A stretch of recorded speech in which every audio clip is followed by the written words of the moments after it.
The small print broke the world-shocking king print. And after that, it continued on its course towards Meng Lai. The print didn't become any bigger, but it did seem like the world was becoming smaller instead, shrinking under the twisted power of the print. The influence of the print seemed to spread over everything around them. Meng Lai's jaw tightened.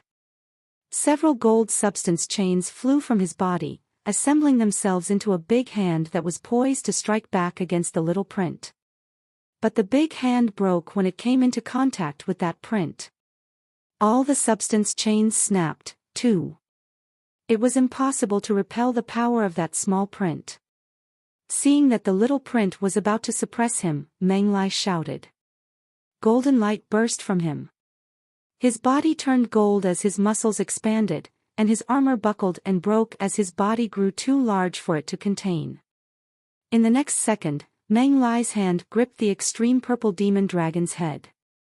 The gold of his body affected the extreme purple demon dragon, and the dragon began turning gold as well. Meng Lai roared. He was holding the extreme purple demon dragon up. He lifted it, like a dancing ant holding up an elephant. Meng Lai heaved the dragon toward the small world print that was headed his way, and when the dragon left his hands, it became a draconic lance. It struck the small world print, and it managed to knock the small world print away. Han Sen was shocked by this, and he wondered, what kind of power is this?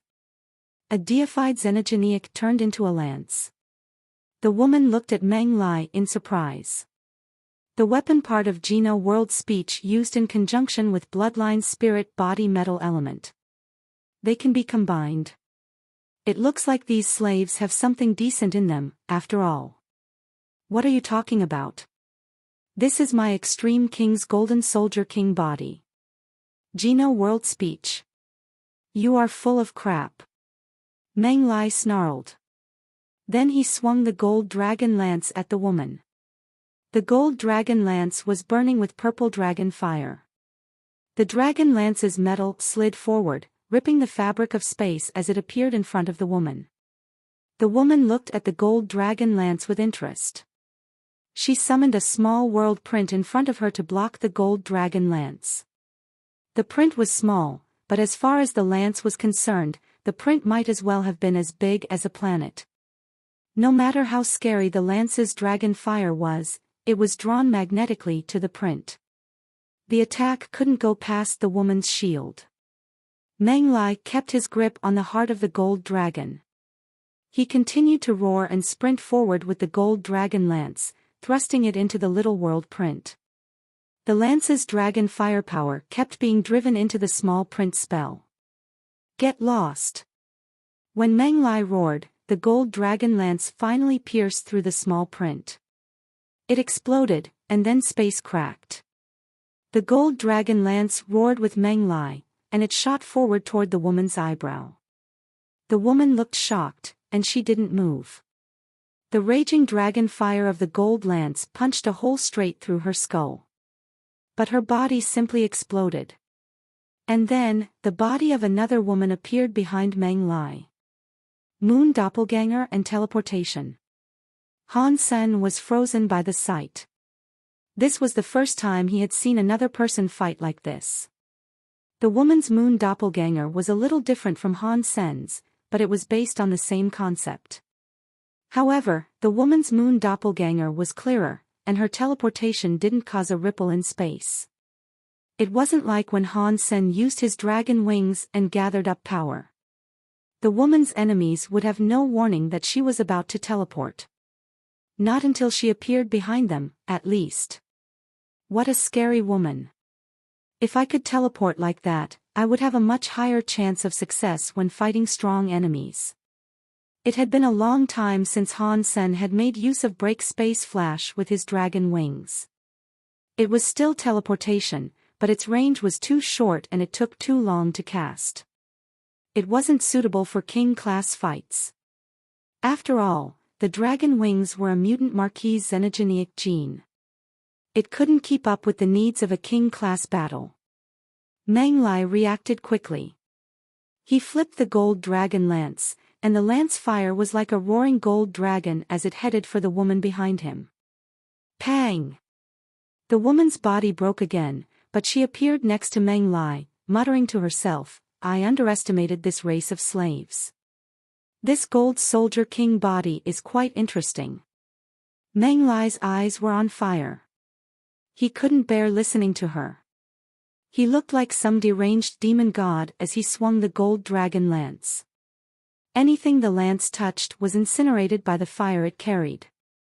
The sea of clouds was vaporized, and substance chains of gold dragon fire roared across the sky. These deified elites are too strong. Meng Lai is forcing another deified creature to be his weapon. He's wielding it like any other weapon. And the woman is practically fighting two deified elites. Han Sen felt lust rise inside him as he watched the display of power. If he could gain that power and a group of deified creatures at his disposal, no one could defeat him. Against the rampaging gold dragon lance, the woman could only use clones and her ability of teleportation to fight. But Han Sen could still tell that the woman had some extra tricks up her sleeve. She wasn't trying to escape. More than anything, it looked as if she was admiring his gold soldier king body. Meng Lai noticed this, too. In his fury, he sped up his attacks even more. The substance chains were like dragon fire chewing up the sky and the daytime. He wanted to grind the woman into dust. But his efforts were futile. The woman's teleportation capabilities were so good, it was like she had a frameshift drive installed. She shifted position so fast that it seemed like she was everywhere at once. It didn't matter how strong Meng Lai was because he couldn't touch a single hair upon her head. Meng Lai was unable to touch the woman. His eyes opened wide, and he began thrusting the gold dragon lance toward the island. The lance fire became a roaring gold dragon that came for the island. It looked like one bite was all it would take to devour the entire island. The lantern was still on the island, and it was glowing red. It protected the island, but the red light couldn't withstand the lance's power forever.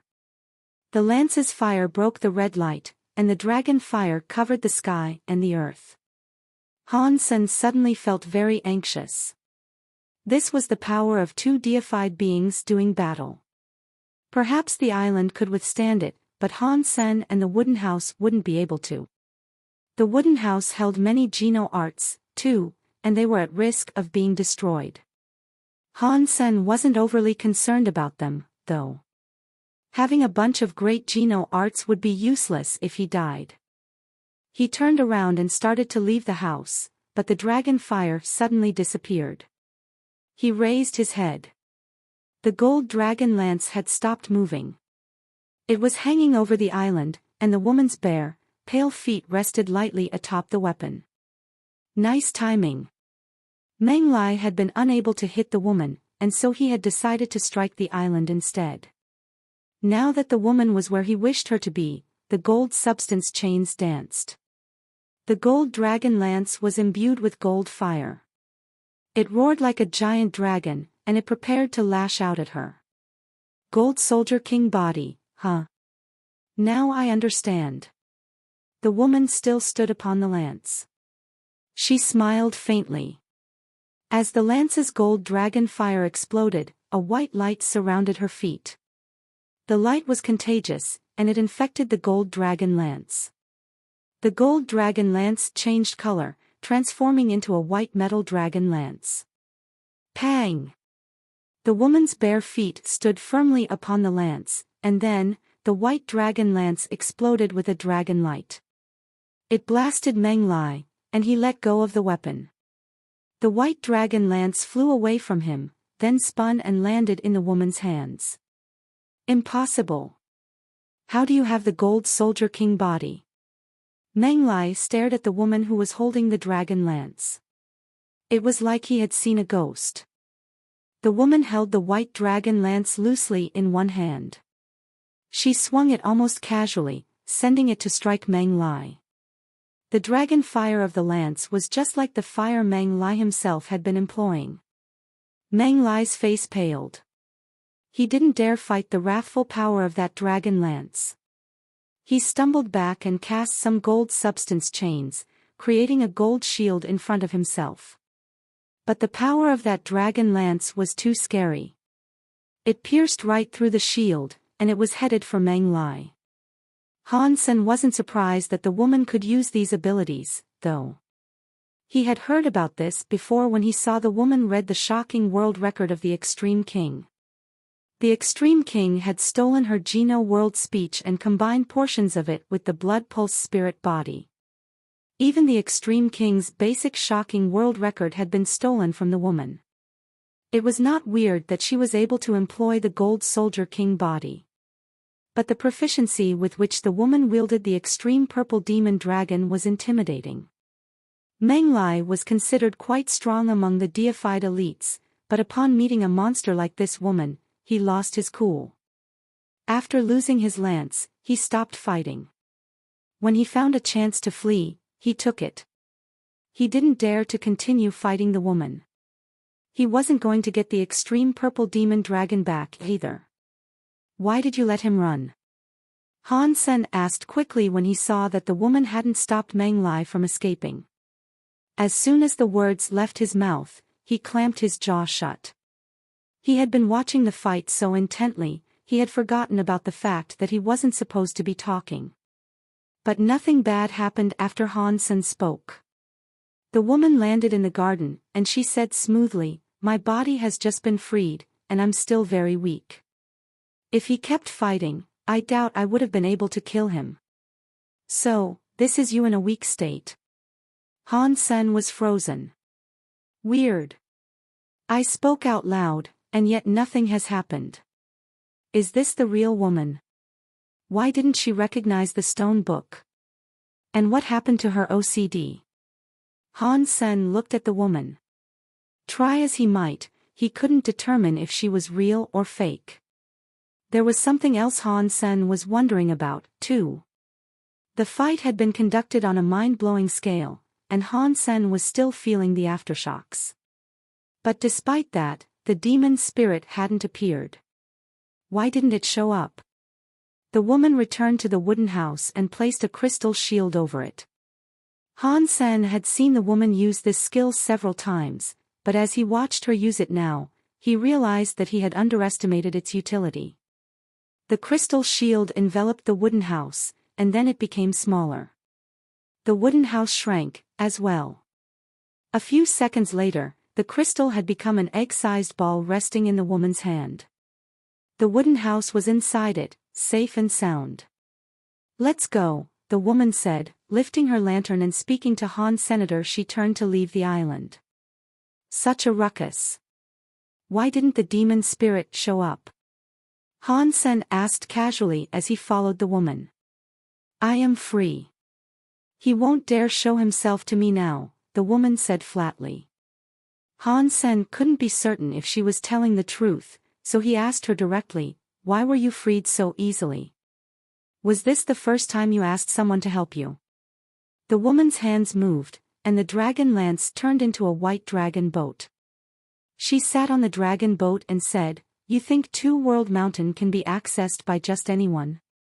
I don't know how you gained access, but if other people could do what you did, I would have been released long ago. You don't know how I got here." Han Sen looked at the woman strangely. The woman smiled and said, "Is that odd? Two World Mountain is between two worlds.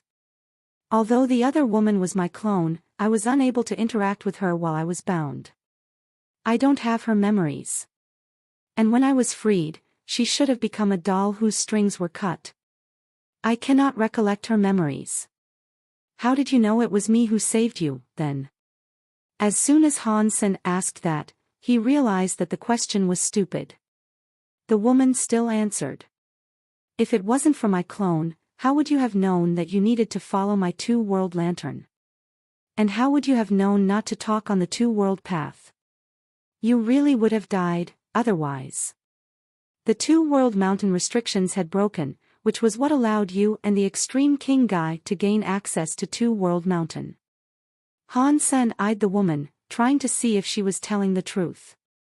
Her story did sound rather plausible. He went silent for a while, and then he brought out the stone book. Your clone said that if I saved her, the bindings of this stone book would be broken. Why is it still closed, then? The woman looked at the stone book and said, the book has a world print, so it wouldn't open automatically. Even if the book was destroyed, no one could open it. No one aside from me, that is. Then, can you open it? Han Sen didn't understand what she was saying, but if she knew how to unlock the book, then that would be great. Without speaking, the woman casually cast a small world print. A stamp appeared on the stone book's cover. A mysterious symbol glowed briefly, and then the stone book's invisible power was broken. The book could now be opened. Han Sen couldn't wait to open the stone book. The words inside the book jumped around as if they were alive. They looked like fairies, and they flew towards the woman's forehead. They all vanished into her eyebrows. When the woman saw the fairy-like symbols, she appeared surprised. And then, she understood. She sat upon the boat, allowing all the words to flow into her forehead. Oh, *T. I have been tricked. Han Sen suddenly understood. After the stone book's words all flew out, the stone book crumbled into sand that slipped through Han Sen's fingers. The woman absorbed all the words and then smiled at Han Sr., thank you for bringing me my clone's memories. You want to know what test the sacred leader conducted, right? Han Sen nodded. The stone book hadn't contained his answer, it was filled with the memories of the clone. The woman was sitting at the front of the boat. She put a hand under her chin and looked up to the sky. The sacred leader was very powerful, but his lifespan was quite short. He would only live a few hundred years.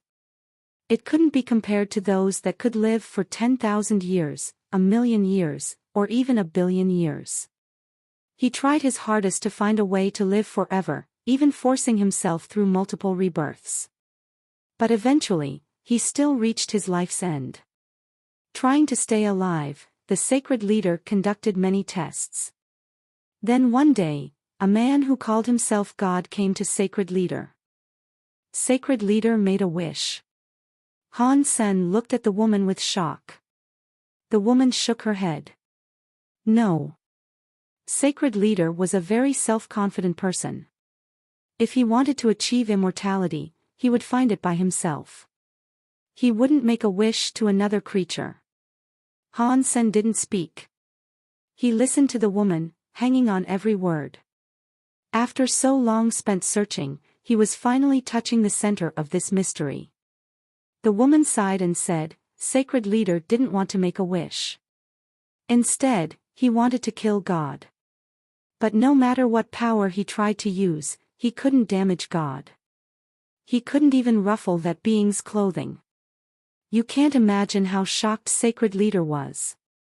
He ruled practically the entire universe, and yet, he couldn't deal a speck of damage to this creature claiming to be God. But this self-proclaimed God was also restricted by some sort of power. He couldn't kill sacred leader either. But after that encounter, sacred leader poured all his strength into finding out what sort of creature that God was. Many things happened, and in the end, sacred leader did manage to kill one. What? Sacred leader killed a god? Han Sen asked, his voice going hoarse as his throat tightened. The woman shook her head. It wasn't really a god. It was more of a statue. It was like a statue that was controlled by God. Han Sen thought about that god inside Destiny's Tower.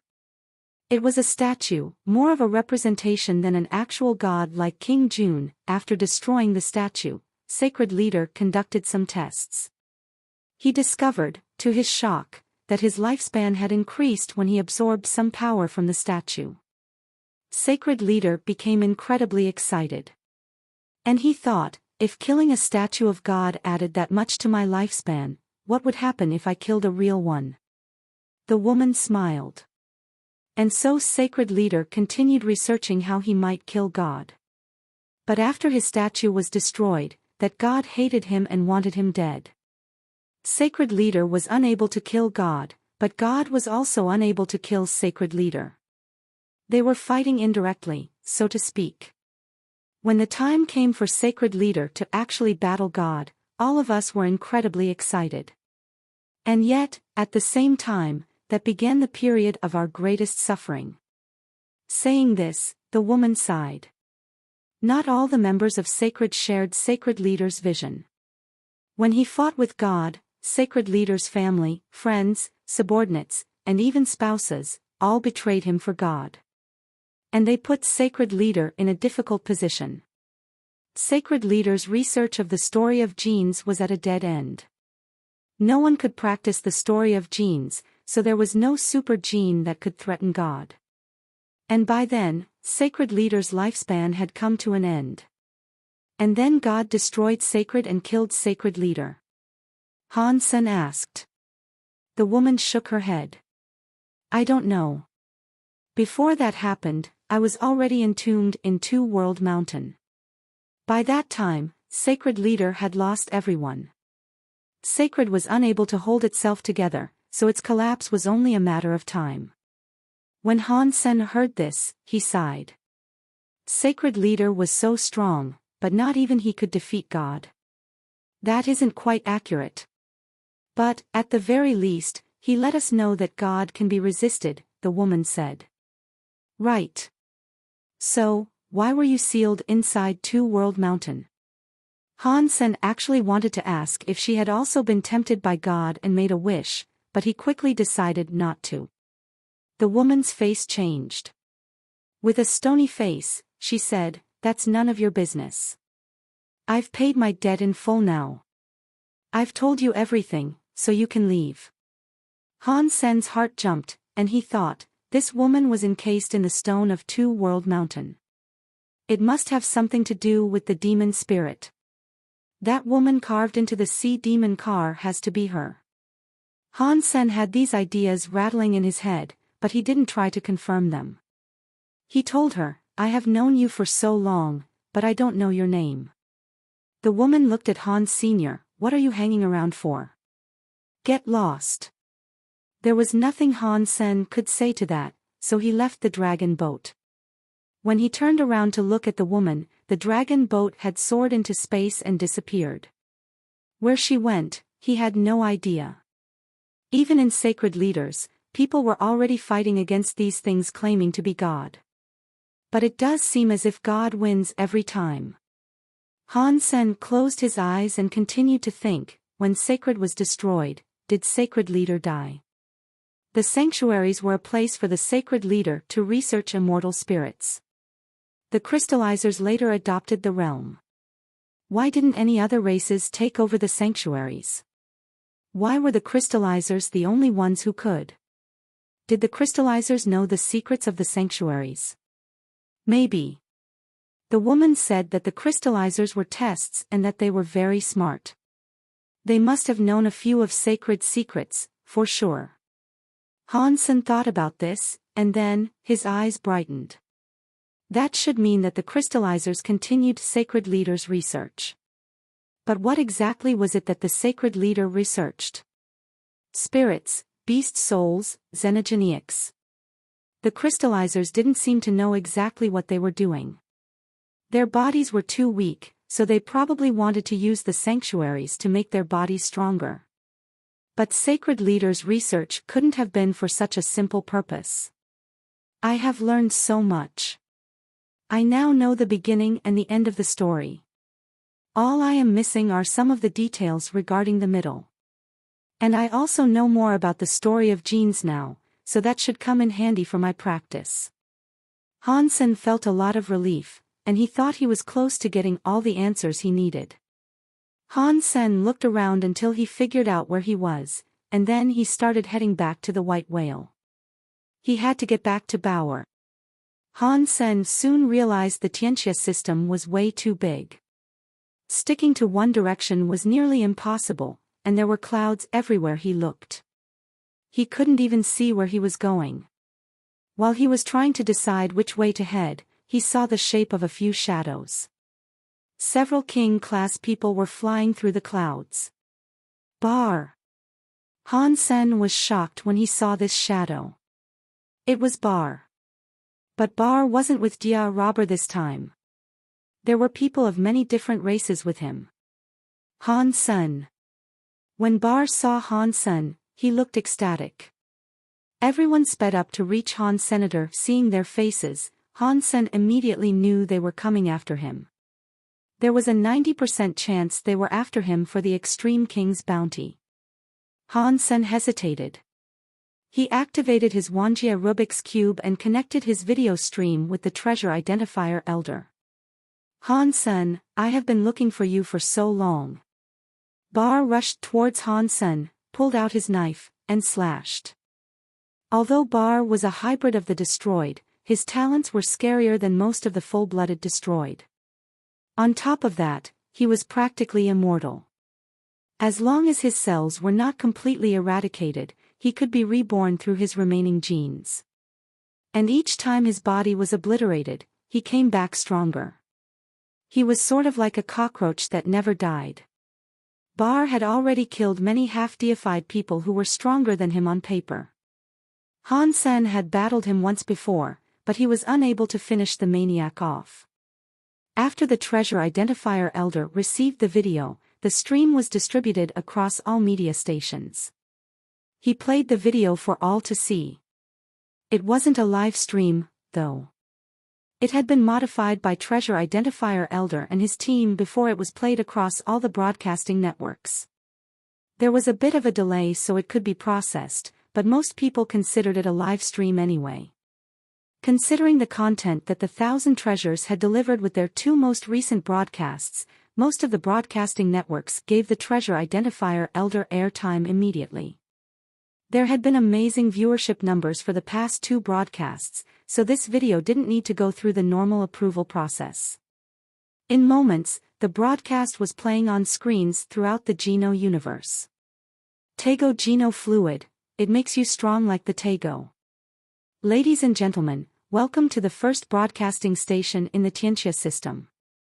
Here is the video of Han Sen's capture. The show that was on air suddenly stopped. Many people were angry, but when they saw what was playing now, their eyes widened and locked on the screen. Isn't that Bar from the Destroyed? And Shadow from the Storm? And look, there is Thunder from Thunder Snake.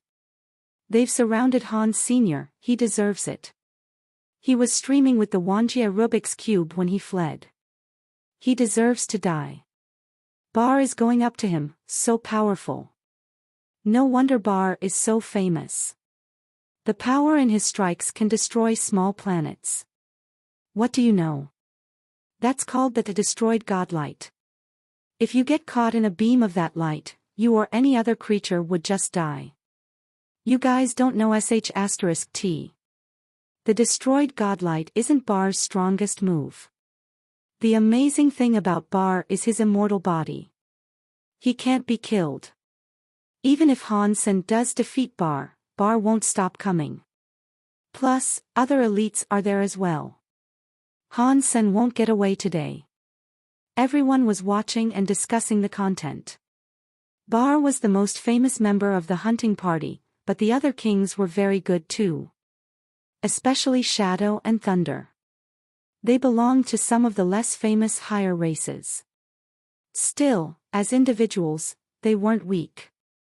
They could easily compete with the best geniuses of most races. Plus, Shadow and Thunder were half-deified. That was one step greater than Bar, so in terms of power, they exceeded him. While everyone watched this, Bar's bone knife suddenly lunged towards Han Sen's head. A scary destroyed knife light shot forward to strike Han. Senator Han Sen jerked to the side, dodging the thrust of the bone knife and throwing a punch into Bar's chest. Good hit. Bar shouted. He then threw his left fist collide with Han Sen's. Pang! Two fists struck each other, releasing a powerful shockwave. The clouds rose and washed away, as if they had transformed into a tsunami. Han Sen didn't budge, but Bar was sent flying. When he came to a stop 10 meters away, his face changed. Some sort of ice was spreading over his fist, and it moved up his arms to cover his entire body. Bar opened his mouth to shout, but his body became a block of ice before he had the chance. Inside the ice, Bar was in that angry, roaring position. He could make no noise, though. Han Sen shot past Bar, not even sparing a glance at his frozen opponents. He went after the other kings. Shadow, who was of the storm race, came at Han Sen first. Her body was like a typhoon as she surged toward Han's senator. He couldn't even make out her body within the chaos. A scary storm was coming for Han Sen's body. The wind of that storm was like a flurry of sharp weapons that could shred the fabric of space. Han Sen's body was cut to pieces within seconds. Is that all it took to bring Han Sen down? Shadow emerged from her artificial typhoon, and after seeing Han Sen's body in bloody bits, she laughed darkly. The next second, though, Shadow froze. Han Sen's shattered body disappeared into thin air. Shadow knew that was bad, but the realization came too late. Han Sen's face appeared in front of her, and he threw a punch into her belly. Pang! The punch that slammed into Shadow's stomach sent her soaring through the air. Although she had the protection of wind, she was still frozen solid by Han Sen's ice. Before her descent was complete, she was an ice sculpture. Thunder's jaw went slack when he saw what had happened, but he didn't slow his approach. When he got close enough to Han Sen, he used his king area. Thunder and lightning boomed and struck in the immediate proximity, covering all corners of the area. Han Sen was suddenly surrounded by a furious storm, and his body was drowning amidst the thunder. Pure attacking areas were the easiest to deal with, but they were also the hardest to deal with. Pure physical attacks were easy enough if you could block them, but if they were used against someone who was weak to their element, they could be extremely deadly. There was no middle ground against something like this. Inside the radius of that area, there was nowhere to run. Han Sen could only use his own body to fight back what came his way. That thunder area isn't the strongest I've seen, but Thunder himself is half deified. Han Sen, on the other hand, has only just become a king. He can't have moved beyond the first or second tiers. Han Sen won't last long within an area that powerful, a king said, as he watched the video. After he said that, though, a hole was torn straight through the thunder area. Han Sen came out from that ocean of electricity with lightning snapping and crackling all around him. It didn't touch his body. Han Sen was holding a spike of lightning. He ran in front of Thunder and tried to stab him with the spike. Thunder was holding a spiral of electricity. He lifted the bolt of pure lightning to collide with Han's senator, but when the lightning touched Han Sen, it looked as if the lightning itself had actually been electrified. He almost dropped the lightning spiral. Pang! Han Sen's left hand punched Thunder in the chest. Thunder was immediately sent flying. His body quickly became another icy statue like the others. In minutes, Bar, Shadow, and Thunder, 3 king elites, had been frozen stiff by Han's senator. They were all shocked. The 2 other kings who had come after Han Sen were shocked, as well. They were 8th or 9th tier kings. They weren't as talented as Bar, or half deified like Shadow and Thunder. If those 3 powerful people had already been frozen by Han Sen, they wouldn't dare compound their mistake by trying to fight Han Sen themselves. They turned around to run, but it was too late. Han Sen flashed by them. Both of the areas emitted by those kings were broken, and they were turned into ice statues just like Bar and the others. While it might have taken some time to describe, in reality, the fight was over in moments. Han Sen managed to freeze 2 half-deifieds and 3 kings in a few steps. Am I seeing this right? Thunder and Shadow, both of whom are half-deified, were frozen. Bar is still frozen, too. Are crystallizers really this strong? This is too cool. 1 punch, 1 person. He beat 2 half-deified people and 3 kings. No wonder he was able to murder a prince of the Extreme King. Since when have the bodies of crystallizers evolved with such speed? Weren't the crystallizers heavily reliant on technology? It doesn't seem like a pure, cold power, though. If it was so simple, Bar and Thunder wouldn't be completely sealed in the way they are. The whole universe was shocked by what Han Sen had done. Sealing 5 powerful kings in mere moments was an impressive feat no one had seen that coming. This guy is getting stronger and stronger. I've got to get better myself, Lin Feng said, upon seeing Han Sen's fight on his phone. His eyes were sparkling as he walked toward a xenogeniac-infested mountain. Wang Yuhang had a Ghana woman in his arms at the time, and he was enjoying himself with scrumptious foods and fine wines. Back during the Geno Scroll fights, he had bet all his money on Dollar being victorious. That gamble had an enormous payoff, so now he was able to afford many of the things he wanted. That really sees me off. Out of all of us, why is Han Sen the only one who's so famous? No. I need to do a live stream of myself. I want the rednecks of this Geno universe to see how great I am by comparison, Wang Yuhang said, as he watched Han Sen seal Bar and 4 other people. The girls around him were also watching Han Sen's fight, screaming in glee with every new attack. It soured Wang Yuhang's mood even further. Not bad. He's almost entered my league. If he keeps on working hard, he might reach 30% of my power, Xie Qing King said. He was wearing dark sunglasses, and he had a bottle of beer in his hand. He was focused on flying his expensive aircraft, but he also had a pen and paper next to him. As he flew, a person's image suddenly appeared on the ship's monitor. It was a worker from the Thousand Treasures Alliance. After seeing Xie Qing King, he smiled and said, "Boss Xie Qing King, did you finish your 3rd comic yet? The whole universe is waiting for the threequel to your overbearing President Love Luov saga." Arg, hey, Arg, what are you? Oh, the signal is bad, Arg, magnetic storm, oh no. Oh no. Xie Qing King said. Then he slammed his phone closed. What kind of artist would hit a deadline and hand their work in on time? Xie Qing King took a sip of his drink and returned to watching Han Sen fight. In the Extreme King, a ghost-like body was emerging from an empty mountain. It walked into the underworld, traveled through King's Kingdom, and headed for the Tianxia system. I don't care if you are Bai Yi or Han Senator, I'm going to beat you this time. Bai Wuchang said to himself excitedly as he traversed the depths of space. After Han Sen froze Bar and the other 4, he intended to steal any good items they were carrying. A wave of unease washed through him, though. The smile left his face, and he hurled the Wuxia Rubik's Cube away from him.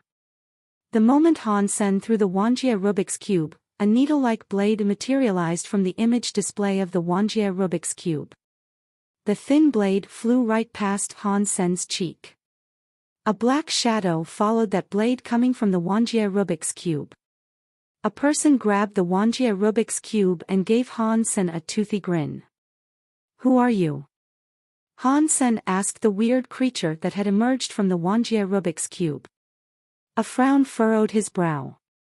The creature had the body of a human but the head of a sheep. Bat-like wings spread from his back.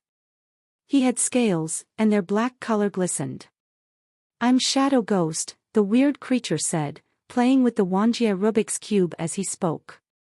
The Wuxia Rubik's Cube was still active, and many of the viewers froze in their seats when they heard Shadow Ghost's name. Shadow Ghost came from the pirates. Although he was only half deified, his name struck fear into the hearts of many. Even many deified elites were wary of this being. Shadow Ghost came from a rare race, but his talents were deadly enough to strike fear into many people of the higher races. As long as a video was being filmed in a real place, Shadow Ghost could enter that video and travel to wherever it was being filmed. That was what he did when he came out of the recording Wuxia Rubik's Cube. But that wasn't the scariest thing about him. Once Shadow Ghost entered a video, he could reveal himself at any time without warning. Imagine talking to your good friend or flirting with your lover, and then suddenly, a sword came out of the video chat and skewered you. Not many people could react to the threat swiftly enough to save themselves. God only knew how many kings or half-deifieds had been killed in such a way by Shadow Ghost. Many people were never even aware of how they died. It was pretty hard to prevent. Shadow Ghost is onto him. Han Sen is in danger. No way. How did Han Sen react so quickly earlier? He was holding his Wuxia Rubik's Cube close to his body, but he still somehow avoided Shadow Ghost's sneak attack. Yeah. Han Sen just froze 5 powerful enemies. After that, he should have been relaxed and off guard. But he actually avoided the strike. Did he dodge out of instinct, or did he somehow know what was coming? Either way, it's pretty scary. Shadow Ghost spun the Wuxia Rubik's Cube in his palm as he stared at Han Senator. He chuckled grimly. There's no grudge between us, and no one has directly hired me to kill you. However, the bounty being offered by the Extreme King is far too tempting. Today, I will have to trouble myself to kill you. Han Sen had never heard of Shadow Ghost, so he didn't know who he was. But seeing him emerge from the video of the Wuxia Rubik's Cube, Han Sen knew what sort of powers he had. You were unable to kill me earlier.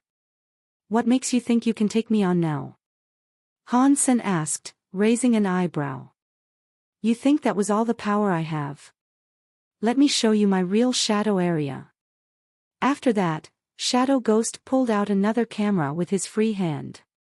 There was a loud clicking noise as the camera flashed.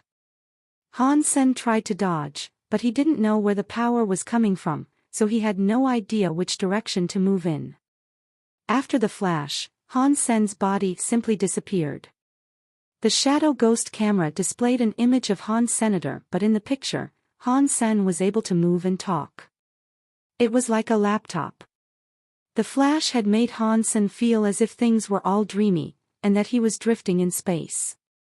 Everything around him was gray, and there was a shadow in front of him that he could barely see. That shadow was Shadow Ghost. Han Sen, look where you are. Shadow Ghost raised the Wuxia Rubik's Cube that was in his hand. The stream from the Rubik's Cube was still running. Han Sen could see the video, which showed him caught in the screen of Shadow Ghost's camera. Han Sen's heart leaped at the sight, and so he quickly tried to fly out of the camera's frame. He kept an eye on the Rubik's Cube stream as he flew, but he soon realized that no matter what direction he flew, there would be no escape from that place. The video stream showed that he was always dead center of the camera's screen. It is useless. In my shadow area, you are just an image. And if I rip this image, your body will be torn just like it, Shadow Ghost boasted. Then he damaged a corner of the image that showed a bit of Han Sen's hair.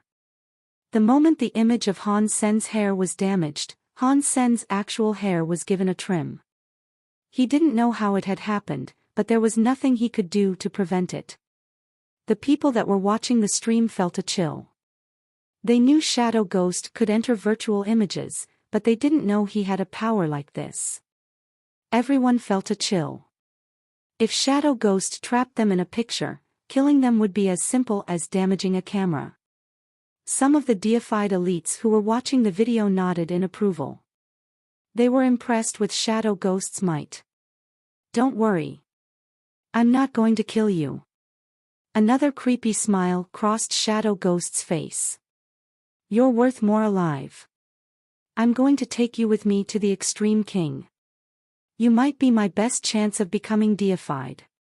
Han Sen was looking at Shadow Ghost, who was outside the image, with an expressionless face. He said, "Do you really think you can capture me this way?" Shadow Ghost replied with confidence, saying, "My area has no limiting range. Furthermore, you are just a king. Even if you were deified, you couldn't escape the boundaries of my area." Really? Han Sen said. His left eye then flashed with a red light, and his body turned into a red shadow. Where is he? Shadow Ghost's face changed. Han Sen had disappeared from the picture. Where is he? The people who were watching the stream were shocked, too. They hadn't seen how Han Sen had managed to get out of the picture's frame. Arg! Shadow Ghost's sudden scream drew everyone's attention back to him. One of Shadow Ghost's eyes was bleeding. It seemed as if some scary power had penetrated his eye and sent a jolt of pain straight to his brain. Han Sen was standing behind Shadow Ghost. His Thunder God spike was dripping with blood. Next time you want to kill me, don't talk so much crap. Han Sen swung the Thunder God spike, flicking away the blood. He took the Wuxia Rubik's Cube and flew away without looking back. Shadow Ghost's body fell through the emptiness of space. It appeared like he had been killed. Every noble watching the video stared in mute silence. Shadow Ghost was a nightmarish enemy, but he had been one-hit killed. The viewers were having difficulty wrapping their heads around the idea. Most of the kings, dukes, and nobles were unable to discern just how Han Sen had managed to kill Shadow Ghost, though. That was what scared the audience the most. Someone who had just become a king had managed to kill a half-deified warrior as quickly as they might kill a chicken or a cow. It was hard to believe. The video stream suddenly went black. The spectacle was over. Many of the viewers were still reeling from the shock, though. They hadn't yet figured out how to react. Han Sen turned off the Wuxia Rubik's Cube and flew forward. He wanted to take a look at the items Shadow Ghost and Bar had been carrying, but he didn't have time. A scary presence was coming this way.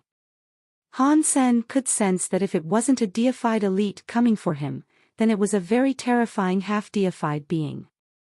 It was most likely someone that he couldn't compete with on his own.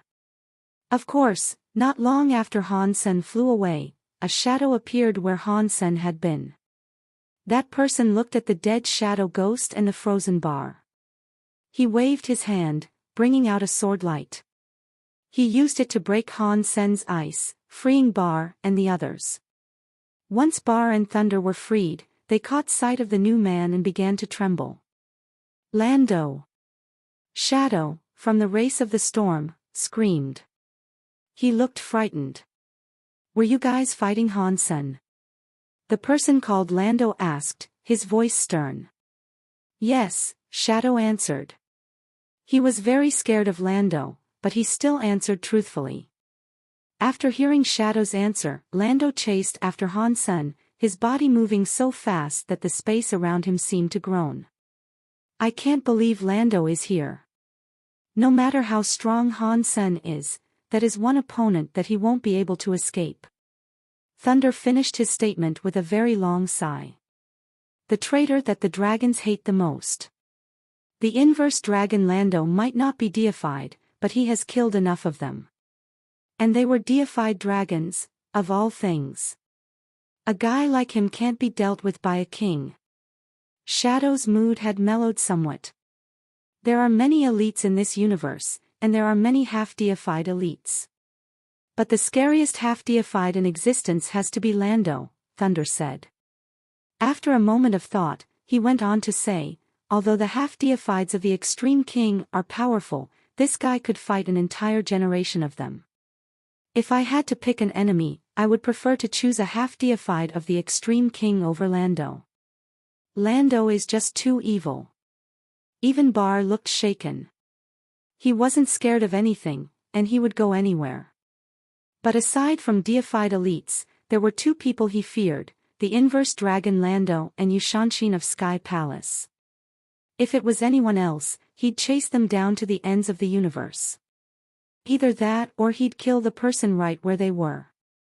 But after seeing Lando, Bar had yet to say a single word. He just watched Lando go after Han Senator he didn't dare follow. Han Sen is dead, Bar said to himself. Then, he flew out of the Tianxia system. He no longer planned to chase Han Senator. Han Sen flew through the clouds at full speed. He kept changing direction, and he erased his scent and trail as he fled. But still, he couldn't shake the entity chasing him from behind. Han Sen could also feel that whatever was pursuing him was gaining. The gap between them was closing. When Han Sen finally reached the edge of the purple clouds, he saw someone emerge from the clouds behind it. The being was coming his way, and it was coming fast. One of the dragon. Han Sen murmured. The man's dragon horns were particularly large, but he didn't have wings. He looked like a dragon hybrid. Han Sen was unable to shake the dragon's pursuit, so he stopped running. Lando came to a stop directly in front of Han Senator. Instead of striking, he just looked at Han Sen and asked, "You are the Han Sen that the Extreme King want? Would you believe me if I said no?" Han Sen smiled. Lando nodded. "Then come with me."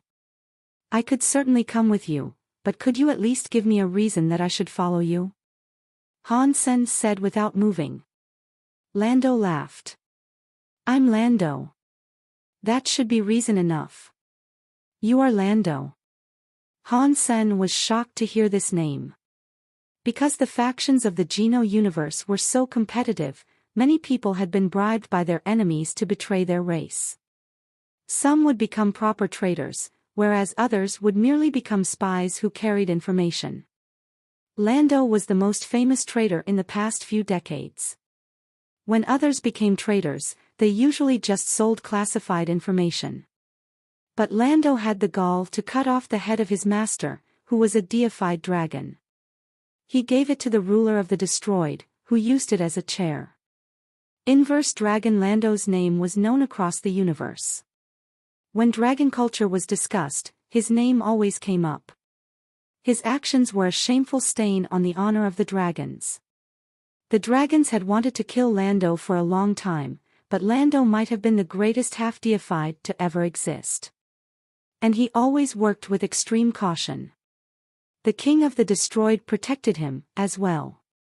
So far, the dragons hadn't been able to touch him. Knowing this story, Han Sen looked at Lando's back. The man had no draconic wings. Lando was a pure dragon, but when he killed his teacher, the dying man had managed to tear off his dragon wings. They had never grown back. "Will you come with me now?" Lando asked in a gravelly voice.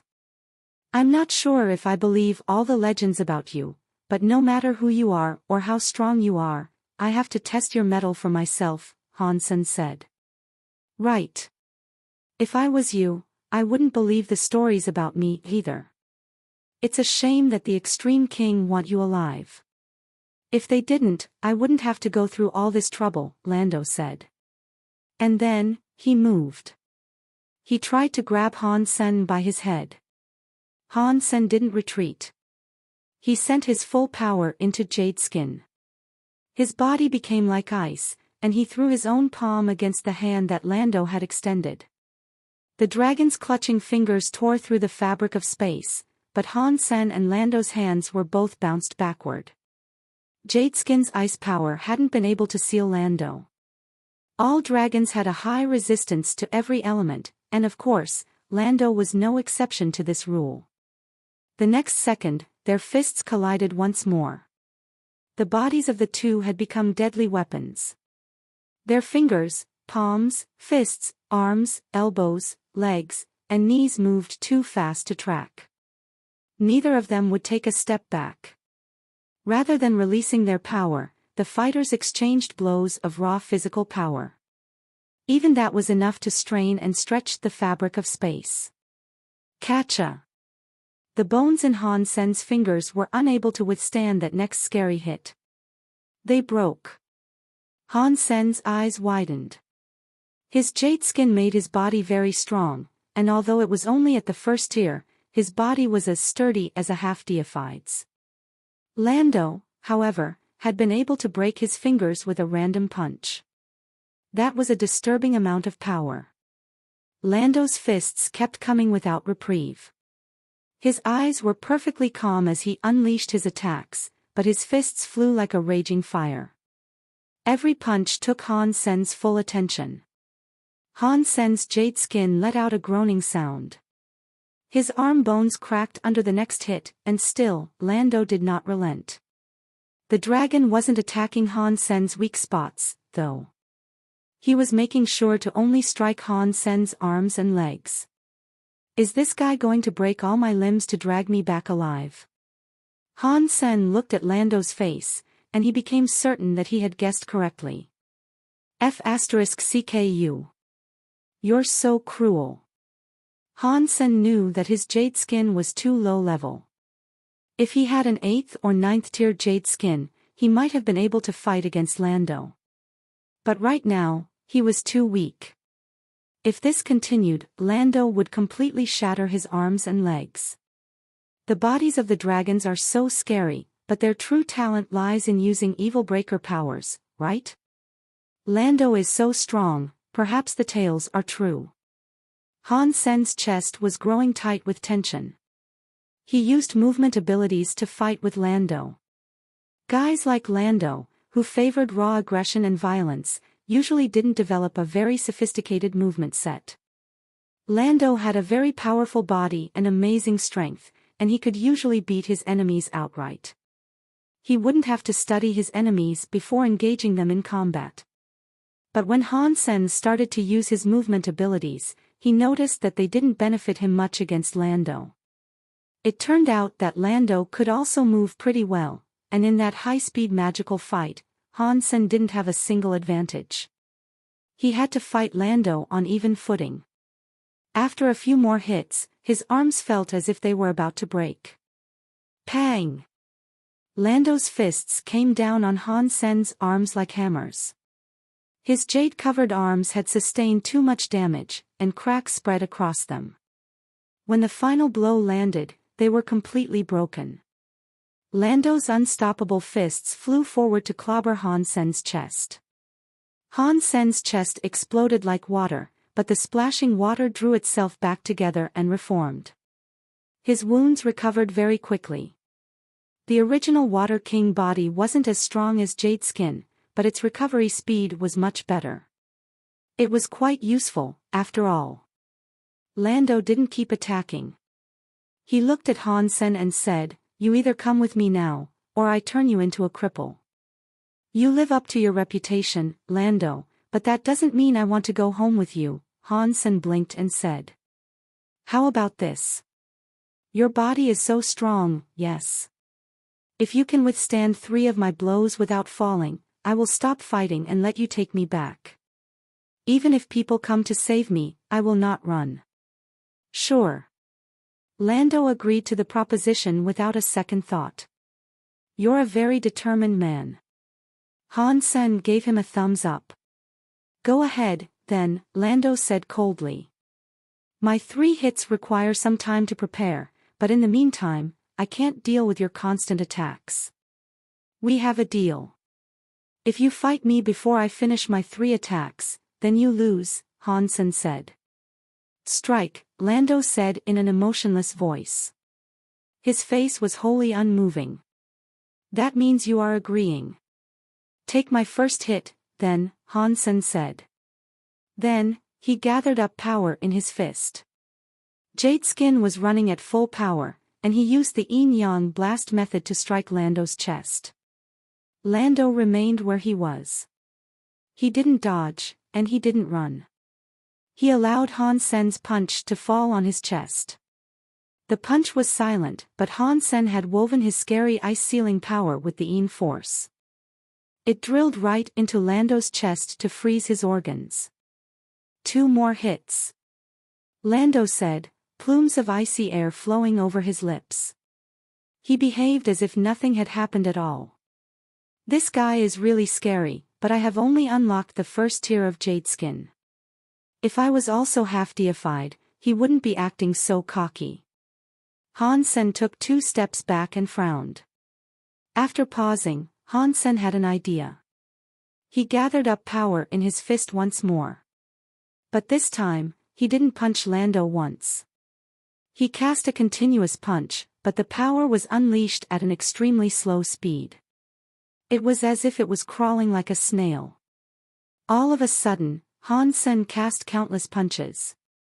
The power of each punch was like a wave, and as they swept forward, they gathered together to become a terrifying force. As Han Sen kept attacking, the waves built up. The scary powers were multiplied. It was like a tsunami was now headed for Lando. The sea of clouds all around was shoved out of the way by Han Sen's waves. They created a large vacuum zone. The scary power coming for Lando was like the wind blowing through the galaxy. Lando's muscles tightened up. The muscles in his body were moaning with the groans of the dragon. He didn't attempt to avoid it. He simply endured the power unleashed by Han Sen, power that had been multiplied several times. Pang! Han Sen's power came down on Lando's body, annihilating his armor. That multiplied force of the attack was mind-blowing. Lando's king-class armor was turned to dust, and the remaining fragments were scattered everywhere. They glittered around him like a cloud of tiny stars. But when the scary power came crashing against Lando's muscles, the blood vessels were highlighted so well that they looked like tattoos. The shockwave-like attack struck Lando's muscles, and the attack crumbled. Lando's body remained uninjured. What a powerful body! Han Sen looked at Lando in shock. Although Han Sen hadn't expected to defeat Lando with that hit, he expected it to send the man staggering back. He didn't even twitch, though. That made Han Sen feel afraid. You only have one strike remaining. Lando's body was completely naked. His strong chest was emblazoned with a tattoo of a dragon. His face was impassive as he spoke. Han Sen went silent for a bit, and then he pulled out his Thunder God spike. In that case, it's time to bring out the big guns. I hope you don't blame me later for what's about to happen. The Thunder God spike wasn't a very destructive tool, but its paralytic power was difficult to withstand. Even a deified being would feel a blow from this weapon. No matter how strong Lando was, he couldn't be any stronger than a deified. Thinking of all this, Han Sen placed his power into the Thunder God spike. Power crackled across the Thunder God spike, bursting into waving colors like the northern lights. You really aren't going to dodge this thing? Han Sen asked, lifting the Thunder God spike and looking at Lando. Lando didn't respond, but there was an obvious, albeit unspoken desire for Han Sen to just hurry up and get on with things. Han Sen was fine with that. He lifted his Thunder God spike, aiming it to strike Lando in the head. He knew he would be unable to crack the man's head open, but the sheer amount of power that the spike could deliver should be enough to make Lando move. Pang! The lightning crackling all around the Thunder God spike connected with the side of Lando's head, and the streaks of silver power went straight into his skull. Lando's head jerked back. Han Sen was so happy about this, and he thought this was sure to be the one. But Lando only moved his head. His entire body didn't move. Silver light streaked over Lando's head, and white smoke streamed from his hair, but he didn't seem to react to the hit. He straightened his neck out, and while lightning still flashed across the Thunder God spike, it didn't seem to bother him. Han Sen was frozen. He couldn't summon words to speak. His body was strong too, but even he couldn't have endured the hit he had just dished out. Lando's complete lack of reaction was stunning. Lando used his fingers to touch the Thunder God spike. He pushed it aside and said, "My body is already destroyed. There is no sensation within me. Pain, numbness, and dizziness don't exist in my body. The numbing effect brought on by lightning is ineffective against someone like me. All that did was give me a tiny buzz of electricity." I see. No wonder the Thunder God spike didn't work on you, Han Sen said with a wry smile. Let's go. Lando turned around to leave. Han Sen hesitated a moment, but he did follow. He had no plans to escape. You plan to keep your promise. Lando looked at Han Sr., not really. But I knew trying to escape from you would be futile. Han Sen shrugged his shoulders. You are an honest man, Lando said with surprise. Han Sen didn't say anything, but inside, he thought to himself, I can't even tell which direction we are headed. I don't even know where Bauer is. Running around the Tianxia system won't solve anything. There must be many people like Lando after me. It's best to follow him now. If I run into any trouble up ahead, he will protect me. This isn't a bad idea for the time being. Han Sen followed Lando. Since the dragon noticed that Han Sen didn't seem likely to run off, he didn't tie Han Sen up. They flew through the clouds in a direction that Han Sen decided to call up, and after a while, they saw a group of people in front of them. Lando, the people screamed upon seeing Lando. And when they saw Han Sen, they were even more shocked. Lando, why are you with Han Sen? The king class leader asked Lando. Lando ignored him and kept flying. The king's face reddened with the snub, but he didn't complain to Lando. The people that were in Lando's way all backed off. They formed a path for him, with not one person trying to stand in his way. They knew better than that. But Han Sen wasn't so lucky. He tried to follow Lando, but the people circled around him, blocking his way forward. They clearly intended to take Han Sen down together. Lando, why are you going so fast? Come and deal with these guys. They're starting to annoy me, Han Sen said with disdain. The people had been preparing to beat Han Sen up, but when they heard him say this, they seemed shocked. They glanced between Han Sen and Lando. Han Sen had just spoken as if Lando was his subordinate. Don't get in his way. Lando commanded without even turning his head. For the first time, Han Sen started to realize how much fear Lando inspired in the people of the Geno universe. The moment he spoke, all the others backed away from Han. Senator Han Sen just flew by 100 kings. They all just watched him go, not doing anything to him. What should we do? Why is Han Sen with Lando? One of the kings asked their leader with confusion. Huh. No matter how strong Lando is he stronger than a true deified? With all the people that have come to the Tianxia system, there must be someone who is stronger than Lando. If we release this nugget of news, we might be able to take advantage of the ruckus. The leader laughed darkly. Han Sen followed Lando through the sea of clouds. They encountered many elites who had come in search of Han Sen, but whenever those elites saw Lando, they gave him a wide berth. No one would dare to go against Lando, especially face to face. But Han Sen could still feel the weight of many eyes resting on him. And that sensation gradually increased as time went by. Technological gadgets were of no use in the Tianxia system, but that didn't mean that the various bounty hunters had no way of tracking him. Many people with eyes and video powers, especially the kings with such talents, could watch Lando and Han Sen from tens of thousands of miles away. Lando simply flew forward, but he eventually came to a sudden stop. Han Sen could sense something odd ahead of them. As he looked forward, some shadows started to emerge from behind the green clouds. The figures all looked the same. Butterfly wings adorned with luscious patterns spread from their backs. Their bald heads each had 2 antennae dangling from them, and their bodies were clad in a black bug armor. There were 6 of these people. They flapped their wings and flew over to Lando. Han Sen observed the 6 of them, but he couldn't distinguish one from another. They all looked the same, and in their identical armor, they looked like sextuplets. Han Sen wasn't foolish enough to underestimate them based on their odd appearance, however. They were all 8th or 9th tier kings.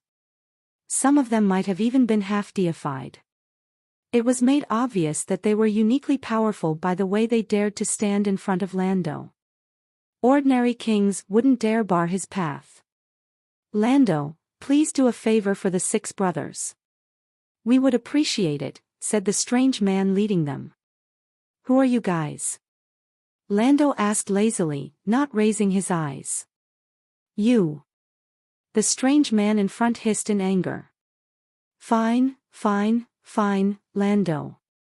We were going to show respect to the king of the destroyed, but if you really have a death wish, the butterfly fairy 6 kings can help you fulfill it. After that, the 6 strange people flapped their wings and flew toward Lando. You find a safe place and sit tight. Wait for me there a little, Lando said calmly. Han Sen heard the order, and so he flew far away from that portion of the sea of clouds. The butterfly fairy 6 kings watched Han Sen leave, but they didn't give chase because Lando was watching them. So, they decided to surround Lando and deal with him before going after Han. Senator Han Sen kept flying without looking back. The butterfly fairy 6 kings used an area, and the butterfly wings on their backs glowed with 6 different colors. When the 6 areas and 6 colors came together across them all, it became a 6-color area. It locked Lando within its radius. Pang! Lando punched the 6-color area, but his blow had no effect. Han Sen was shocked as he glanced over his shoulder. All 6 of the butterfly fairies were half deified, there was no longer any doubt about that. Now that the 6 of them had combined their areas into one, the potency of their individual areas must have multiplied by that number, as well. If Lando's power wasn't enough to break that area, it was no wonder they had dared to threaten him to capture Han Sen for themselves. From afar, Han Sen heard one of the butterfly fairies say, "Lando, it doesn't matter how strong you are, you have fallen into our butterfly fairy 6 king 6 fairy area. It will stop you from moving in any direction." Lando ignored their words and just started throwing punches around himself. The 6 fairy area trembled a little, but it didn't buckle and break. Upon seeing the situation, Han Sen turned and flew even faster. He was thinking to himself, it looks like Lando might not be able to kill those guys for some time. This is the perfect chance for me to escape. Wait for you. I'm too smart to sit around and wait for you to recapture me. Ignoring the situation behind him, Han Sen focused on trying to escape. He wanted to get as far away from Lando as possible. He had followed Lando for long enough to grasp where he was in the system. Although he could not determine exactly where Bauer was, he had a rough idea of which direction she had probably headed. Han Sen didn't head straight in Bauer's direction, though. He took the scenic route and went the long way around. He wanted to shake the beings that he knew were lurking in the clouds, watching his every move. But despite traveling so fast and so far, Han Sen wasn't stopped by anyone. He switched directions a few times as he made his escape, but still, no one tried to stop him. Weird. Why is no one coming after me? Han Sen wondered to himself. Then he finally figured it out. The people watching him were still scared of Lando. Because of that, they weren't going to capture Han Sen until he had escaped far enough from Lando. Upon this realization, Han Sen stopped trying to throw off his tails. Heading in a straight line, he sped up to leave Lando's region. Of course, when Han Sen had gotten a fair distance from Lando, there were some creatures that just couldn't resist the temptation of jumping out to ambush him. There were a few dozen kings that hailed from several different races. They were a very disorganized and eclectic group. None of them thought that they could defeat Han Sen individually, so they had formed a temporary alliance. Han Sen looked at them, and he noticed they weren't the same kings he encountered earlier. The group of kings from earlier were just a few yahoos. They just had numbers, around 100, and nothing else. There were only 20 or 30 people in this group. 3 of them were half deified, and it seemed as if they were the leaders of the temporary alliance. Han Sen, you should just surrender yourself. Don't make us hurt you, one of the half-deified leaders said to Han. Senator Han Sen didn't say a word. Instead, he replied by sending a quick punch toward them. He was thinking to himself, who do you think you are? King Lando. You're afraid you might hurt me. First, you need to have what it takes to hurt me. Seeing Han Sen move, the half-deified suddenly shouted, "Boss, there you go." Han Sen felt weird. He didn't know what the guy meant. He stopped moving and looked at another half-deified. This half-deified looked like a black tiger. He heard the call and roared, unleashing a black area. It looked to be attuned with the element of water. Han Sen wasn't afraid of a water element area due to the fact he had the original Water King body. He could use the water to his advantage. The water wouldn't hurt him. Before Han Sen's punch reached the half-deified's face, the black area settled around him. The other 30 kings used their own areas, as well. They had all kinds of areas, but when they overlapped the black tiger's area, the black area consumed them. The black area grew darker, and it suddenly made Han Sen feel as if he had fallen into an endless pit.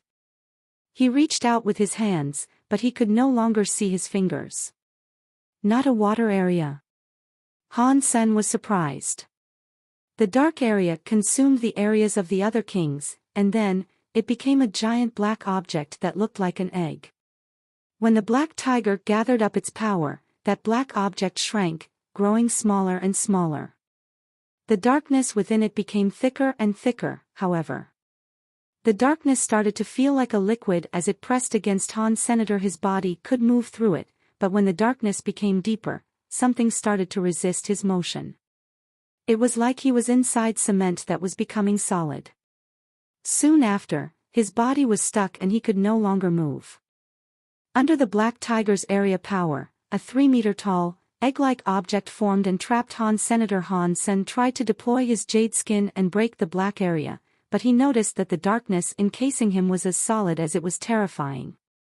He couldn't move at all. What is this area? Han Sen felt strange, but he wasn't worried. The area seemed to consume the areas of others to empower its own, but it didn't actually deal any damage. All it seemed to do was trap him in the dark.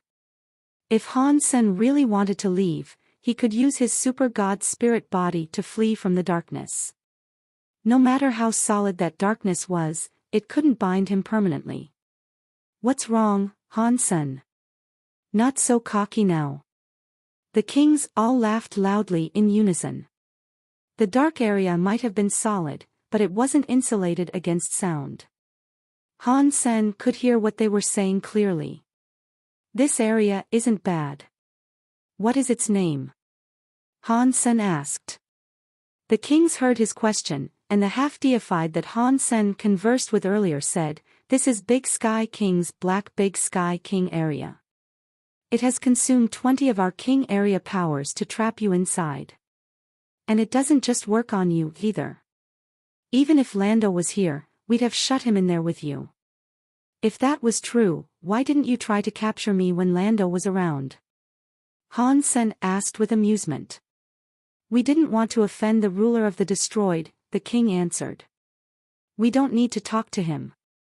Let's take him to the extreme king so we can collect the bounty," another half-deified said, cutting off the conversation.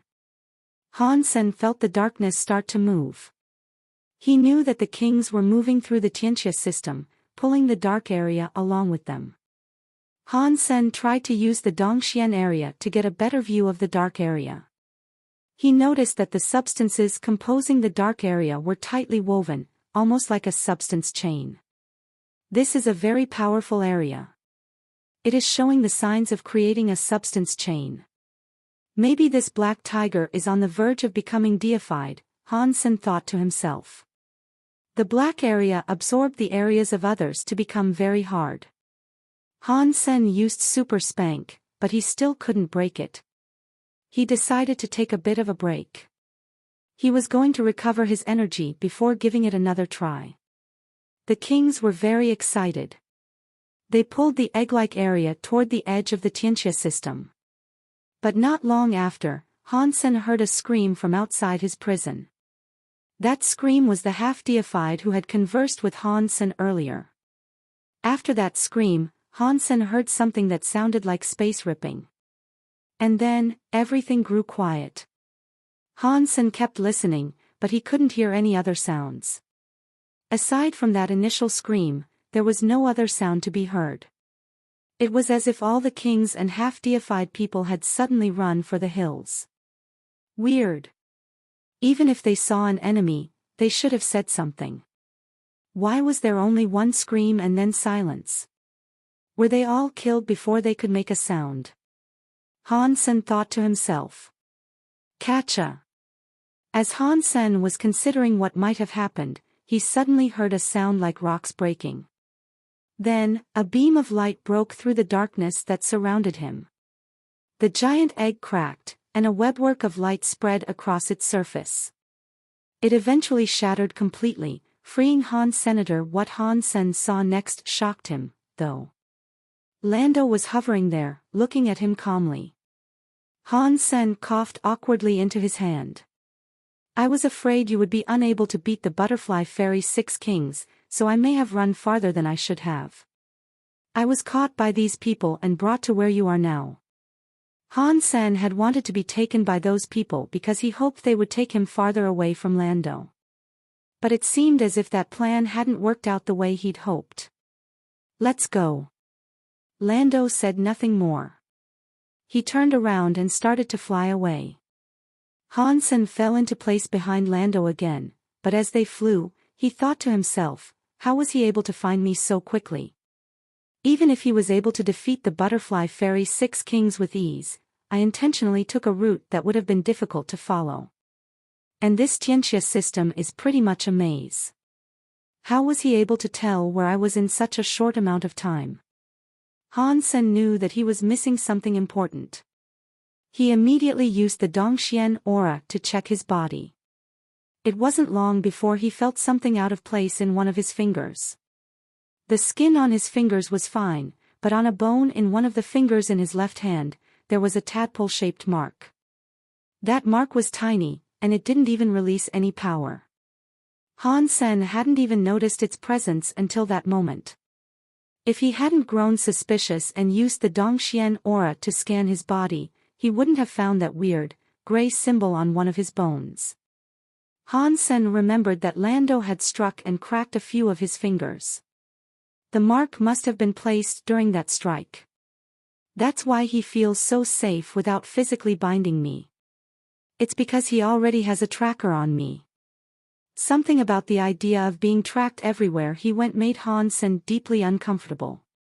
But that gray mark wouldn't stop Han Senator. It was easy to remove, too. All he had to do was use his super god spirit body. But Han Sen didn't do anything about it just yet. He kept cool and pretended as if the mark had gone undiscovered. He continued to follow Lando. Lando, did you kill those butterfly fairy 6 kings? Han Sen asked, flying up next to Lando. Lando said quietly, I'm not a butcher. I don't kill when it isn't necessary. What about your master, then? You must have had a reason to kill him, Han Sen inquired. Emotion flashed over Lando's face, but it soon returned to normal. With that same cold tone of voice, he said, that is none of your business. Say something that is my business, then. Why are you taking me to the Extreme King? I didn't think someone like you would care about a reward, Han Sen said. There's a sword. Lando seemed like a nice person to chat with. He didn't sound like the teacher-slaying murderer the legends spoke of. Han Sen had imagined the man would be difficult to talk to, but that wasn't the case. What sword could be worth that much? If you want a weapon, I can give you a deified weapon. You'll find me easier to trade with than the Extreme King. Han Sen wanted to learn more. I only want that sword, Lando said as he moved forward. He didn't turn to look at Han Sr. A sword that you have to trade a life for must be very special. Why don't you tell me what is so special about this sword? Han Sen said with curiosity. Lando didn't respond. It was obvious he had no intention of telling Han Sen anything else about this sword that he wanted so badly. Han Sen started to say something else, but he suddenly heard the sound of something stampeding toward them through the clouds. It sounded like 1,000 horses running all at once. He raised his head and saw a group of unicorns burst through the clouds. They looked like an endless sea of white. All emotion left Lando's face. He spoke to Han Sen, saying, protect yourself. Now Han Sen knew another reason that Lando hadn't tied him up. Lando knew that the way back to the Extreme King wouldn't be safe. If he had to hold on to Han Sen in a fight, it would be too much trouble. Letting Han Sen run off on his own would allow Lando to focus his attention on whoever was attacking them. You're very calculating, but you've underestimated me. I am Han Sen. You think a mere tracking mark can beat me? Han Sen laughed sinisterly, but he didn't stick around to gloat. He ran off in the opposite direction. It wasn't long into his escape attempt that he saw a group of gold unicorns coming at him from another cloud. They were everywhere. And there were as many of these gold ones as there were white unicorns the other way. OSH*T. Why are there so many xenogeneics? Han Sen drew his knife and ran straight into the unicorn herd. The sword lights flashed. Blood was everywhere. He immediately killed a few unicorns. Xenogeneic Duke hunted. Xenogeneic gene found. They really are xenogeneics. Han Sen kept pushing through the enormous herd of unicorns, massacring them as he went. His ghost teeth knife cut them down like a scythe through a wheat field. But he wasn't harvesting wheat. He was harvesting lives. The unicorns didn't relent. Han Sen kept slicing and dicing, and blood splashed all around him. He killed countless unicorns in no time at all. Han Sen suddenly heard a long scream. A glowing unicorn stepped through the herd. It was twice as large as the ordinary gold unicorns, and its horn was pure gold as well. It was thundering toward Han Sen, and its body seemed to strain the space around it as it ran. Han Sen slashed at the unicorn's horn. The blade and the horn collided with a metallic shriek. Han Sen bounced away a few hundred meters before coming to a stop. Before Han Sen restabilized, he saw another unicorn coming for him. This next one was black, and it radiated a terrifying amount of power. It was no weaker than the enormous gold unicorn. Han Sen sent a punch toward the black unicorn. The ice light landed on the black unicorn, but the creature shone with a black light. It was as if a shield manifested, blooming from the tip of the creature's horn.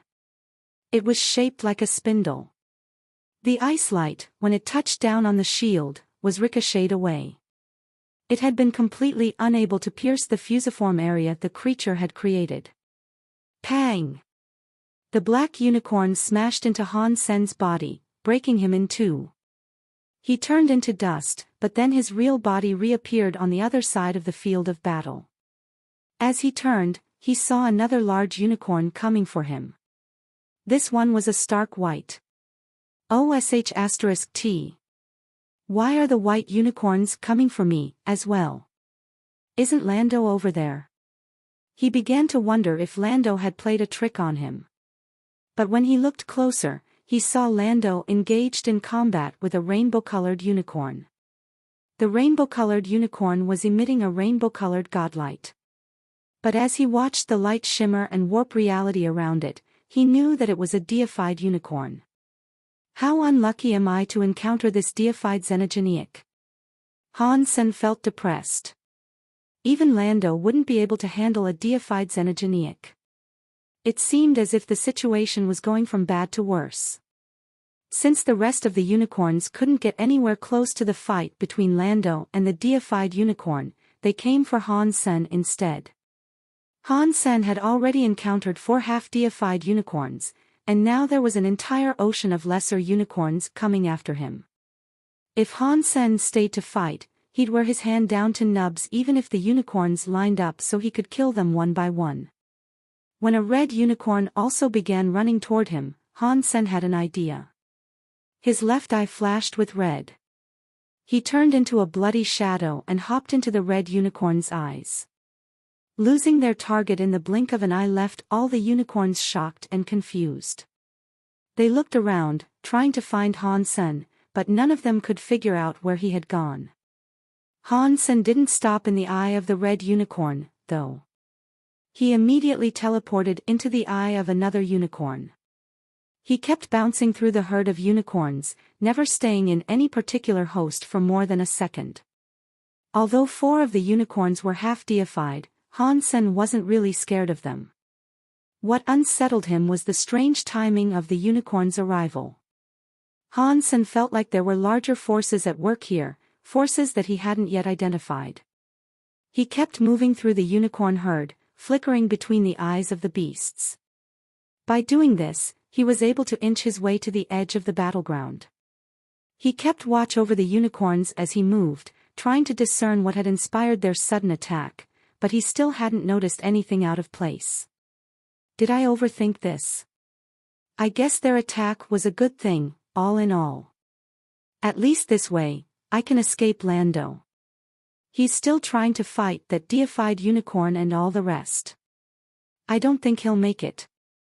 Even if he does make it out, he won't be able to catch me again, Han Sen thought. By this time, he had made it to the edge of the unicorn horde. He came out of the eye of the furthest one and tried to fly away unnoticed. Pang! Han Sen felt as if he had run face first into a steel board. He reeled back, his nose weeping blood. What is this? Han Sen looked forward but he couldn't see anything. He reached out his hand to touch whatever he had crashed into, and he realized it was some sort of invisible shield. There's something wrong here. Han Sen touched the invisible shield. His body flew up a few hundred miles, but his hands kept in contact with the shield. There was no end to it.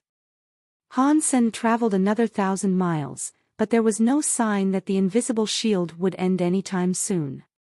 He had no idea how far it went. What is this? Who is doing this? Han Sen was shocked. If that shield covered the entire battleground, then that meant there had to be an additional deified being who was pulling strings in this battle.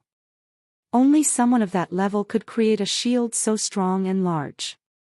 Han Sen opened his Dongxian aura and used the purple butterfly in his right eye to see if he could discern more about the invisible shield. He immediately saw that the thing prohibiting his passage was an invisible substance chain wall. He looked ahead and saw that the wall surrounded the entire area. There was no end to it. There really is a deified elite behind all this. Han Sen took a deep breath. He didn't understand why the deified elite hadn't revealed itself and fought. He only knew that the deified had locked down the battleground, and now, Han Sen couldn't escape. Suddenly, Han Sen's left finger grew hot. A beam of gray light emerged from his finger, glowing from the symbol painted onto one of his metacarpals. The mark seemed to fade away from his finger, and the gray light formed the image of Lando in front of him. Stop running. This place has been locked down by a deified elite. We need to kill every xenogeniac here. Otherwise, we die, said the mark that had turned into the shadow of Lando. Why? Han Sen frowned. There is no why. We simply aren't strong enough to have any other options. I may not like this, but someone is using us as chess pieces right now. Lando's shadow slowly disappeared. It seemed as if the power was extinguished. Lando had placed the mark on Han Sen to keep him on a leash, but now he had simply torn the mark off. That told Han Sen how serious of a situation they were in. Lando wasn't bluffing. Han Sen had only been hovering there for a short time when the horde of unicorns found him again. They rushed toward him in a crazed mass. Han Sen didn't use his blood-eye evil god power this time. Instead, he drew his ghost teeth knife and thunder god spike. With them in hand, he plunged into the field of battle. In a few seconds, he slew a dozen unicorns.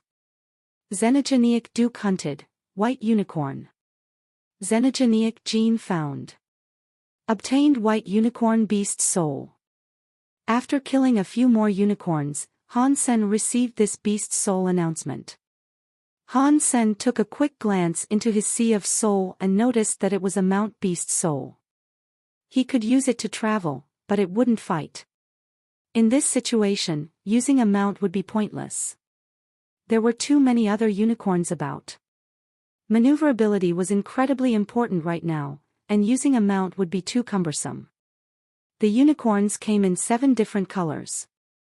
The colors he had seen thus far included black, white, purple, red, gold, blue, and green. The unicorns of each color were divided into ordinary dukes, kings, and half-deifieds. Each color possessed different area powers.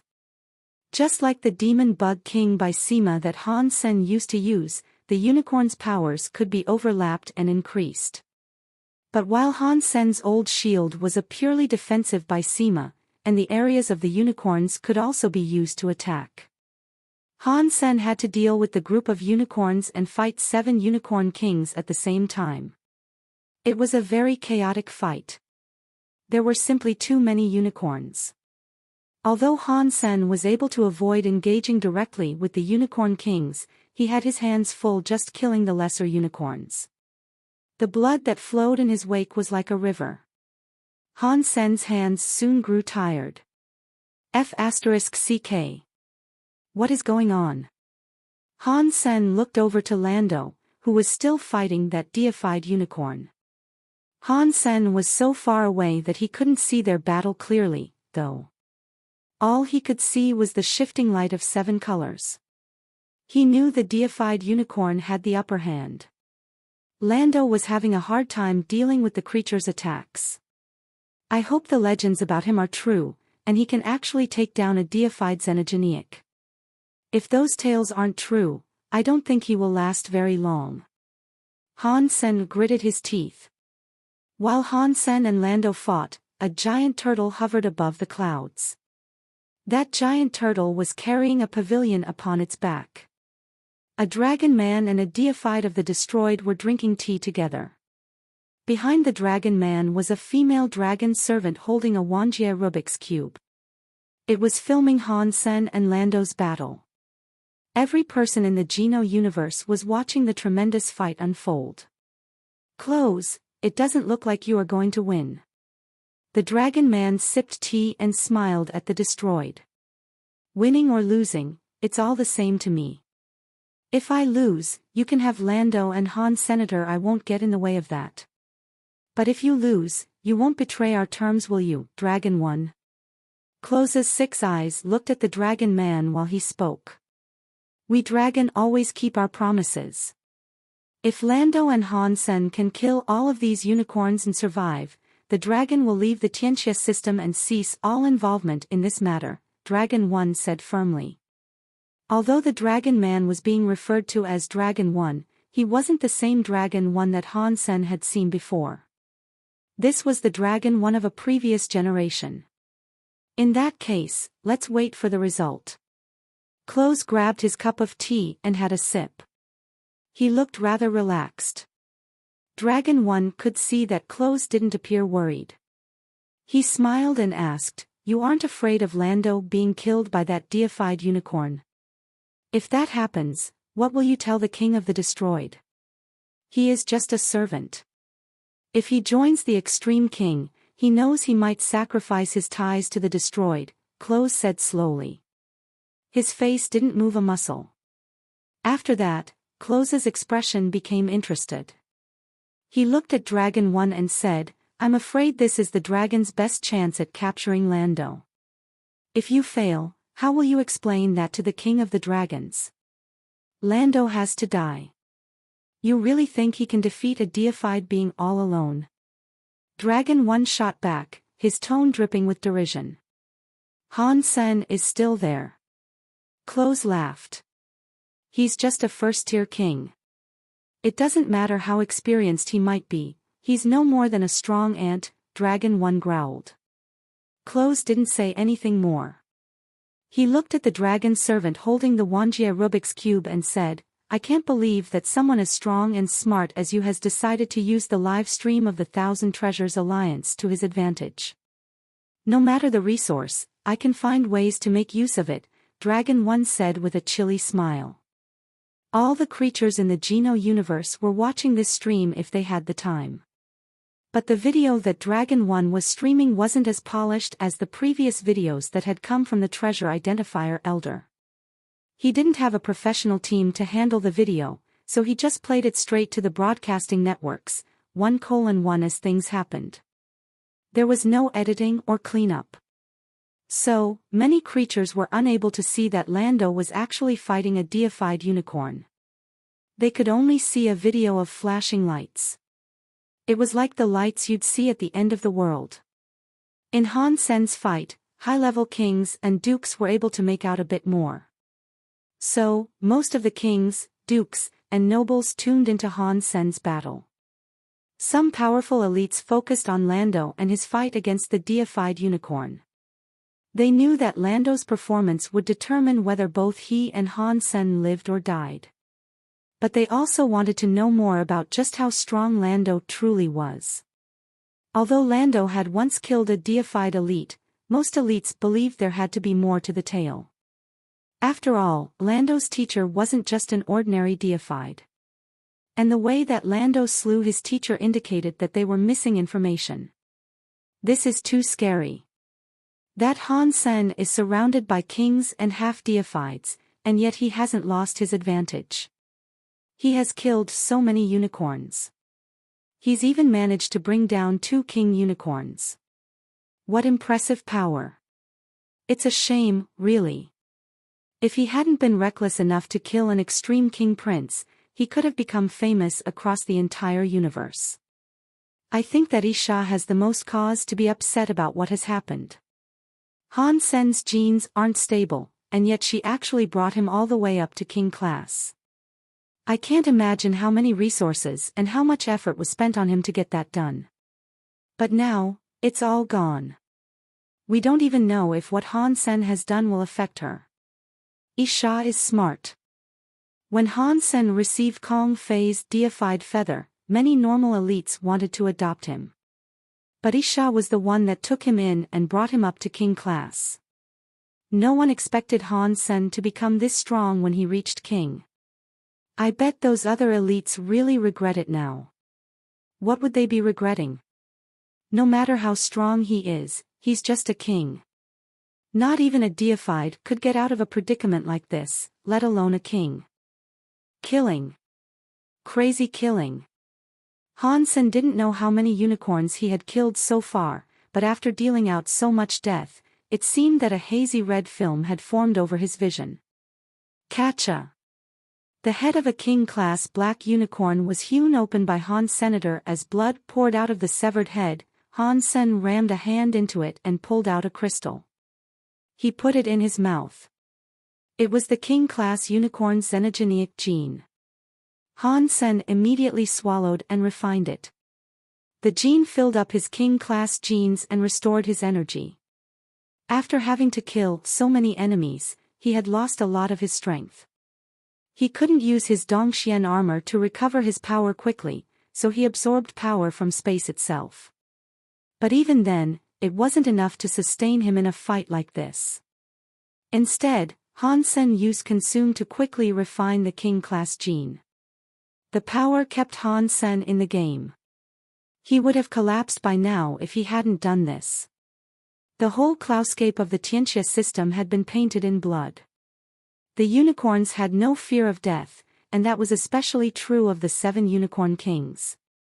All of them wielded godlights, and the rainbow area they produced was causing Han Sen a lot of trouble.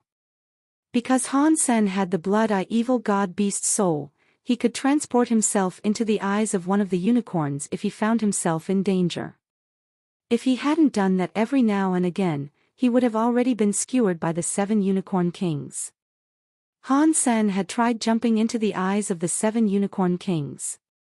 He wanted to attack them from inside their eyes, to see if he could kill them from within.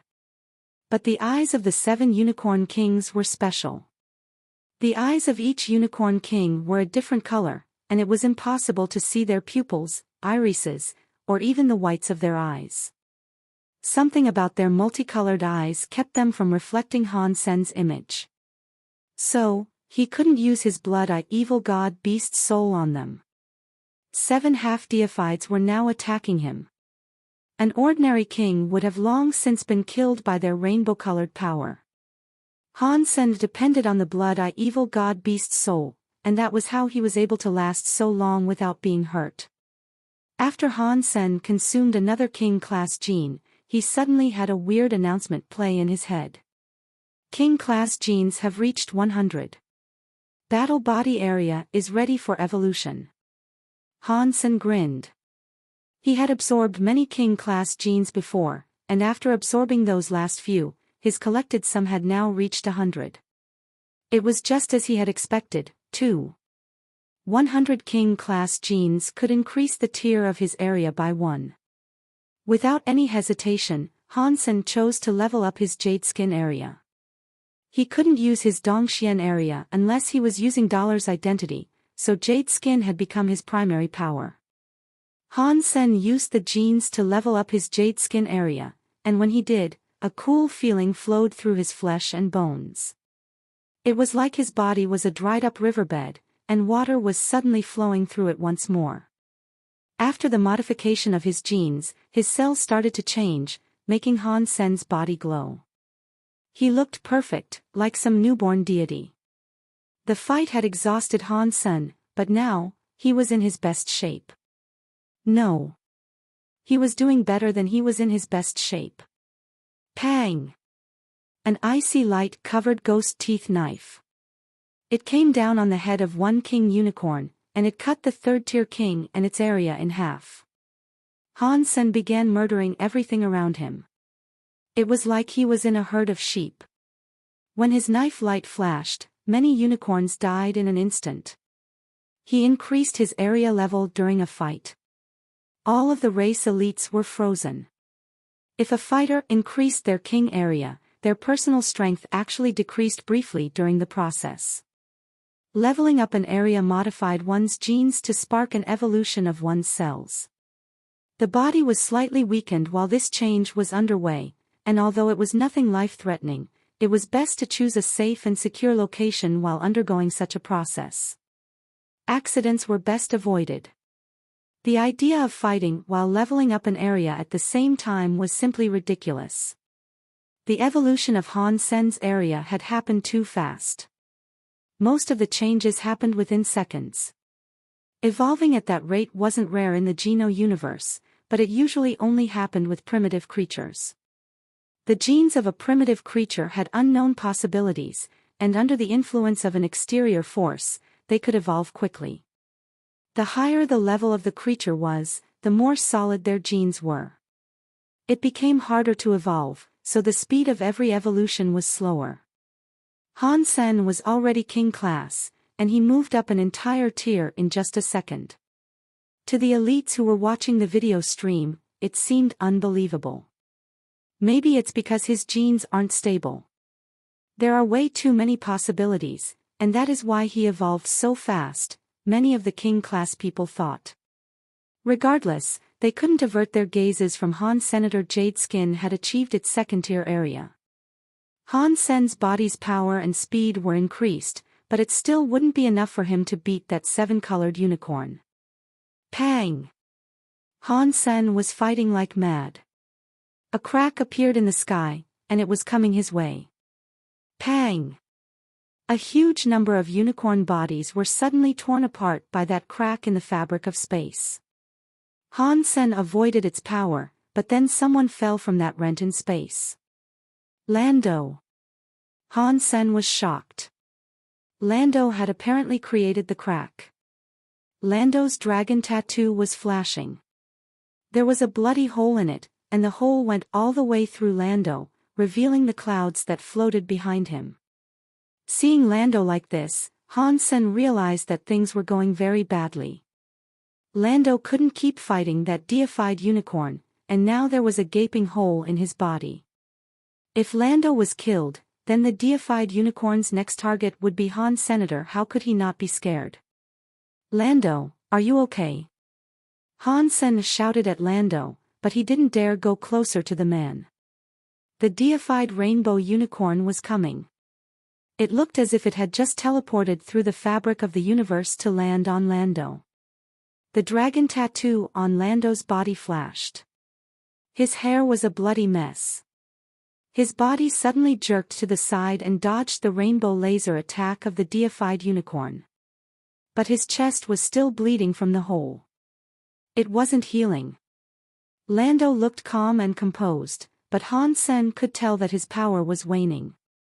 It was still impressive that a half-deified had done battle with a deified creature for so long, though. But if he died, Han Sen would be left to face the deified unicorn alone. That would be extremely dangerous. Try to live. Use everything you have to live. Lando was floating in the air. His eyes didn't look frightened, and he didn't look at the bloody hole in his chest. He just went on pretending it didn't exist. Han Sen then remembered Lando mentioning that his body had been destroyed and he could no longer feel pain. The dragon's groan rolled across the sky, and blood showered down like rain. Lando was fighting the deified unicorn once more, but all Han Sen could see was the countless droplets of blood in the sky. They landed on the clouds and soaked into them. It was obviously Lando's dragon blood. This is pretty bad. We have to find a way to escape this place. Han Sen had tried to get out many times, but his power wasn't enough to break the substance chains that formed their invisible prison. He would have to use his super god spirit body, otherwise, he had no chance of escaping. Why are there no other xenogeneics or races watching us? If anyone was beyond this invisible shield, I could use my eyes to just teleport outside. Han Sen was depressed. He kept looking around, but he couldn't see a single creature. Han Sen guessed that someone had locked the place down on purpose. Otherwise, something would surely have come to watch the fight. What kind of people want us dead so badly? Han Sen shouted, turning his face up to the sky.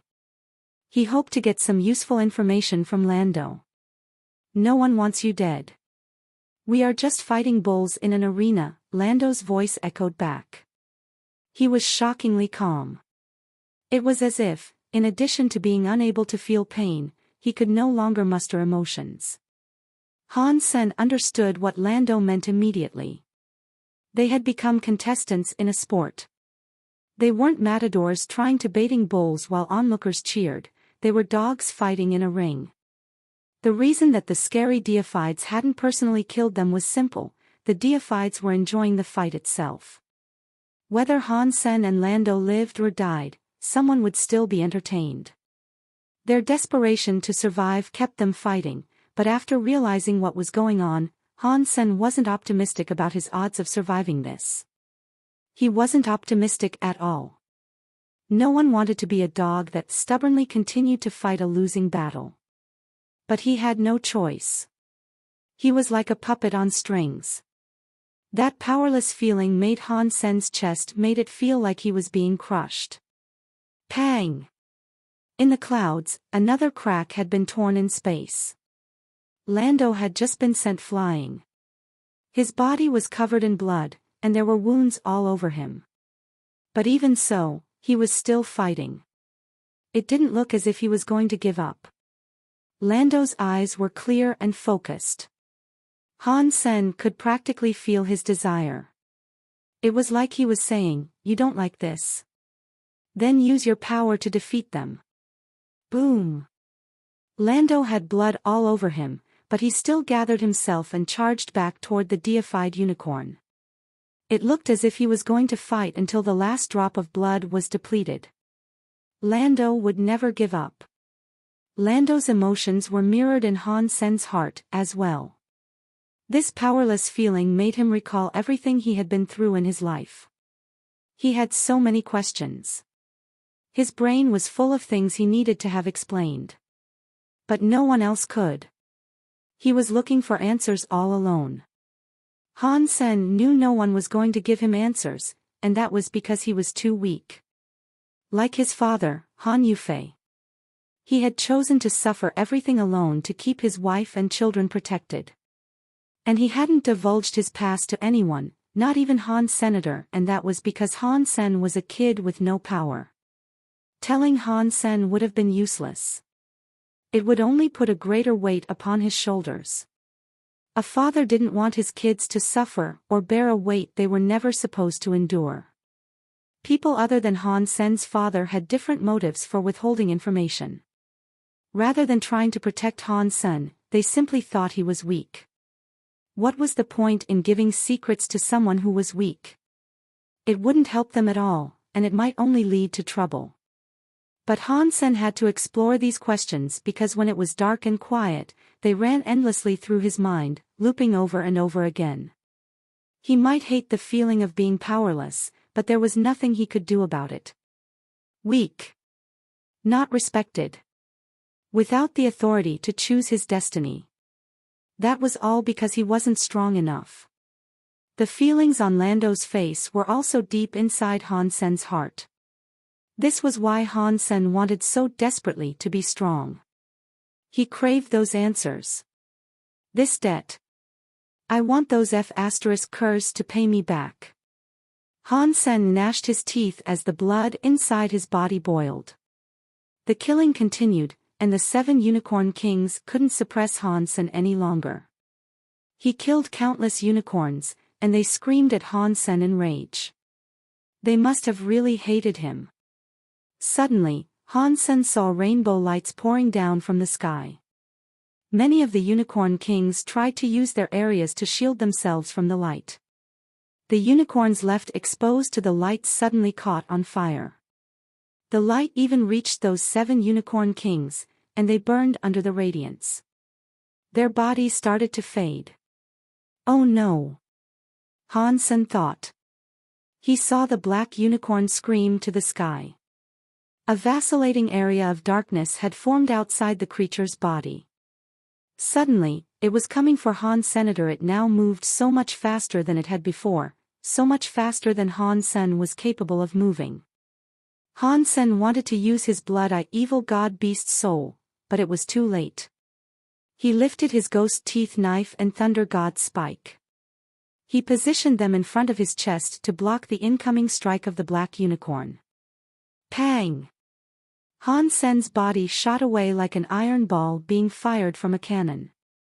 Blood filled his mouth, and he heaved it out in a long spray. His chest felt as if it had exploded.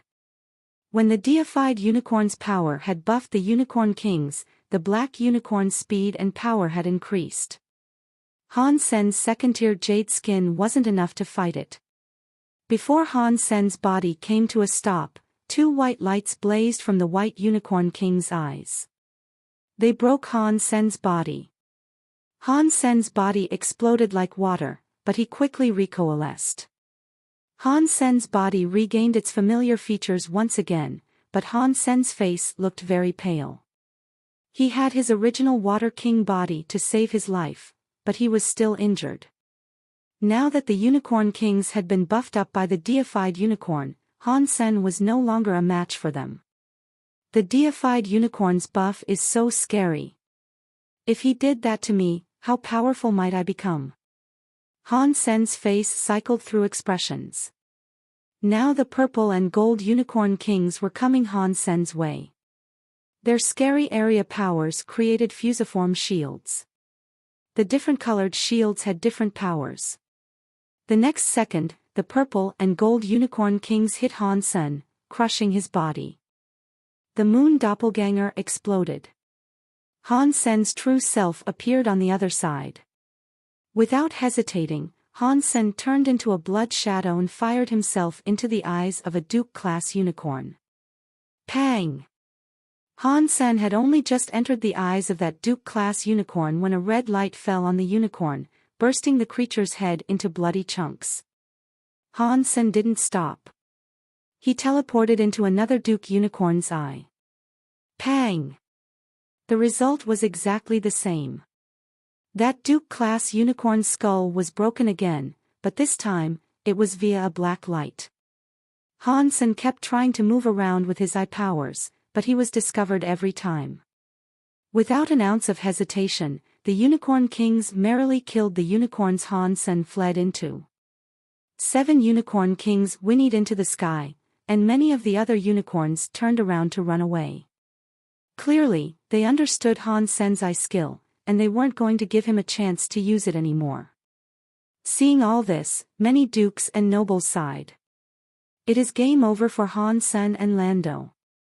Ordinary people often sympathized with an underdog. Han Sen and Lando were the best of their level, but now people were sympathizing with them. Lando was already injured, so it didn't look as if he would last much longer. Han Sen's ice skills had been his best chance of survival at this point. If he couldn't use those ice skills, his end wouldn't be any prettier than Lando's. Close, the table is set. Your expectations of that traitor were too high, it appears. Dragon 1 sipped tea from his teacup and smiled coldly. It isn't the end just yet. It's still difficult to determine who the winner will be. Close continued to smile. What? Does that traitor still have a few tricks up his sleeve? Dragon 1 frowned as he looked at Lando, who was still in battle. Who knows? It's difficult to say, isn't it? Close said in a mysterious tone of voice. Pang! Another big explosion rocked the battle. Lando was sent flying away again. By this point, his injuries were very dire. There were 3 bloody holes in his chest, plus countless wounds and scrapes across his body. He was bleeding all over, and his body was beginning to run out of blood to spill. His injuries were so serious that any other half-deified would be immobilized by the pain. In their agony, they'd literally scream themselves to death. But Lando still moved as if he didn't have any pain. He just looked a bit pale. The rainbow unicorn was coming for him again. Its eyes were like pieces of glass that reflected the entire universe. The rainbow light was headed for Lando again. In its eyes, it looked as if it held the very essence of life and death. Lando's body danced in the sky, but he no longer had the strength to dodge the attacks that came his way. The scary rainbow light was going to perforate his head. Everyone thought this was the moment Lando would be killed. No matter how strong the body of a dragon might be, it couldn't be revived if the head was annihilated. Only a very few of the dragon could ever be fully reborn. Lando suddenly groaned like a dragon. But when Han Sen looked at him a little closer, he could see that the groan didn't actually come from Lando's mouth. It came from his back. The purple draconic tattoo on Lando's back had started moving. It grew, spreading to cover his entire back. It glowed with a purple light. Purple air hissed out of the dragon tattoo, making it appear as if the dragon tattoo was a living entity. Lando was in the air. He threw his fist in a punch toward the rainbow light. The purple dragon tattoo shone on his back, and the purple air wrapped around his arm in a shroud. It was like the spine of a dragon was wrapped around that launched fist. A purple dragon came out of the fist and hit the unicorn's rainbow light. The 2 powers hit each other inside the clouds, and suddenly, a hole was torn right through space. A giant black hole appeared there and started sucking everything inside. But there was no explosion. Huh? Isn't that the demon hell dragon tattoo from Dragon 2? Why would it be on the traitor? Dragon 1 stared at the purple tattoo on Lando's back. The demon hell dragon tattoo has very special powers. The legends say it comes from Dragon 2 of the prior generation. The same Dragon 2 who was Lando's master. Dragon 2 created it in the hope of challenging Dragon 1. It was a shame he was beheaded by his student before he could use it, Close said with a smile. It looks like the demon hell dragon tattoo wasn't destroyed. That traitor took it for himself. Very good, very good. Instead of being shocked, Dragon 1 was actually happy. He looked at the demon hell dragon tattoo with excitement. The last generation's Dragon 2 wanted to obtain Dragon 1's seat. He used his deified body as a base and refined his blood into a tattoo that became known as the demon hell dragon tattoo. It was quite the treasure. Not many dragons knew about that treasure. And no second dragon wanted to try it because it was too painful. Using his own body and his dragon blood to create the demon hell dragon tattoo meant that Dragon 2 put himself into a smithy's furnace to be forged. That pain wasn't something that just anyone could endure. It was like taking a trip to hell, where you would have to endure endless torture. That was why it was called Demon Hell Dragon Tattoo. Dragon 2 of the prior generation suffered for 10,000 years to create this treasure that was called the Demon Hell Dragon Tattoo. He had planned to use it to rise within the dragon ranks. When that Dragon 2 died, the other dragons thought the Demon Hell Dragon Tattoo was destroyed. After all, the Demon Hell Dragon Tattoo was created by Dragon 2.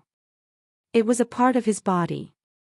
But no one thought the Demon Hell Dragon Tattoo had actually ended up on Lando's body. Not only that, but he could apparently control it. Seeing the power of the Demon Hell Dragon Tattoo, it was obviously something that had reached deified status. It could create substance chains. Lando himself hadn't yet become deified, but already he could make the Demon Hell Dragon Tattoo manifest in an incredibly powerful way. If he became deified and was able to use the full power of the Demon Hell Dragon Tattoo, the power he could unleash would be even scarier. You knew Lando had the Demon Hell Dragon Tattoo? Dragon 1 asked, looking at Close. How was Lando able to kill his teacher if he had the Demon Hell Dragon Tattoo? Are you so naive that you think a half-deified can easily slay a deified? Close asked, his voice grating. Dragon 1 wasn't angry. He laughed and said, "Good. Today I will claim the Demon Hell Dragon Tattoo, too. Then, the grudge will be over." What?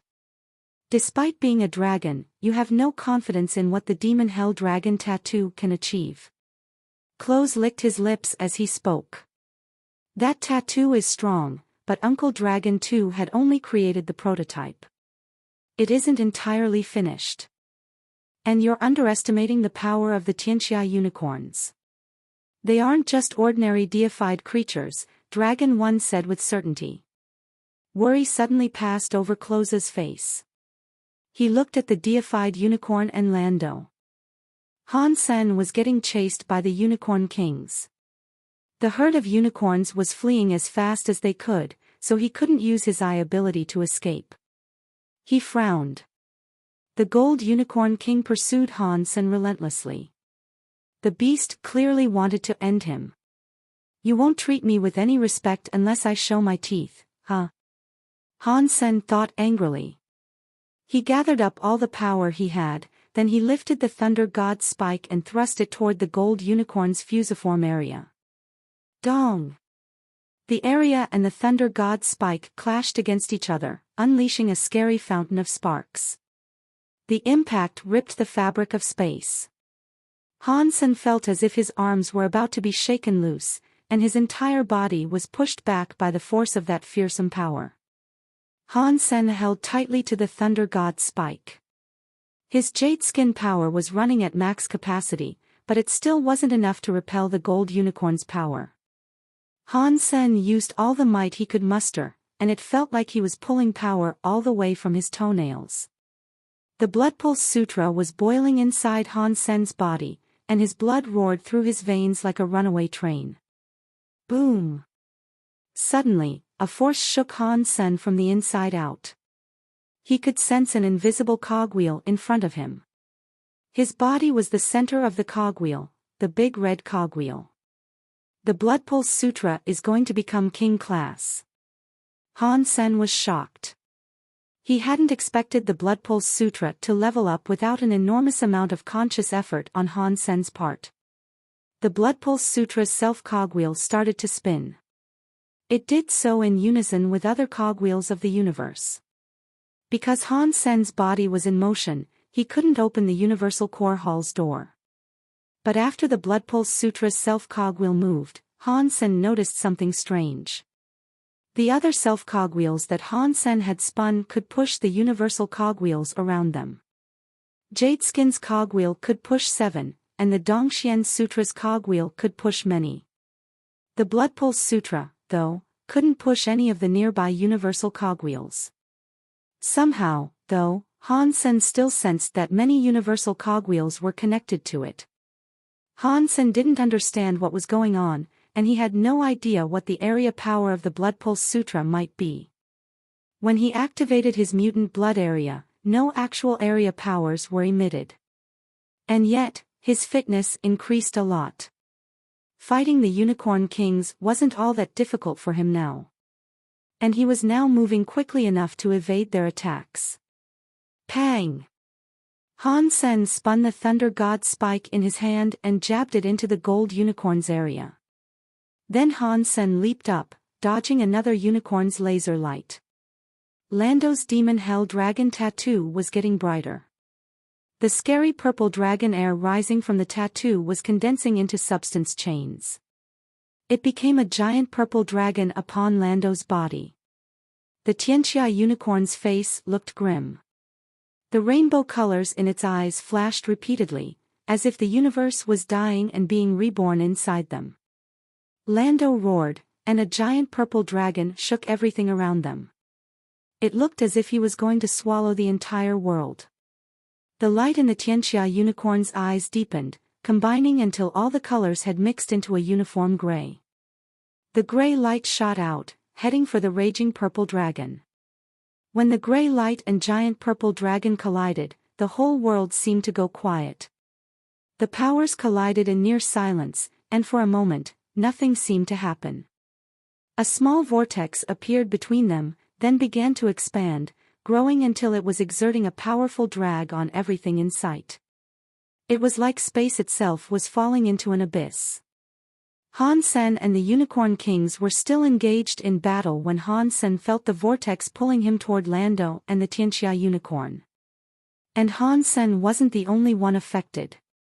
The Unicorn Kings, the fleeing unicorn herd, and even the clouds around them were all being sucked into the vortex. Once they fell inside, they vanished. Han Sen cast his own powers, but he couldn't fight off that force of suction that was dragging him in. Not even a half-deified king unicorn could escape it, so the chances of Han Sen escaping it were nil. Seeing that he was about to be sucked into the dark swirl, Han Sen prepared to return to the sanctuary. Just before he activated his power, though, he felt someone grab his arm and pull him back from the abyss. Han Sen raised his head and saw that it was Lando who had grabbed him. Pang! Han Sen heard the sound of something breaking. Under the tremendous power of the vortex, the invisible walls composed of substance chains started to crumble. The walls shattered like glass and began to fall into the abyss. Go! Lando shouted. The arm that was holding Han Sen swung as Lando hurled Han Sen away from the vortex. In the next second, Han Sen found himself thousands of miles away, and he was still flying. As he flew back, Han Sen heard a distant shout. The gray light inside the Tianxia unicorn looked like a laser that could destroy the whole universe. It was being fired at Lando again. A dragon roar shook space itself, and Lando's whole body became a giant purple dragon that struck the gray light.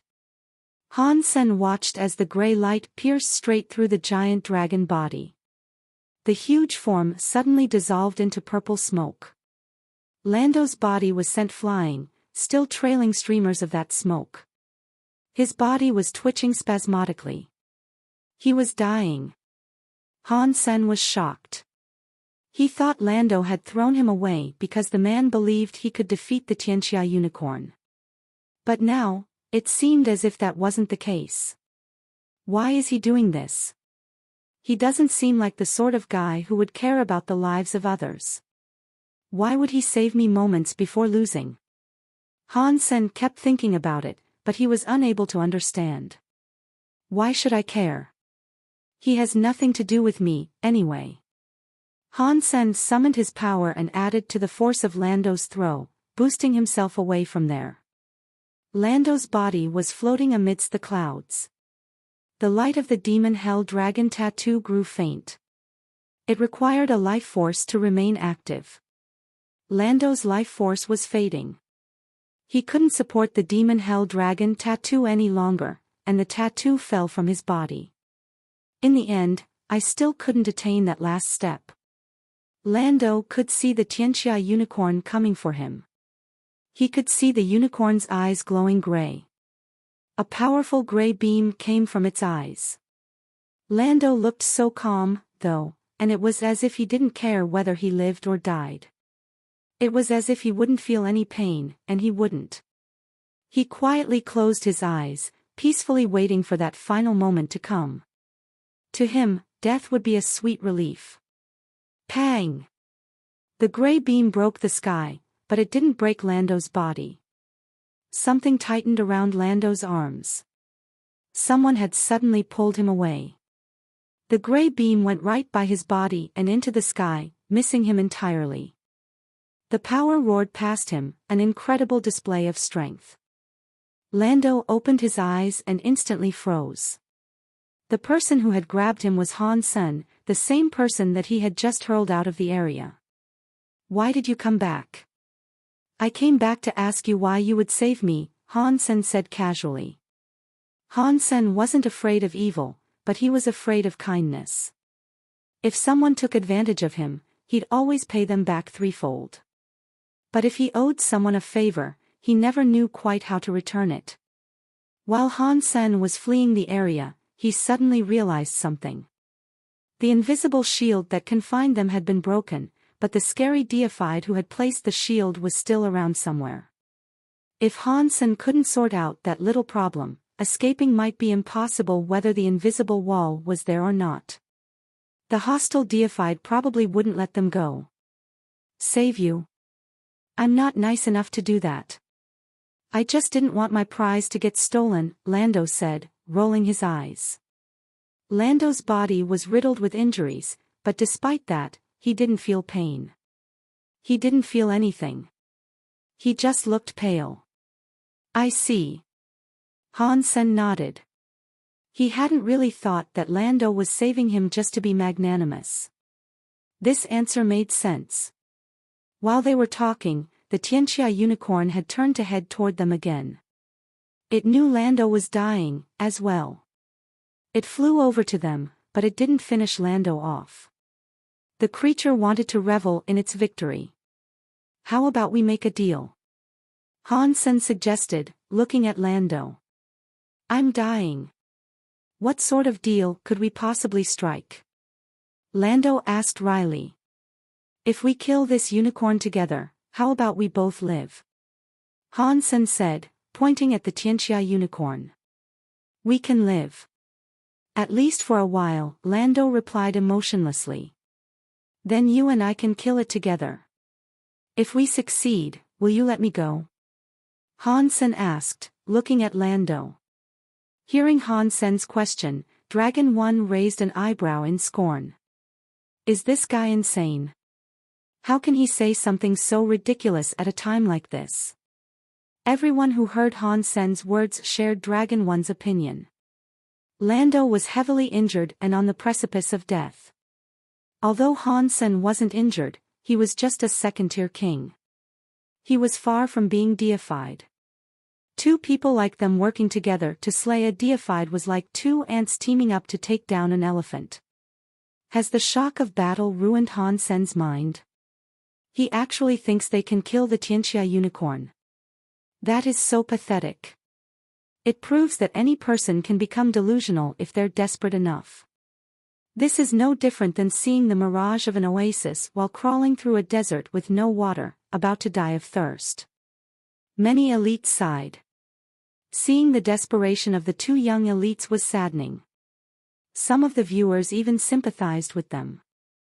Unless they became deified, they wouldn't control their own fates. All the elite kings and half-deifieds felt a pang of empathy in their hearts as they looked at Han Sen and Lando. What was happening to Han Sen and Lando today could end up happening to them tomorrow. There was no guarantee that they wouldn't encounter a cruel deified being by chance. "Sure," Lando answered simply. He just nodded and looked at Han Sr. "This is so pathetic." Lando was invincible against others of the same level. He is the man who slew his master. And now he has fallen this far, to put stock in such a ridiculous hope. Dragon 1, seeing all this, looked full of hatred and disdain. Close frowned, too. He didn't know much about Lando. Although Lando joined the destroyed, he was a very solitary individual by nature. Plus, he wasn't really one of the destroyed. They didn't have much inclination to associate with the disgraced dragon. But even if he didn't understand Lando well, he knew that anyone who could slay a deified must possess a considerable amount of mental fortitude. Lando's mental health shouldn't have deteriorated like so, even under that sort of pressure. But Lando seemed to accept Han Sen's ludicrous suggestion. Clearly, the strain had gotten to the man. That was why he put hope in something so silly. Death is a very interesting thing. No matter how strong a person might be, they will always appear small at the hands of death. Close sighed. He was the same, too. Even though he was a deified, he would still fight to live for the sake of living. Then we have a deal, Han Sen said, his face completely serious. What do you want to do? Lando asked Han Sen with a curious look. Lando didn't actually believe Han Sen could do what he had suggested. Lando was just curious about what Han Sen was planning. In fact, Lando had always been curious about Han. Senator Han Sen was like his complete opposite. Lando's life had never given him many good memories to look back on. He stayed alive more out of habit than anything. Han Sen was different. Han Sen was a man who possessed a fierce desire to live. Han Sen would employ any method necessary, including betraying his promise by trying to escape Lando, in order to survive. But the moment that Han Sen came back to save him, Lando began to wonder just who Han Sen really was. Somewhere in his heart, Lando had the suspicion that he had misjudged Han Sen in some fundamental way. Han Sen didn't answer Lando. He wasn't looking at the Tianxia unicorn, though, which was hovering over them like some victorious warrior. Han Sen helped Lando get back to his feet. He reached out his hand and placed it down on Lando's forehead. He looked like a priest that was about to bless his congregation. Han Sen calmly looked at Lando. In a very calm voice, he slowly said, "I, Han Sr., by the name of all the gods, grant you." Lando, holy power forever, opened the door of destiny. Hearing what Han Sen had just said, Dragon 1 and Close almost spat out the tea in their mouths. The dukes and the nobles that watched the stream stared at their screens. They looked at Han Sen as if they were watching someone retarded. At that moment, Han Sen's actions were no longer ridiculous. Now they were simply idiotic. The approach of death must have made him lose his mind. Even if they sympathized with Han Sen earlier, this was too much. This is crazy. By the name of all the gods. Han Sen must have gone insane. This is so funny. I think I overestimated him. He was someone impressive before, but I cannot believe his will is this weak. He has clearly gone crazy. Haha. By the name of all the gods. This is so funny. This is the funniest joke I have ever heard. Dragon 1 laughed so much that tears were welling up in his eyes. After hearing what Han Sen said, even the Tianxia unicorn looked amused. Mirth crossed over its horse-like face, and it whinnied in a way that sounded a lot like a human chuckle. So many elites populated the Geno universe. Even if they were deified elites, they wouldn't call upon the gods for aid. Using the names of the gods for help was something no one would do, not even sacred leader in his time of power. But Han Sen, as a second-tier king, had dared to call on the gods. It made everyone think this was all a comedy. If he's the master of all celestial beings, then I'm the daddy of all gods, said a king-class elite with a tremendous belly laugh. Many other elites were saying similar things. They enjoyed mocking others, and with what was happening on the video stream, it was too easy. It was like two crazy people putting on a comedy skit. But in the next second, their smiles froze. A red light appeared in Han Sen's hand, and that light looked like the seed of fire itself. The red glow immediately lit up Lando's body, and his entire form burst to life with wild red flames. At the same time this happened, a scary presence appeared. It exploded out of Lando's body like an erupting volcano. In seconds, Lando's injured body recovered. The demon hell dragon tattoo on his back, which had just now looked dim and lifeless, was now bursting with a purple light. A purple dragon's shadow came to life on Lando's back, and it looked even shinier than when Lando had used his powers earlier. All of the stream's viewers stared at their screens, motionless. No one was quite sure what had happened, but Dragon One's eyes opened wide. He could barely believe what he was seeing. There were 2 scars on Lando's back. They were the wounds he incurred when his wings were ripped off. The legend said he was cursed when his teacher tore them off and that they would never grow back. But at that moment, bones sprouted from his back and flesh crawled over them, creating new purple dragon wings. As the wings grew from Lando's back, the demon hell dragon tattoo grew wings as well. Previously, the demon hell dragon tattoo had only been half finished. Now, however, Dragon One sensed that there were no longer any flaws to the tattoo's composition. The presence that radiated from Lando was enough to make people tremble. Seeing a deified treasure of this power was very, very rare. This is impossible. The demon hell dragon tattoo is finished. Dragon One was shocked. He stared at Lando with wide eyes. But he wasn't really looking at Lando. He wasn't looking at the demon hell dragon tattoo, either. He was looking at Han Sen, who had his hand on Lando's forehead like some kind of ancient progenitor of gods. In truth, everyone tuned into the broadcast was looking at Han Sen in utter shock. Even if they didn't know enough to recognize the changes to the demon hell dragon tattoo, they could feel that Lando was changing into something grander. The Geno universe was frozen as all the creatures watched the stream in shock. At this moment, those 2 figures were at the center of the entire universe.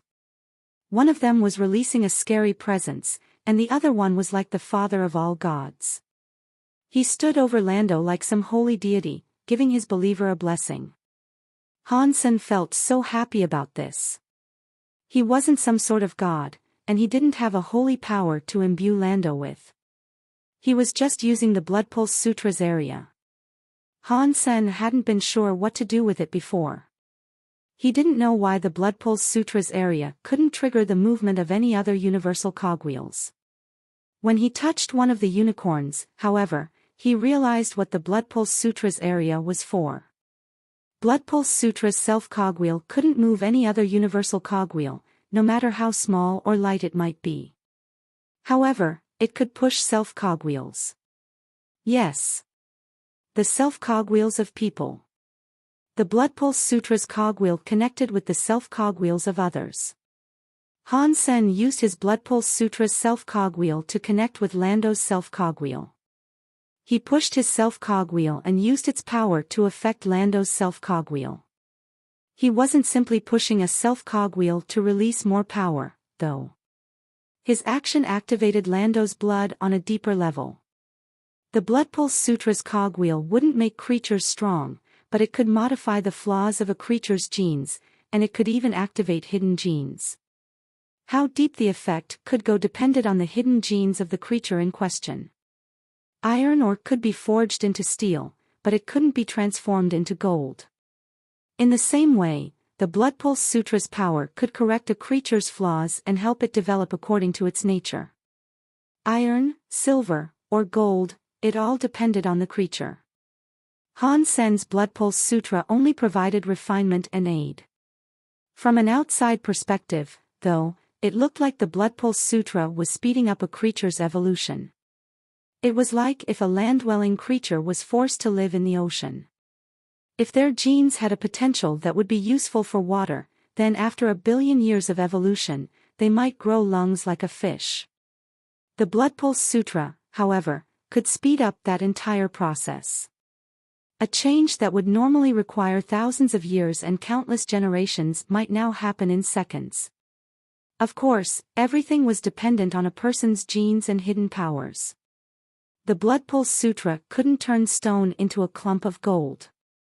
But the Blood Pulse Sutra, when used on Lando, provided fairly amazing results. It worked 100 times better than Han Sen had expected. Han Sen thought it might help push Lando's self-cogwheel to the max, returning the man's body to optimal condition. Lando's self-cogwheel was very heavy. It took all of Han Sen's strength to push Lando's self-cogwheel to spin a little faster. But who would have guessed that the speed of Lando's self-cogwheel would begin to increase on its own? Even the demon hell dragon tattoo changed, as well. This surprised Han Sen because the Blood Pulse Sutra's first-tier power was limited. Han Sen had just started using the area, so pushing a king's self-cogwheel was presumably the best he could do. The demon hell dragon tattoo was deified. According to Han Sen's general understanding of how the Blood Pulse Sutra worked, he shouldn't have been able to push it. But when Lando's self-cogwheel accelerated, the demon hell dragon tattoo magically changed, too. The flaws that had previously plagued the demon hell dragon tattoo had now vanished, and the tattoo had become perfect. The scariest thing was that Lando's genes had also been perfected. He was now on the verge of becoming deified, and the demon hell dragon tattoo was beginning to influence Lando's body. Han Sen went rigid with shock as the demon hell dragon tattoo's power surged through Lando. The dragon pushed through the final wall that stopped him, and he suddenly generated a substance chain. He had become deified. Countless people and creatures across the Geno universe looked at Han Sen, who was touching Lando's forehead like some ancient deity. A moment later, Lando's presence combined with the demon hell dragon tattoo. It rushed out into the sky as a scary substance chain came down on Lando. In front of Han Sen, dark sinews of power waved and thrashed. The substance chains were breaking space, and Lando looked like some heavenly being of power. Everyone's brain felt empty. They couldn't believe this. They were all thinking numbly, how did Lando become deified? Is Han Sen really a father of gods? This can't be real. As Wang Yuhang stared at the screen, it looked like his eyes were about to pop out of their sockets. Many other people were having similar reactions. Countless elites of all sorts of different races had their eyes glued to the screen in disbelief. There were not many deifieds in the Geno universe, and normal people would never have a chance to see this process. Most people had never even seen a deified being, other than occasional pictures on the internet. Even with the internet, it was very rare to watch a person become deified.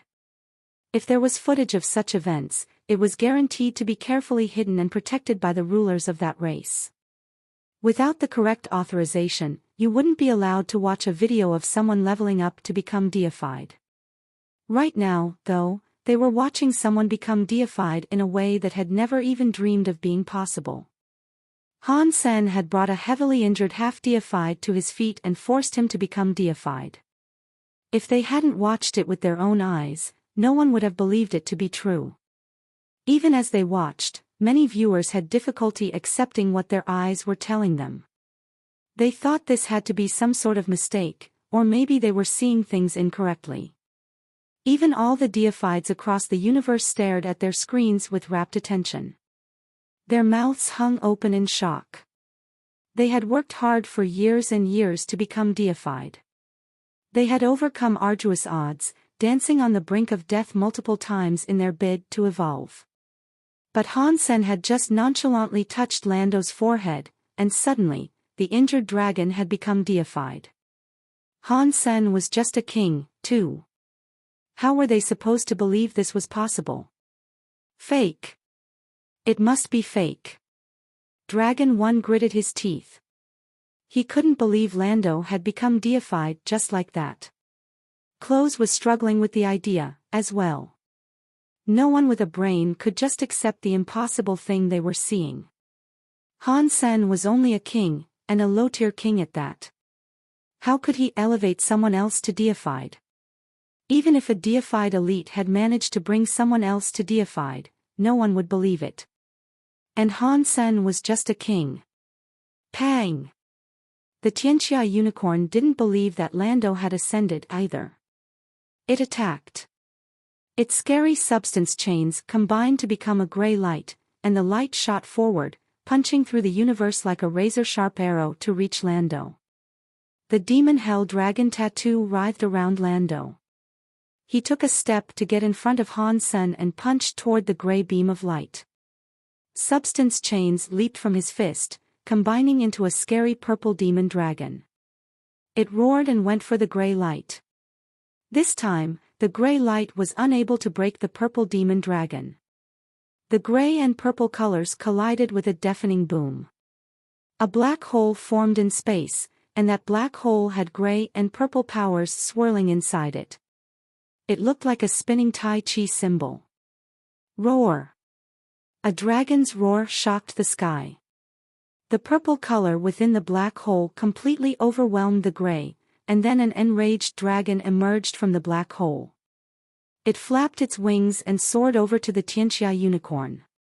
The Tianxia unicorn was stunned. Its substance chains frantically withdrew and circled around the unicorn. The beast tried to protect itself, but when the purple dragon struck the protective shield, the shield snapped in two. The blow tossed the Tianxia unicorn a few thousand miles away before it came to a stop. Lando really did become deified. People watched the stream, their minds blank. Their brains failed to function. There was no longer any doubt about the fact that Lando had become a deified. Only a deified elite could fight a deified xenogenic one-on-one like that. Now that they knew that Lando was deified, all the creatures in the Geno universe looked at Han Sen with fire in their eyes. He had brought a half-deified person up to deified. No matter what level they were, Han Sen was a god in their eyes. No. It was more like he was the father of the gods. He can produce gods. Many half-deified stared at Han Sen's image, their eyes flaming with the lust for power. King-class elites required a 9th-tier area to become half-deified, but after suffering for all that time, they had the hope that they would somehow live long enough to achieve their real goal. Even powerful half-deifieds could only hope for the best. Taking the final step to become deified was very difficult. It could easily take a few centuries to accomplish. Few races knew how many half-deified they had, for many died when they failed to become deified.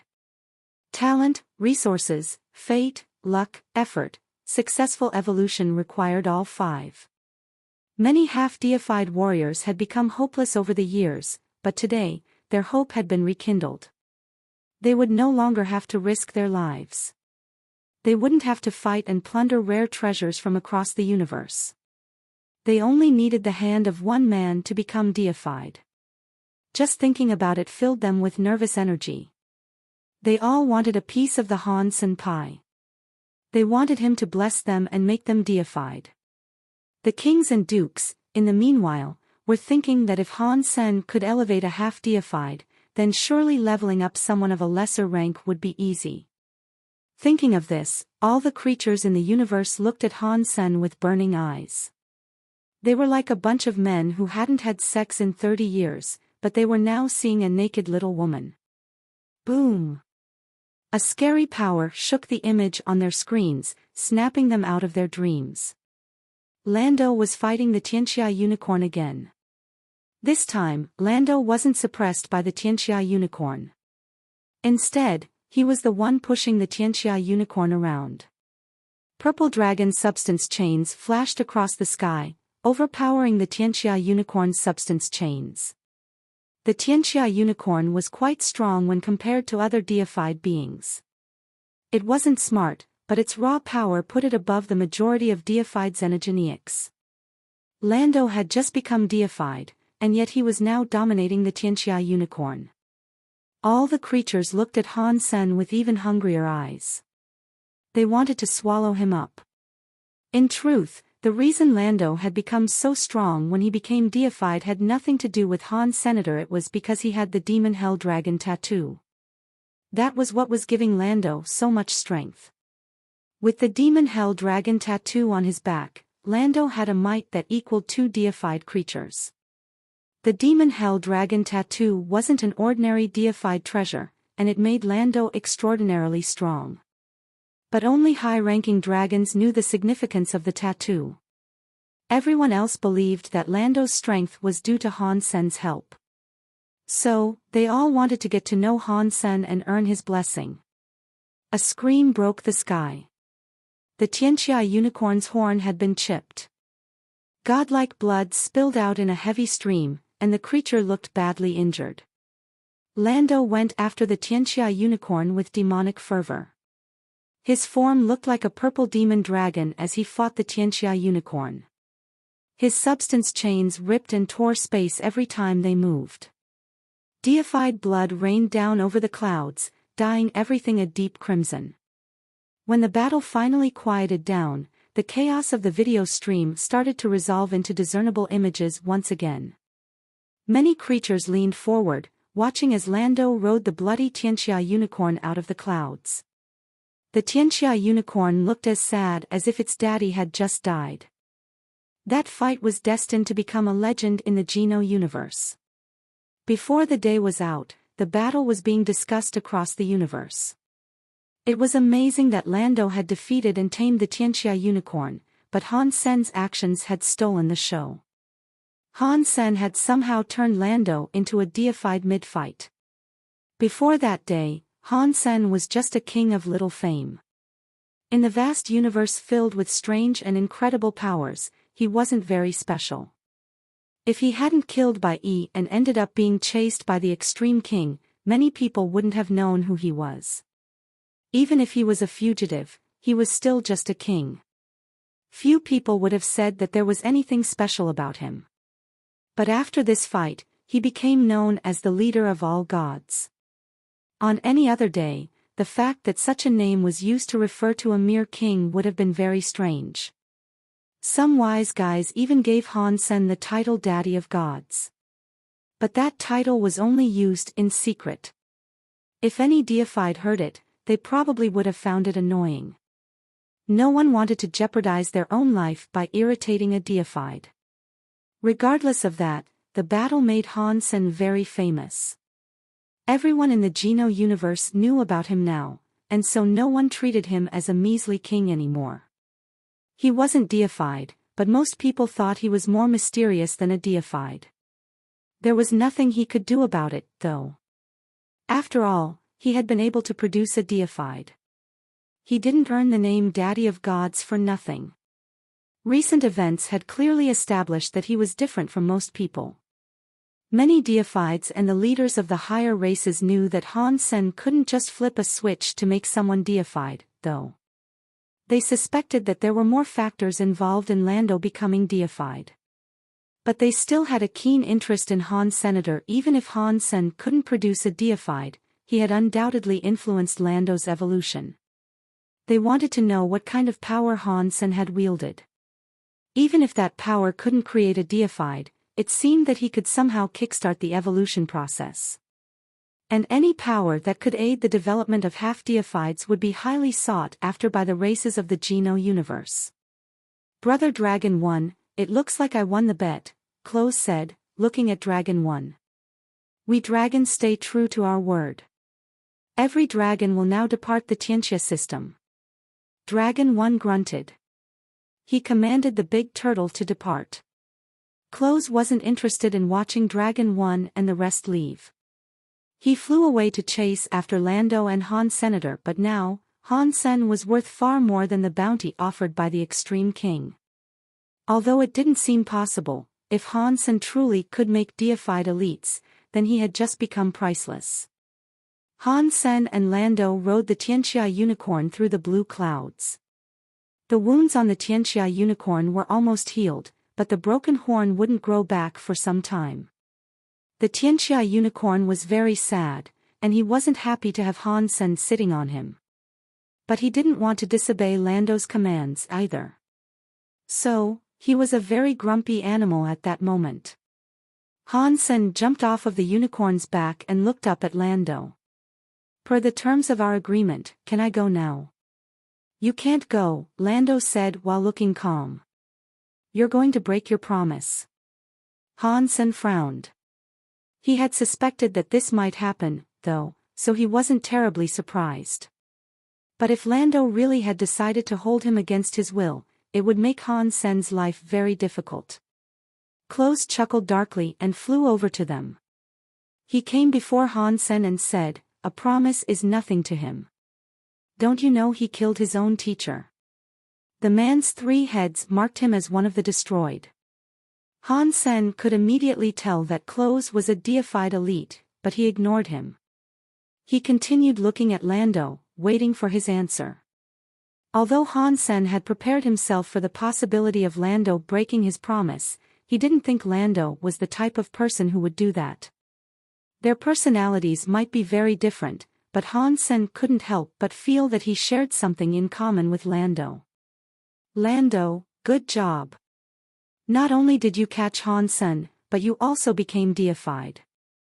And you tamed the Tianxia unicorn in the process. When we return home, I will definitely put it to good use. Close cast a substance chain toward Han Sen to tie him up. But the substance chain didn't land on Han Senator. A purple, dragon-like substance chain flew forward to protect Han Senator. It swallowed Close's power. Close's eyes widened, then suddenly narrowed. He looked at Lando and asked, "Lando, what are you doing?" "I promised him that I would let him leave this place," Lando said quietly. "Fine. You go on your way, and I will take him back myself," Close said with a frown. "I promise to let him leave here." Lando's face remained unmoved. His expression was as emotionless as a block of stone. "Not bad. Not bad. Our promise was for me to leave here. Not die here or be taken by someone else." Han Sen laughed and clapped his hands. "Lando, are you going to betray our ruler?" Black and white substance chains had begun to rise around Close's body. "I'm just keeping a promise I made," Lando said. "You must think this through clearly. If you let Han Sen leave this place, then you are a traitor to the destroyed. You know how we deal with traitors." Close smiled threateningly. He went on to say, "Plus, the dragon hate your guts now. And if you betray us, the destroyed, do you think any other race in this universe will accept you? Men that go with the flow are smart. You aren't a naive teenager. Destroying your future for the sake of a single promise isn't a good idea. I'm not going to stop you, though. If you want to leave, you may. And you can take what you've earned with you. But the prisoner is mine. I will take him back. It's none of your business, and you will have kept your promise." Close reached out his hand to grab Hans Sr. "I told you that he is leaving here. Whoever tries to stop him will be trying to stop me," Lando said, his eyes locked on Close. Close's expression turned grim as he stared back at Lando. He coldly said, "Lando, do you think that being deified will let you do whatever you want? You should know that a single deified means nothing to the destroyed. We can still have you killed with ease. The destroyed might be able to kill me, but you can't. You can leave now, okay?" Lando said, his voice as hard as granite. Close's face was frozen. Lando's words had made him angry. He knew that he wasn't weak, but Lando had the demon-held dragon tattoo and the Tianxia unicorn on his side. If he fought Lando now, it would be 1 versus 3. He couldn't win against those odds. "I hope you don't regret this decision you have made," Close snarled. Then he turned around and disappeared in the blink of an eye. "Now that he has left, have you really become a traitor to the destroyed?" Han Sen asked with a blink. "This wouldn't be the first time I've become a traitor." Lando's face seemed to be devoid of emotion. He turned the Tianxia unicorn to continue heading out of the system. "You don't look like someone who would become a traitor. Can you tell me more about your past? Han Sen asked with a look of great curiosity. He was still sitting behind Lando on the Tianxia unicorn as they made their way out of the system. He thought there had to be more to the story of Lando slaying his teacher. With Lando's power, assassinating a deified would have been incredibly difficult. Plus, there shouldn't have been a reason for him to kill his own mentor. By doing so, he only would have gained the animosity of his own race and the distrust of others. There was no benefit. You are wrong. I really am a traitor that killed his teacher, Lando said emotionlessly. Can you tell me why? Han Sen asked. Lando hesitated. Han Sen noticed and quickly said, I don't believe that you would kill your teacher for no reason. But if you don't want to tell me about it, that's fine. I won't push. Han Sen's strategy of backing off the subject worked. Although it took Lando some time to respond, he eventually said, It's not like I'm trying to keep the story a secret. It's just that if I told people, they wouldn't believe me anyway. I would believe you, Han Sen said with certainty. If I told you I was my teacher, would you believe it? Lando asked, turning around to stare into Han Sen's eyes. I'm not sure what to make of that statement. What do you mean? Han Sen asked. Lando faced forward again. They continued to fly forward for a long, quiet moment. Han Sen's curiosity was amped up even more. He was afraid that Lando might refuse to discuss the subject any further, but fortunately, Lando again broke the silence.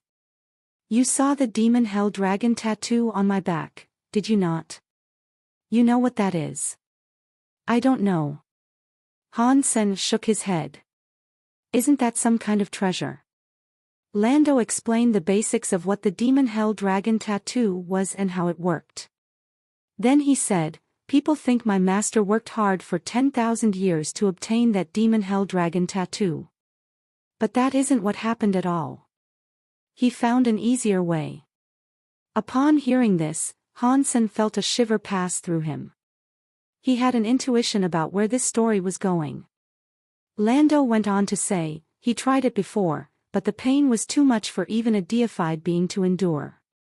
It wasn't long before he gave up on the idea, but he really wanted Dragon One's position, and he needed more power in order to claim it. So, he came up with a plan.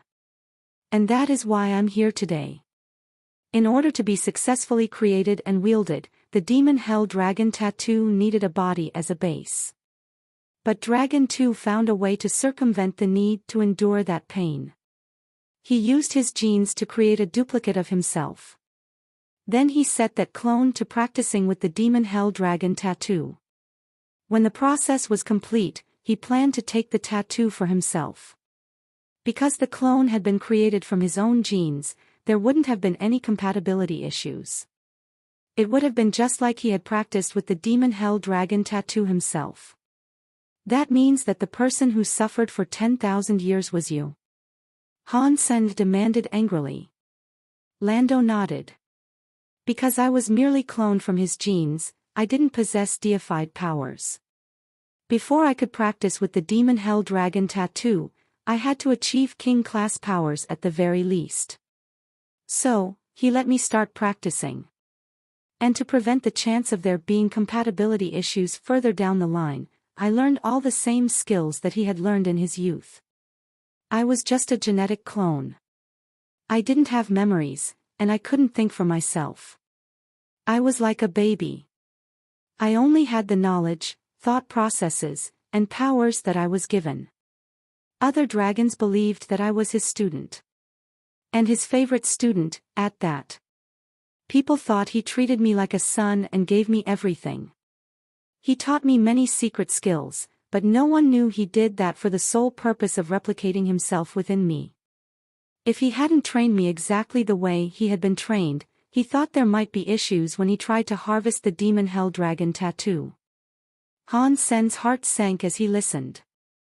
A deified elite had created and brainwashed a baby, all so he could inflict unimaginable pain on the child to further his own power. Lando probably hadn't even fully understood why he was suffering. If you were a clone, you guys must have looked identical. Did no one else notice that? Han Sen asked. Lando smiled, and that smile was chilling. Changing one's appearance isn't difficult. You just need to change a small number of your genes. For a deified, such a task is easy. That's what he thought, at least. He made a tiny change to my genes, just enough to alter my appearance. However, he never expected that this minor difference would end up changing everything. Although I was his clone, the environment I was raised in was different than Dragon 2's childhood. As the years went by, the tiny change he made to my genes was compounded by the differences in environment. It was a shame I didn't know anything about this back then. I thought I was his student, someone that he treated like his real son. I just wanted to show gratitude for what he had done for me. I wanted to finish the Demon Hell Dragon tattoo. No matter the pain I suffered, I forced myself to endure it. I pushed myself so hard that I lost all feeling in my body. After saying that, Lando laughed. But Han Sen could tell that the laugh was forced. It was Lando's way of showing that he wasn't afraid of what had happened anymore. Lando trailed off. Han Sen could guess what had happened next. Dragon 2 must have revealed his scheme as Lando practiced the Demon Hell Dragon tattoo. Lando must have fought with him, and that was why Dragon 2 had died. But Han Sen still didn't understand how Lando managed to kill Dragon 2. Even if he was Dragon 2's genetic clone, he didn't have Dragon 2's deified power. Lando seemed to notice Han Sen's unspoken question. He shook his head and said, "It isn't what you're thinking. I didn't fight him. We transferred the Demon Hell Dragon tattoo to him, and he couldn't wait to practice and push the tattoo to the final stage. The process went smoothly, just as he expected. The Demon Hell Dragon tattoo came entirely under his control, and he used his own blood to refine it. The blend was a success, and there didn't seem to be any problems. Then, once the Demon Hell Dragon tattoo reached deified class, he discovered that the Demon Hell Dragon tattoo had a very strong compatibility issue. Imagine a man who has just had a heart transplant discovered that there was a compatibility issue. He went insane. He had already used more than half of his blood to push the Demon Hell Dragon tattoo to deified status. The Demon Hell Dragon tattoo was to be stronger than himself. So, he died. And you took back the Demon Hell Dragon tattoo. Why were you labeled a traitor? Han Sen still didn't understand. Lando quietly said, in the end, he couldn't handle the thought of his impending death. He tried to take my body, hoping that he could use my body to survive and regain control over the Demon Hell Dragon tattoo. I don't like this story, Han Sen said with a sigh. I don't like it either, Lando said. Han Sen wanted to say something more, but something suddenly appeared in front of them. It came right toward Han Sen before he even had a chance to react. A deified demon. When Han Sen got close enough to see the body clearly, he raised his eyebrows. When Lando saw the deified demon approaching, he tensed. Please don't misunderstand, I mean no harm. I would just like a chat with Teacher Han, the deified demon shouted, lifting his hands. What are you talking about? Han Sen looked at the deified demon with confusion. My name is Moldo, the deified demon said politely. I'm one of the Alpha's guards. I'm out looking for Teacher Han. I would like to invite you to come to the demon as a guest. Han Sen was surprised. Moldo was a deified being, and yet he was being so polite, as if they were the same level. The man's voice certainly carried the weight of respect. There was no indication that a deified being was speaking to a mere king. Don't worry, Mr. Han. We demons mean no harm. If you are willing to visit us, we can guarantee your safety. No one will bother you, Moldo said. His manner of politeness had yet to change. What can I do for you and your people? Han Sen asked Moldo, even though he knew where this was going to go. Moldo, still being as courteous as possible, said, "Our leader would like it if Teacher Han was willing to bless him. If you are willing to do this, our entire society would greatly appreciate it. Give a blessing." Han Sen was shocked. Then, he realized what Moldo actually meant. Han Sen narrowed his eyes in thought. "Are you not afraid that the Extreme King will come after you?" "I am not going to lie," Moldo said seriously. "We cannot fight the might of the Extreme King, but we have a way that you can travel to us without attracting the attention of the Extreme King. Even if the Extreme King come looking, they won't be able to find you. They cannot threaten your safety." "I see. But I'm afraid that each blessing costs an incredible amount of power. I cannot perform another blessing in such a short time frame." "I doubt I would be able to help your leader by blessing him," Han Sen said. Using the Blood Pulse Sutra's self-cogwheel cost a lot of energy, but Han Sen was making it sound worse than it was. He just didn't want to decline Moldo directly. "That's okay," Moldo told him. "A blessing can't be rushed. If you don't mind, I am willing to provide you with protection. I won't allow anything to pull you into the clutches of the Extreme King." "Thank you, but I have other things to do right now.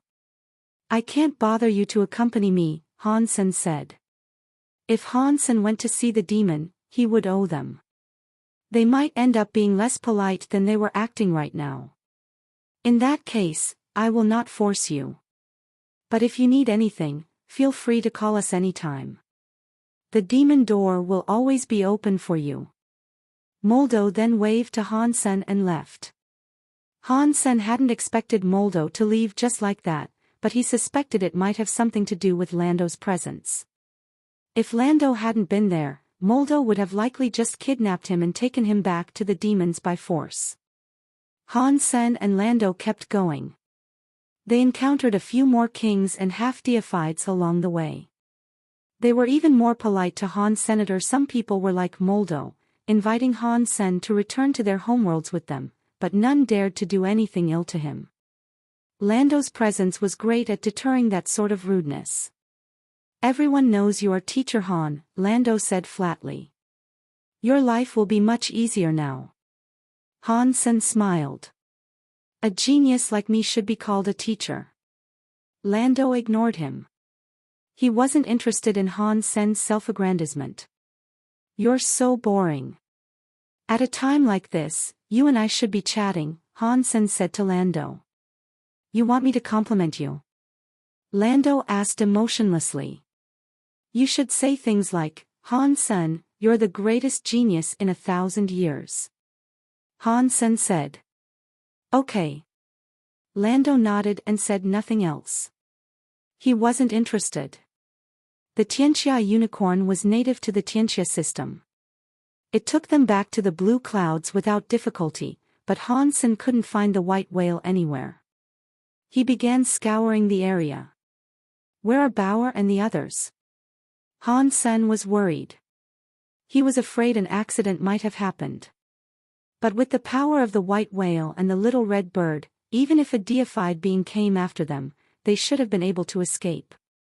At this time, the white whale had come to a stop in a sea of green clouds. A flaming red phoenix had emerged from the white whale to do battle with a deified of the Extreme King. It was Bao Qin. The two were fighting like crazy, and fire roared everywhere. Harp acoustics broke the sky. Instead of chasing after Han Sen, Bao Qin had come looking for Fang Qinyu. Upon finding him, he also discovered the white whale. The white whale had a high level of defense, but it was unable to repel sonic powers. Bao Qin used the harp to attack, and he tried to enter the white whale to beat up Fang Qinyu and all the pirates. The little red bird had to become a red phoenix to fight Bao Qin. The fight was so bad that it was destroying the cloudscape around them. Bao Qin had brought other kings and deifieds from the Extreme King, and they now surrounded the white whale. Luckily, the white whale had a high level of defense, and its weapon systems were good, too. In the beginning, the kings and half-deifieds weren't making much headway against the white whale. They couldn't penetrate its defenses. But one of the half-deified beings could travel through solid material. He slid through the white whale's shell into its interior. He quickly realized that the white whale was actually a ship. Bauer was happily piloting the white whale, merrily fighting off the kings and half-deifieds. Ningyu was underneath a table with his hands on his head. His A*S was sticking out, and he was mumbling, "Don't kill me, don't kill me." Fang Qingyu and the pirates were unable to help in a time like this.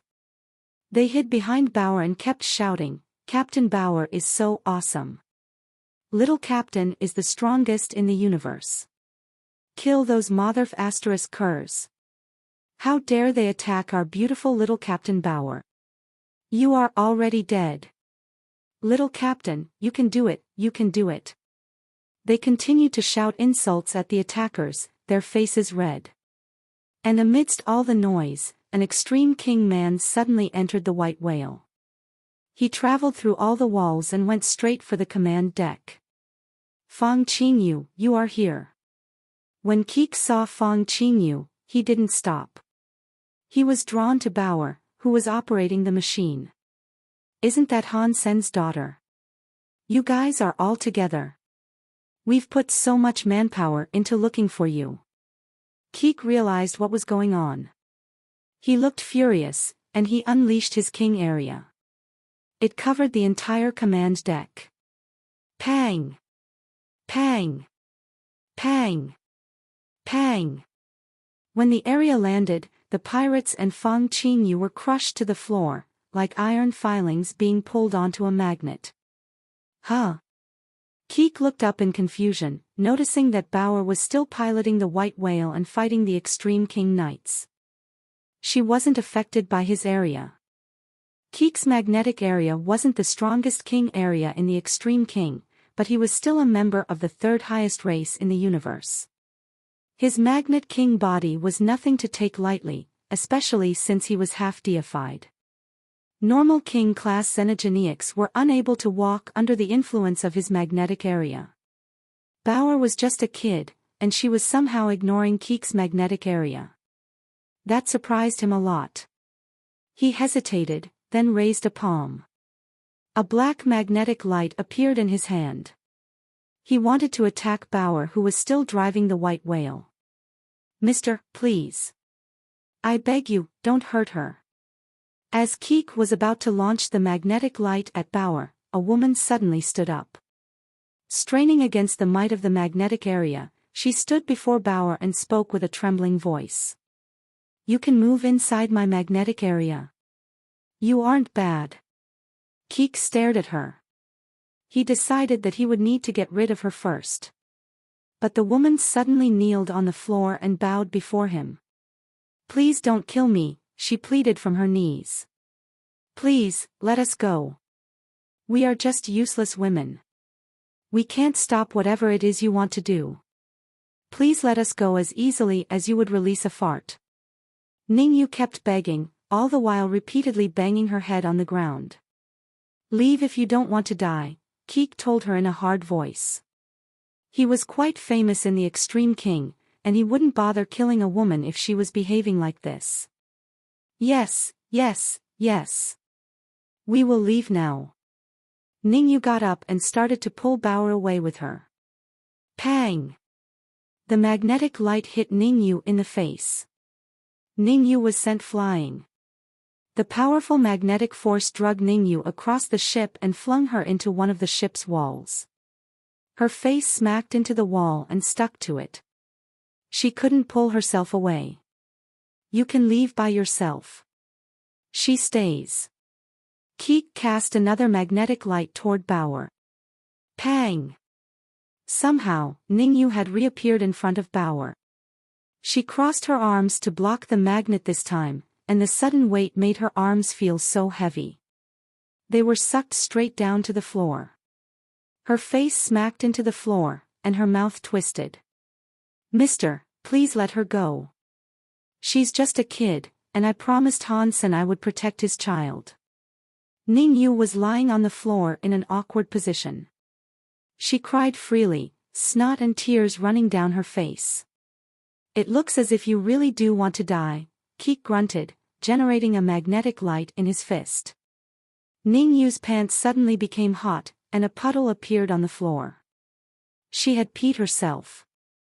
When Keek smelled the urine, he frowned.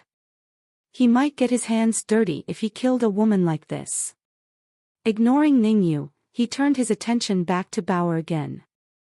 The magnetic light in his hands was so bright that it was like a black sun.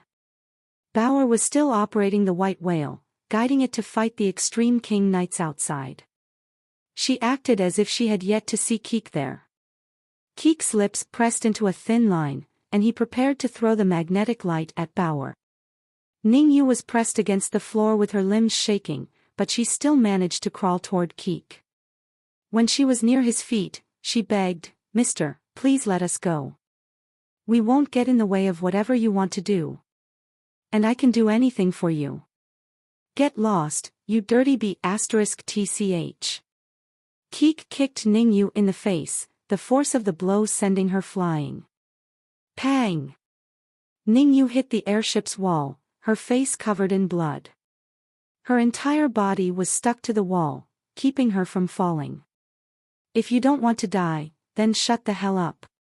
If you don't, I'll kill you. You're disturbing my work, Keek snarled. He stared at Bauer again and tried to launch another magnetic light. I want you to stop. Ningyu's voice was shaking as if she was on the verge of bursting into tears.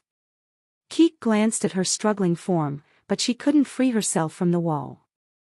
The magnetic force had her pinned to the wall like a slab of meat. Ignoring Ningyu, he sent the magnetic light in his hands toward Bauer.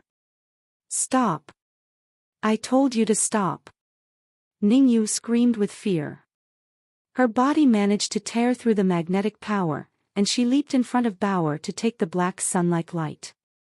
Boom! The scary magnetic light landed on Ningyu, and in the next instant, her body crashed to the floor like a crumbling mountain. Her limbs were held down by an iron grip, all crushed and broken-looking. Keek ignored her. He continued summoning his magnetic power. Stop, I'm begging you. Don't hurt her. I promised Hansen I would take care of his daughter. I made him a promise. Ningyu wept helplessly from her place on the floor. Seeing that Keek was going to cast that magnetic light at Bauer, Ningyu struggled with the urge to get up. But she had been hit by the magnetic forces 3 times. The force was now too strong for her to overcome. Keek cast another sun-like magnetic light at Bauer. I told you to stop. Ningyu shrieked, looking at the magnetic light that was flying toward Bauer. Her shaking body erupted with green flames that wrapped her up in a shroud of fire. In those green flames, Ningyu's eyes suddenly calmed. His face and body regained their masculine shape. He looked like a man again. Fang Qingyu and the pirates on the floor stared at Ningyu with wide eyes. They thought Ningyu was a chicken-hearted and useless woman. But suddenly, she had just become a man. And the green fire around him burned and wisped in an unsettling way. I told you to stop. Are you deaf? Ningyu thundered, his eyes crystal clear. His face still had the dried tracks of tears and snot. His female garments had started to burst at the seams as he became bigger, but he still looked gentle and soft. You dare to play tricks on someone like me? You're dead. Keek's hand gathered up a black light. It became a black magnetic knife that came for Ningyu. Ningyu looked calm and composed, and his hands held a green sword. When Keek swung his black magnetic knife there, Ningyu's body was attracted to it. He flew for the magnetic knife. Catcha! The moment Ningyu was sucked into the black magnetic knife, he waved his little green sword. A green sword light shot by, sending Keek's head and half of his magnetic knife soaring through the air. Patong! Keek's headless body crumpled to the ground. Fang Qingyu and the others were frozen. Ah! On the other side, the green flames on Ningyu's body had vanished. His little green sword was on the floor, and his body returned to a feminine shape again. When she saw that headless body, Ningyu held her face and started to scream. She looked so scared, and she frantically stepped away from the corpse. Han Sen and Lando searched in a circular pattern, but they had yet to find the white whale. Han Sen was sick with worry. Right now, Han Sen wished he had practiced one of Mr. White's skills. That way, he could calculate where Bauer had gone. Even just a direction would do. Right now, anything was better than running around like a headless chicken. While the Tianxia unicorn soared through the clouds, they saw a person slowly start to appear. It was Meng Lai, a close relative of the Extreme King's ruler. Han Sen, we meet again. Meng Lai had escaped while the woman of Two World Mountains stole his extreme purple demon dragon. Han Sen thought that the man had already departed the Tianxia system. You should go, Lando said to Han Sen as he stared grimly at Meng Lai. Han Sen didn't say a word, he just ran. Lando had told him to go because he wasn't confident in his ability to stop Meng Lai. If Han Sen stayed, he would become a burden to Lando. If Lando was alone, he could escape if he was unable to defeat Meng Lai. Meng Lai started chase Han Sen, but Lando stopped him on the Tianxia unicorn. Meng Lai's eyes narrowed. Lando, do you really want to become an enemy of the Extreme King? I told him I would take him out of this place alive, Lando said emotionlessly. This is what I must do. Huh. In that case, we'll see if you have what it takes. Meng Lai's expression was icy. His body transformed into a gold giant as he threw a slap in Lando's direction. The slap seemed to cover the sky itself. Han Sen felt the power like a giant shock wave coming after him. He flew faster. Luckily, the power of the shock wave had mostly dispersed by the time it reached Han Senator. He used the momentum of the shock wave to boost his own speed, and he vanished quickly into the clouds. How long am I going to have to live my days like this? After I find Bauer, I will have to go to Sky Palace. I hope the sky can at least keep me safe for a while. I need someone to protect me from the Extreme King until I become deified, Han Sen thought to himself. Then, he felt depressed. The Bloodpulse Sutra's king area is too strange. It can only push the self-cogwheels of others, and I can't seem to use it on my own Geno arts. I want to enhance my bloodline. Han Sen didn't know what direction he should go to find Bauer, and he had to stay away from the fight between Lando and Meng Lai. Not long after, Han Sen reached the zone where many seas of clouds connected. In front of him was a sea of creamy white clouds. Each cloud looked like milk floating in the air. Han Sen flew toward it without hesitation. When he tried to fly into one of the clouds, though, it was like jumping into a bean bag. Instead of letting him through, it caught him and bounced him back. Han Sen was shocked. The clouds of the Tianxia system were thick, but they weren't nearly thick enough to stop him. Only cloud beasts were actually solid. But Han Sen was so fast and so strong that if he hit a cloud beast, it would be torn apart. But the creamy white cloud was totally fine, and it had bounced him back. Have I run into a high-class cloud beast? Han Sen was shocked. He looked at the cloud in alarm. But the cloud didn't respond. It just floated where it was, looking exactly like all the other nearby clouds. Han Sen couldn't see anything particularly special about the cloud. He hesitated at first, but he did decide to fly around the cloud to inspect it more carefully. He also reached out his hand to touch it. The cloud was very soft. When Han Sen touched it, it dented inwards. But when Han Sen had crashed into it at full speed earlier, the cloud felt very tough. It had been like a beef tendon. But no matter how much Han Sen poked it, the cloud didn't react. It was like a dead object. This cloud looks like a non-Newtonian fluid. Han Sen brushed away the clouds around it, and he found out that the strange cloud was only 20 meters wide. Aside from the fact that it lacked a life force and possessed non-Newtonian features, there was nothing special about the cloud. Why is there a cloud like this out here in the middle of nowhere? Han Sen was confused. He looked at the nearby clouds for a while. He reached his hand into the cloud and pushed his whole body into it slowly. When he was outside it, Han Sen couldn't see a single thing with his purple-eye butterfly. So, he went in and had a proper look. Han Sen's body moved slowly. If he crept forward at a snail's pace, the cloud wouldn't offer much in the way of resistance. After walking 7 or 8 meters inside, Han Sen suddenly felt as if the space before him was empty. His hand just went right through. There's something here. Han Sen felt so happy. This cloud was 20 meters wide, and he had only walked 7 or 8 meters. Despite that, something was stopping him. It had to mean that there was a pocket of space inside. Han Sen carefully stepped through. And soon enough, he reached the cloud's interior space. He looked around and realized he was now in a 3-meter wide space. Within that empty area, he found a plant. It looked like a spider plant. The green leaves reached out, and they looked quite lovely. Weird. Why is there a plant here? I thought there were only cloud beasts in the Tianxia system, and that there weren't any plants, Han Sen thought in surprise. He kept observing the plant. The spider plant was as beautiful as green jade. The leaves were 1 foot long, and they were shaped like swords. It looked like an art piece carved from the best jade one could find.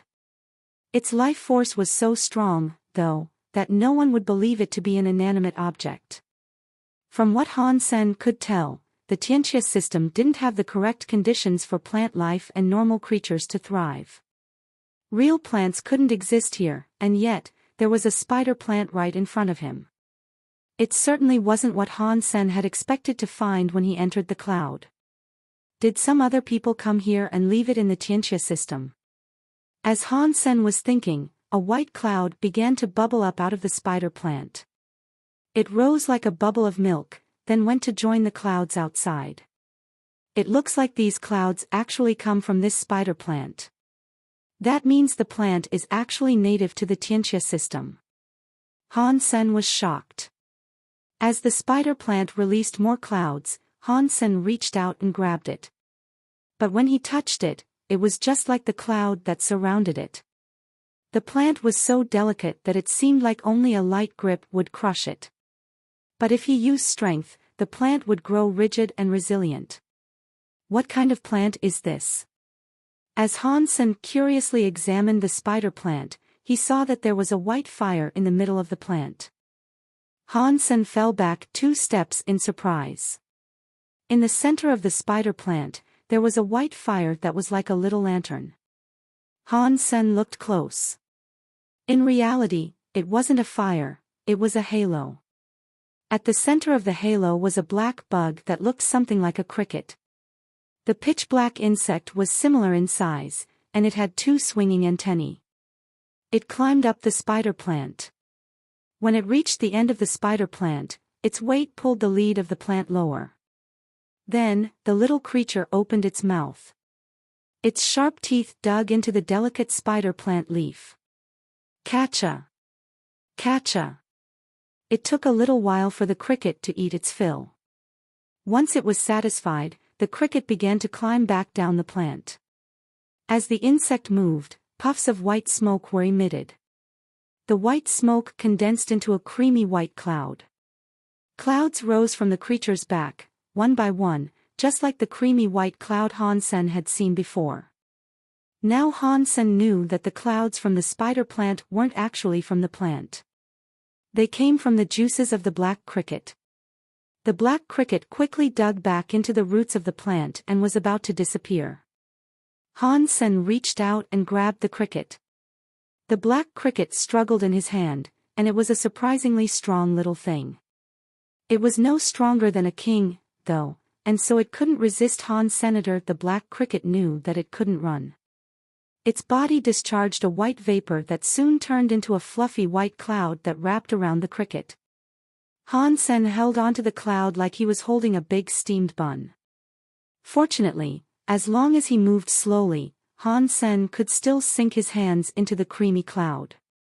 The cricket wouldn't escape Han Sen's grasp like this. The cricket can't be any more powerful than a marquise, but the cloud juice it produces is quite amazing. Not even my power can break it. After hesitating for a moment, Han Sen put the cricket inside Destiny's tower.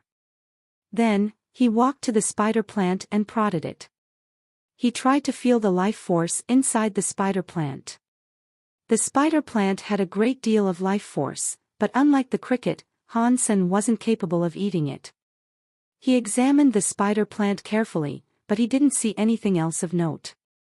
He put the spider plant inside Destiny's tower, as well. After emerging from that pocket of cloud, Han Sen thought about it some more. Then he put the entire cloud inside Destiny's tower, too. Once that was done, he turned and flew away from there to continue searching for Bauer and the others. But Han Sen hadn't been flying for long when he saw a bunch of cloud beasts heading toward him. They were a flock of crane-like creatures. There had to be at least 1,000 of them. Most of them were marquises, but there were some dukes as well. The leader was the king, and it had a king area. Han Sen was actually rather happy when they appeared. He pulled out his knife and dove into the flock. The cloud beasts were xenogeneics, after all.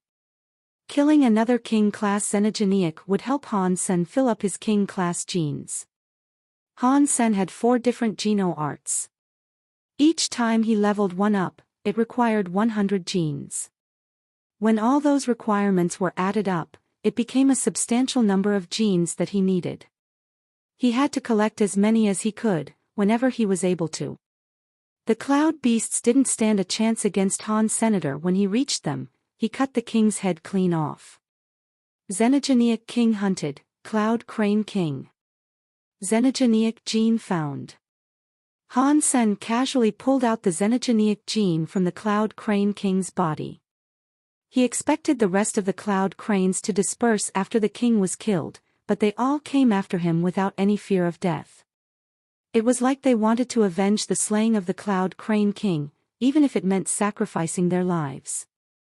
Han Sen wasn't interested in spending the time to kill those low-class cloud beasts, though. He flew away at full speed. The low-level cloud cranes weren't able to keep up, so it wasn't long before they lost Han Sen completely. But just as Han Sen escaped, he saw another group of cloud beasts approaching. These looked like tigers, and there were a few kings in their midst. Haha! My luck is good today. Han Sen thought with a grin. He grabbed his ghost teeth knife and flew to meet them. Han Sen swooped down among the tigers like a beautiful butterfly. The ghost teeth knife he wielded danced like the fangs of a devil, and he killed the cloud tigers one by one. They were king-class xenogeneics with 2nd or 3rd tier king areas. Han Sen only needed one attack to kill each one. Xenogeneic king hunted, cloud tiger. Xenogeneic gene found. Obtained cloud tiger beast soul. Han Sen killed 5 of the king-class tigers, and he managed to earn 1 cloud tiger beast soul. Han Sen felt pretty good about that. There were many cloud beasts all across the Tianxia system, but finding a king class wasn't always easy. And shortly after taking down 1 king, Han Sen had found several more. He was lucky. The remaining cloud tigers ran after Han Sen, but he ignored them and continued to fly. Han Sen had been flying for a while when he met another group of cloud beasts, but this time, there weren't any kings among them. The leader of those beasts was just Duke class. Han Sen thought a punch might be enough to scare them off, but this theory soon proved false. Han Sen punched a dozen of the cloud beasts, but they just continued to come. Han Sen shook them off his tail and kept on flying, but he started to realize that something was amiss. He seemed to be encountering cloud beasts no matter which direction he decided to go. And the cloud beasts were all so angry, too. None of them were afraid to die. They came at him like he was their mortal enemy, and no matter how many of them he killed, none of the cloud beasts were willing to back down. This sea of clouds seems a little bit cursed. Han Sen frowned in thought. He decided to head in a different direction, wanting to see if he would encounter any more cloud beasts. The result was the same, and again, he met another large group of cloud beasts. Han Sen changed direction a few times, but he encountered groups of cloud beasts every time. But all of those cloud beasts had red eyes. They leaped for him ravenously whenever they saw him, even if they didn't stand a chance of harming him. This is getting really weird. Although Han Sen had killed many king-class cloud beasts, he couldn't really enjoy his success. He didn't know what was going on, and that made him uncomfortable. Han Sen could kill any king-class cloud beast he met. But the Tianxia system was known for its deified xenogeneics. If he encountered a deified monster among the hordes of normal xenogeneics, he would be in for another brutal fight. After pausing for a while, Han Sen flew back the way he had come. The first thing he needed to do was to get away from that sea of creamy clouds. The place was creepy, and the creatures were far too hostile. He didn't feel comfortable being there. On his way back, he encountered the groups of creatures that he had fought before. All their eyes seemed red, and they obviously wanted to avenge the deaths of their kings. So, they all chased Han Senator this time. It looked a little while for Han Sen to shake off their pursuit. Before long, he escaped the creamy sea of clouds and returned to the light blue sea of clouds. I finally got away from that cursed sea of clouds. Han Sen felt relief. But before he could completely relax, he saw a shadow headed his way. It was the extreme king deified, Meng Lai. Frustration filled Han Senator since leaving Lando and Meng Lai. He had changed directions many times and even crossed back over his own path. He could barely believe that Meng Lai had still managed to find him. If I knew he'd show up, I wouldn't have come back. That sea of clouds was weird, but I'd be better off there than here facing Meng Lai. Han Sen turned around, wanting to return to that sea of clouds. But just as he started moving, Meng Lai swiftly teleported in front of him. Rather than attacking, though, Meng Lai simply spoke. Han Sen, if you come with me, I won't hurt you. Perhaps I can even keep you alive. You think the Extreme King will let me live if I go back with you? Han Sen lifted his lips in a sneer. Meng Lai laughed. I'm not going to lie to you, you were going to be killed. But things changed once you helped Lando become deified. This ability can guarantee your survival. If you aid the Extreme King with unwavering dedication, we can erase the crime of killing a prince. Han Sen was shocked. He couldn't believe Meng Lai had said such a thing. But I killed King Bai's son. Are you sure he will let me live? Han Sen said in disbelief. You know, the king has over 100 children and countless grandkids. Meng Lai chuckled again. You didn't kill an important prince. And if anyone else had killed him, there's no way they would have been able to elude capture for so long. But you, Han Sen, are different. If you will work for the Extreme King, I can keep you alive. Han Sen rolled his eyes. There was no chance of winning if he fought Meng Lai, and there would be no way of escaping this man either. He was just pretending to listen, stalling for time as he tried to think of a way out. Seeing that Han Sen hadn't responded, Meng Lai went on to say, let's presume you make it to Sky Palace. Do you really think all of this will blow over with time? The Extreme King will not allow a prince to have died for nothing. Fourth uncle, it's just as you say, a prince of the Extreme King cannot die for nothing. If I go back with you, how would they allow me to live? Han Sen frowned. Meng Lai smiled and said, Han Sen has to die. But you might not be Han Sr. When Han Sen finally understood what Meng Lai had been implying, his eyes widened. Seeing that Han Sen was confused, Meng Lai said, our people won't let the killing of an extreme king prince go without retribution, and we wouldn't make this sort of offer to anyone other than you. But if you insist on continuing to Sky Palace, it doesn't matter what crime you committed or what skills you have, the extreme king will not allow you to live. Meng Lai's explanation had made things very clear. If Han Sen was willing to submit and work for them, he would be allowed to live. If he couldn't be used to their benefit, then they would keep trying to kill him even if he reached Sky Palace. Han Sen started to say something, but he suddenly saw some blue cloud beasts heading toward them.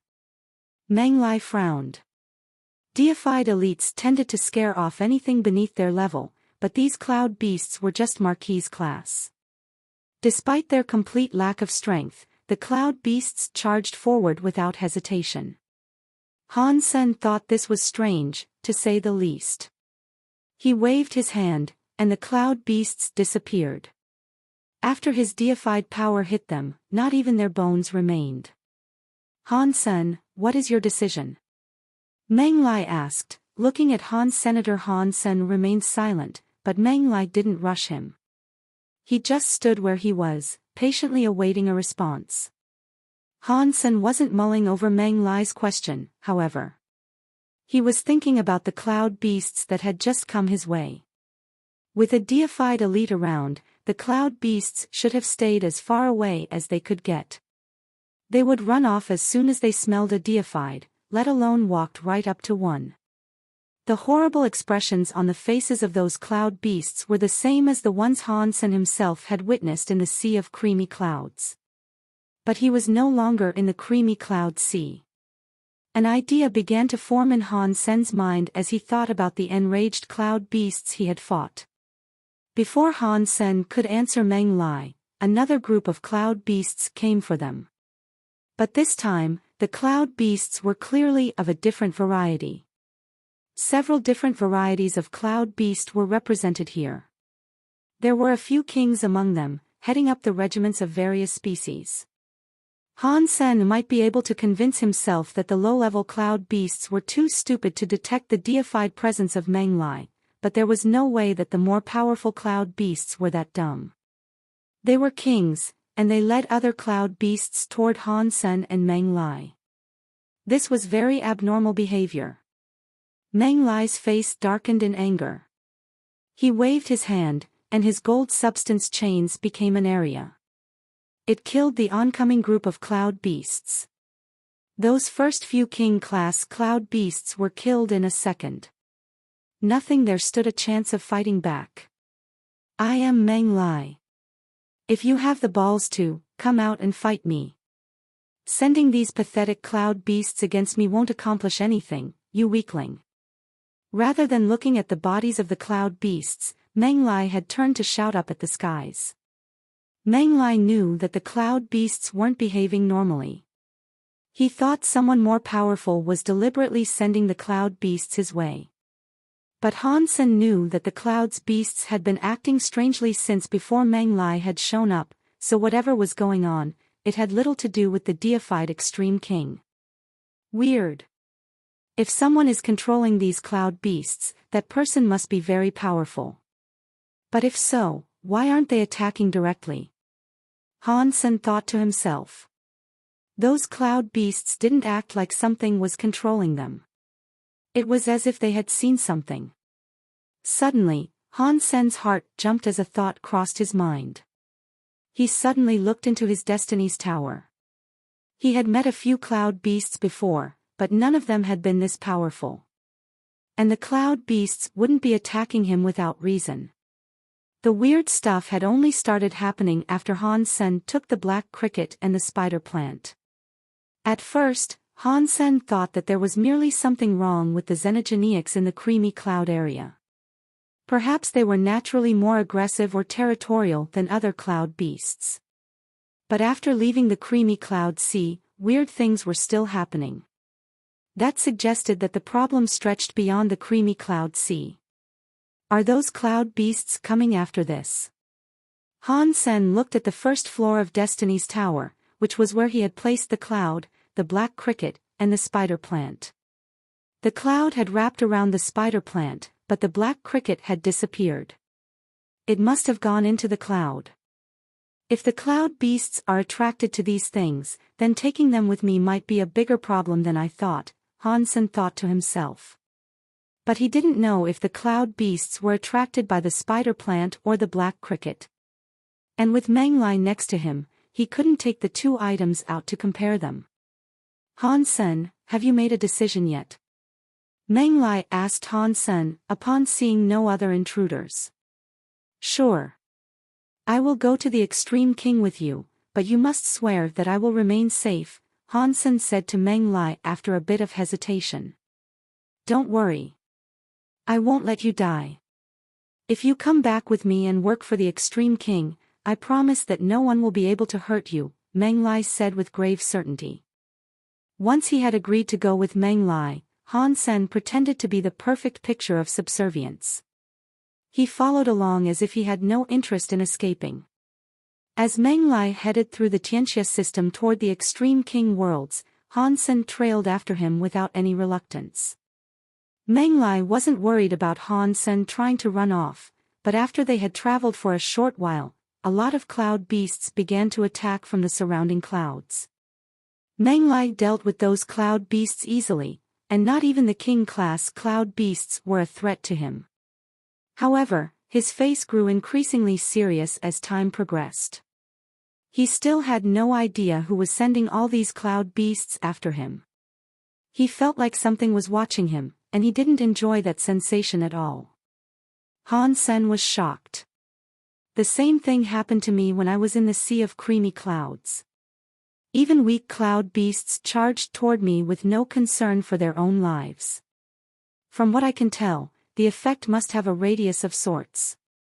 When the spider plant and the black cricket enter a location, the cloud beasts from that region are drawn toward them. Fourth uncle, did you kill Lando? Hansen asked after Menglai killed another horde of cloud beasts. Menglai wasn't in a good mood. He casually said, that kid is a brutal fighter.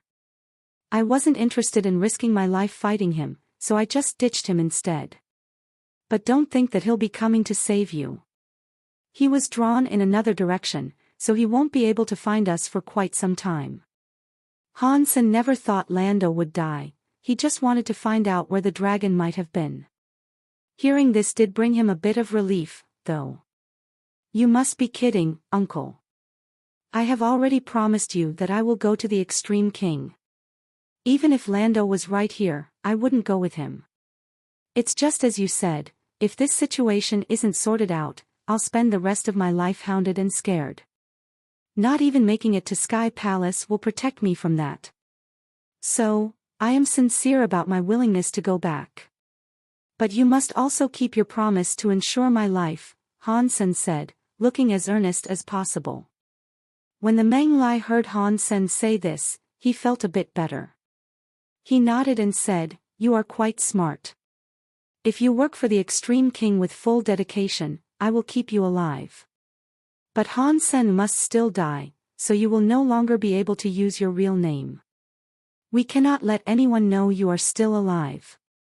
I understand. I don't mind losing my name if that's what it takes to survive. But Hansen looked worried. But what? Menglai asked. I'm afraid that someone powerful might not want me to work for the Extreme King. They would rather kill me than let me follow you back. Hansen injected a liberal dose of fear into his voice. Don't worry. As long as you follow me, I won't allow anyone to bring you harm, Menglai declared. But what Hansen said did put Menglai on alert. Menglai was sure that some powerful figure was sending these clouds beasts after them, but that person had yet to reveal themselves. The mysterious deified just kept sending wave after wave of cannon fodder after them. If the mysterious deified was unable to steal Hansen, then he might decide to just kill Hansen instead. After a few more waves of cloud beast hordes assaulted them, Menglai was able to confirm his worry.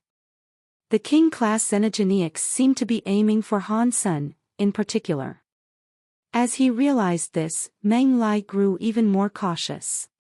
He pulled Han Sen closer to him, just in case something bad happened.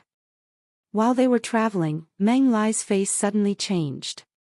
He pulled Han Sen to a stop and looked deep into the clouds. Han Sen stood behind Meng Lai and also looked ahead. The nearby clouds were in turmoil as shock waves rolled through them. A purple kirin was thundering toward them through the clouds. Substance chains swirled around the monster's body life clouds. Deified xenogeneic. The spider plant and black cricket must be incredibly important if they can attract deified xenogeneics, Han Sen thought in astonishment. And there were many cloud beasts following the deified kirin to boot.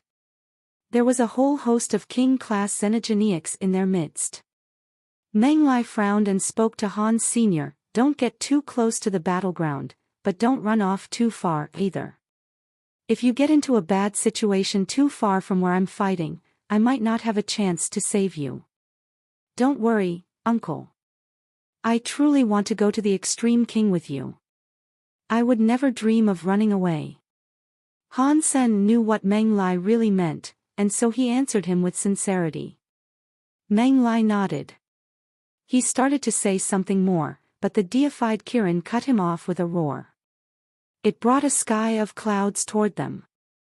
The cloud beast's target was fairly obvious, though. It was Han Sen they wanted. Huh. I want to see what sort of person is trying this hard to keep me from bringing Han Sen back to the Extreme King alive, Meng Lai said with narrowed eyes.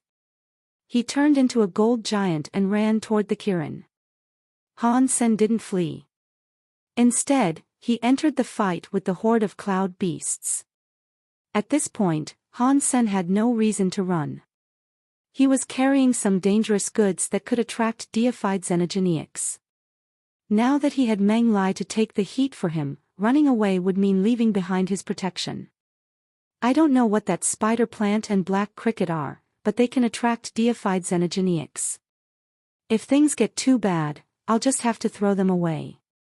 There is no point in risking my life to keep them. At least for now, though, I can use them to my advantage. If they can keep attracting deified xenogeneics, Meng Lai will have a tough time trying to escort me out of here. Han Sen thought to himself as he began killing cloud beasts. Meng Lai engaged the kirin, but he remained focused on how Han Sen was doing. When he saw that Han Sen had also started to fight instead of running off, it surprised him, and it actually brought him some relief. It looks like he's sincere about following me back to the Extreme King. But that makes sense, I guess. Someone wants to kill him, and he will die if he doesn't come with me. Coming with me at least gives him a chance to live. Meng Lai nodded. As he watched the cloud beasts swarm around Han Sen like mad, he became quite angry. Someone wanted to kill Han Sen and keep him from working for the Extreme King. Meng Lai wouldn't have dreamed that the cloud beasts would be drawn straight to Han Senator. How could Han Sen, who was just a king, invoke the ire of a deified xenogeneic? Even if Han Sen attracted them, they should have attacked Meng Lai first. But these xenogeneics seemed obsessed with killing Han Sen, despite the deified opponent in the same area. That was why Meng Lai believed there had to be some mastermind hidden somewhere nearby. This mysterious person clearly wanted to prevent Han Sen from being taken back to the Extreme King. Meng Lai was a brother of the Extreme King's ruler. He was an old, scary deified. Even if he had lost his extreme purple demon dragon, it was unlikely that another deified could kill him. Although Meng Lai was slowly fighting back the kirin that was surrounded by clouds, it would still take a long time for him to kill the creature. Han Sen made use of his movements to go around the cloud beasts he fought.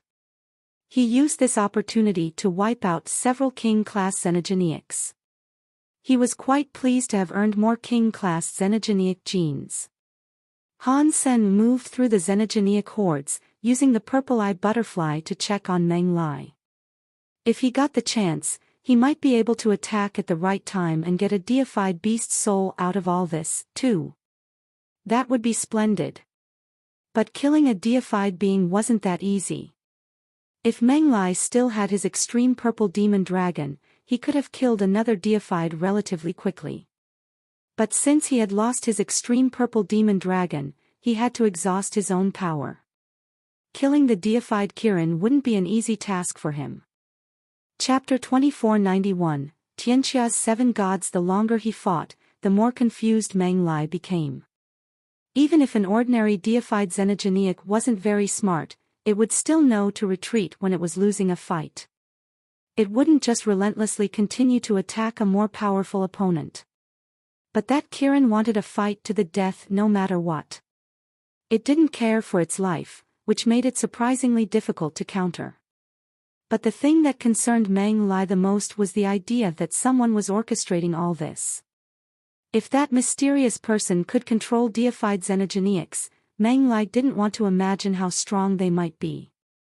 I have to take Han Sen back to the Extreme King, and I have to do it fast. Meng Lai made his mind up. A gold substance chain exploded in a blinding burst of light. It was like a golden god tearing through space. Cloud airs and deified blood sprayed everywhere.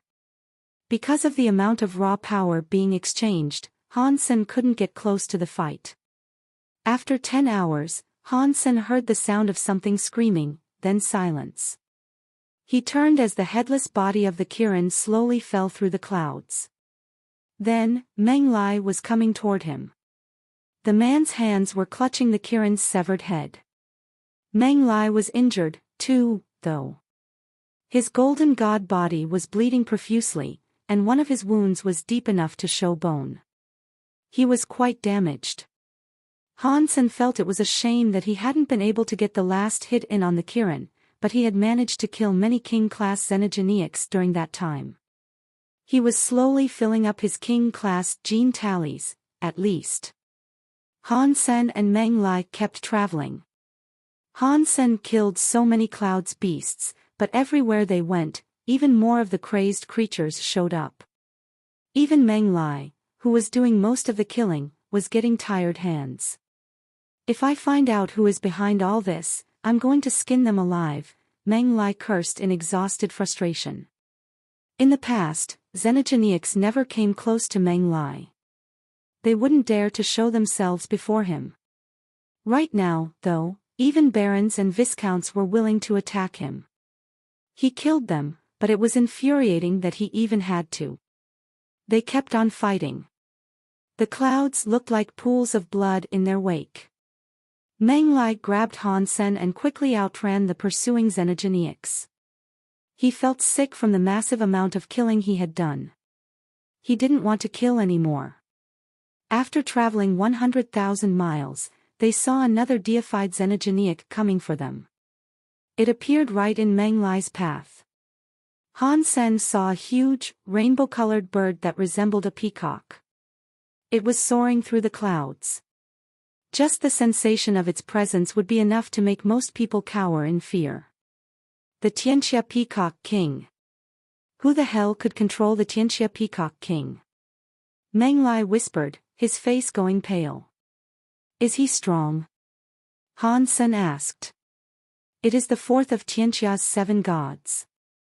The Tianxia unicorn is at last place on that roster. So, what do you think? Meng Lai looked sick. Clearly, he wasn't confident that he could defeat the Tianxia Peacock King in battle.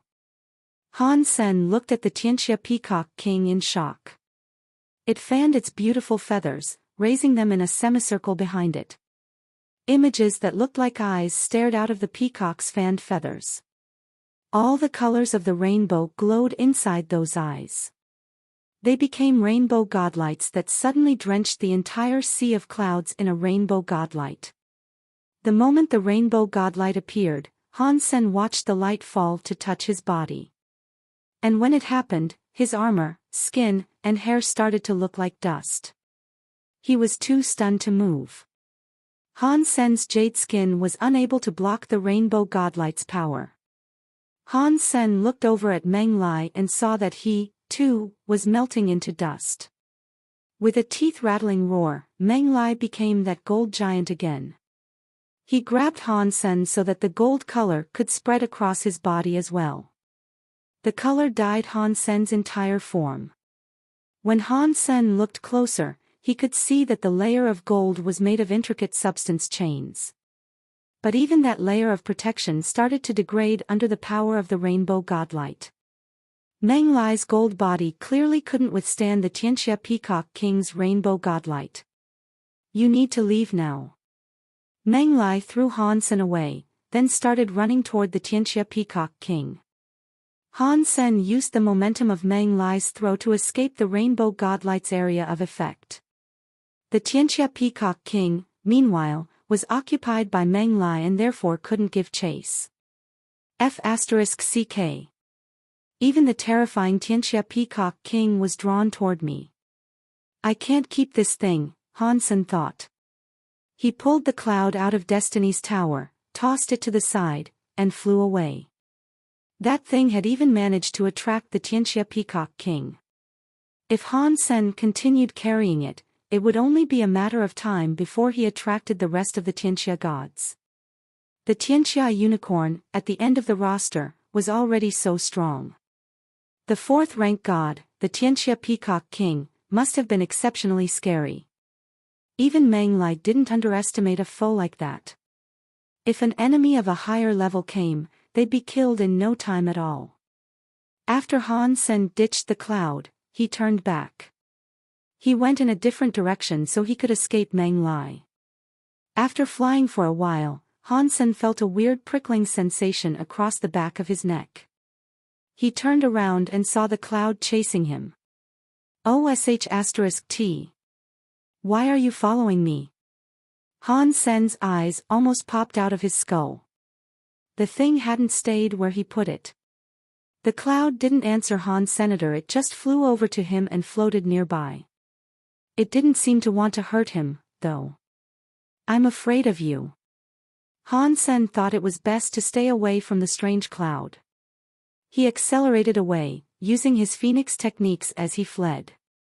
While that creamy cloud looked very slow, it somehow managed to keep up with Han Senator. No matter how many times Han Sen changed direction, he couldn't shake it off.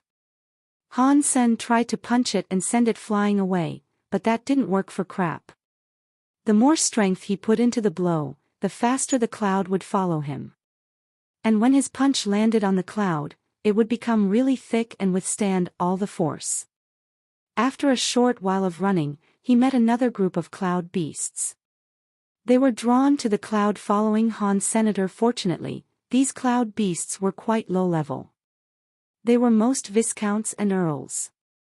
Han Sen got rid of them easily. If you bring me another deified, I will be very dead. There was nothing Han Sen could do to get rid of the cloud. He felt like crying. But then Han Sen thought about it. The cloud's area of effect was limited. If he didn't run, no more powerful cloud beasts would show up.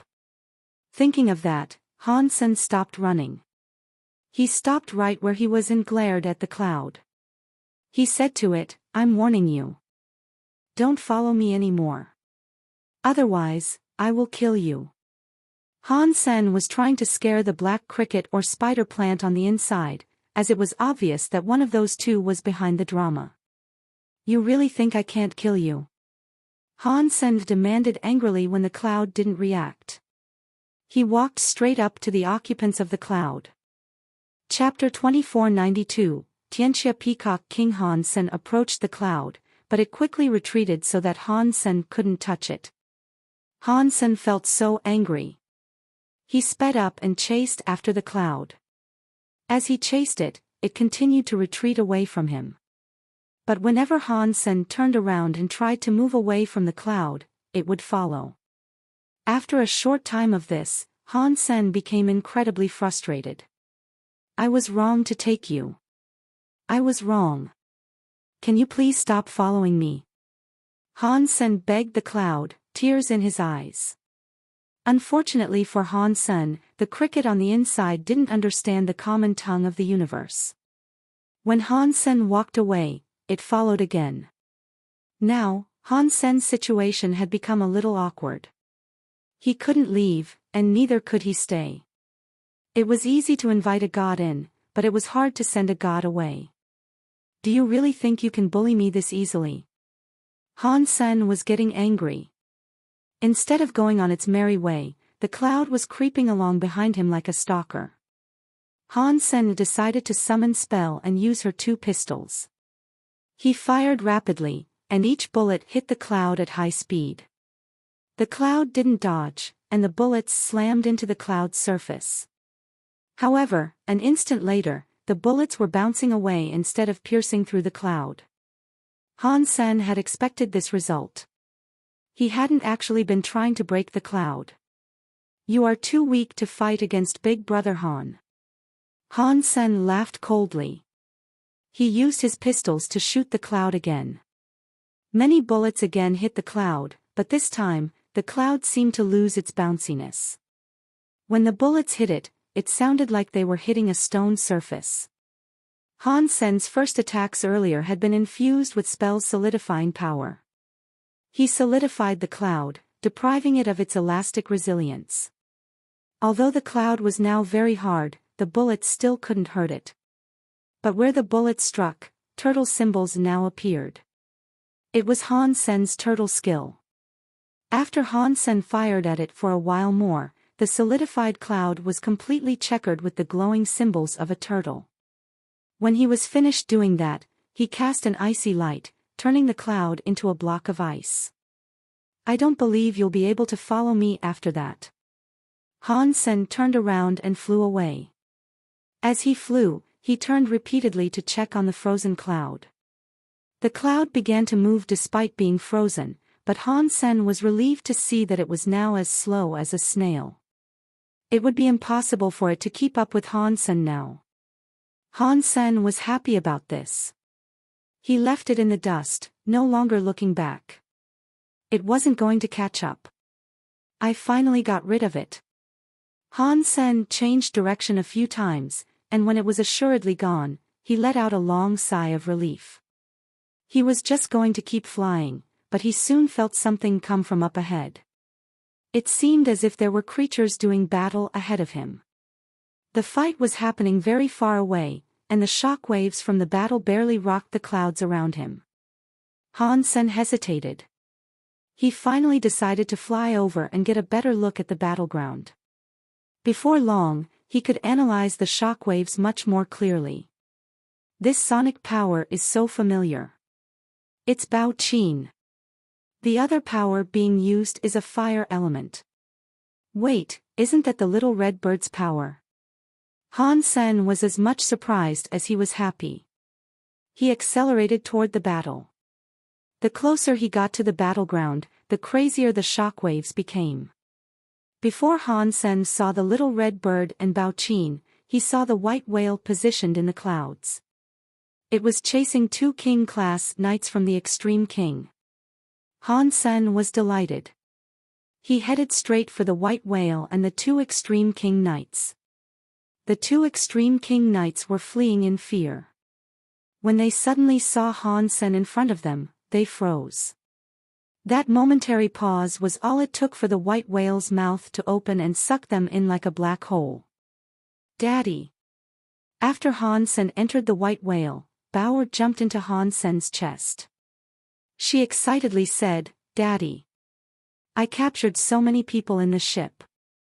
Han Sen looked to where Bauer was pointing, and he saw that the white whale's prison was stuffed with a dozen kings and half-deifieds. They were all Extreme King knights. Good job. Han Sen glanced over the other people on the ship. The pirates and Fang Qinyu were fine. Only Ning Yu was looking a little messy. She was sitting in the corner with dirted clothing.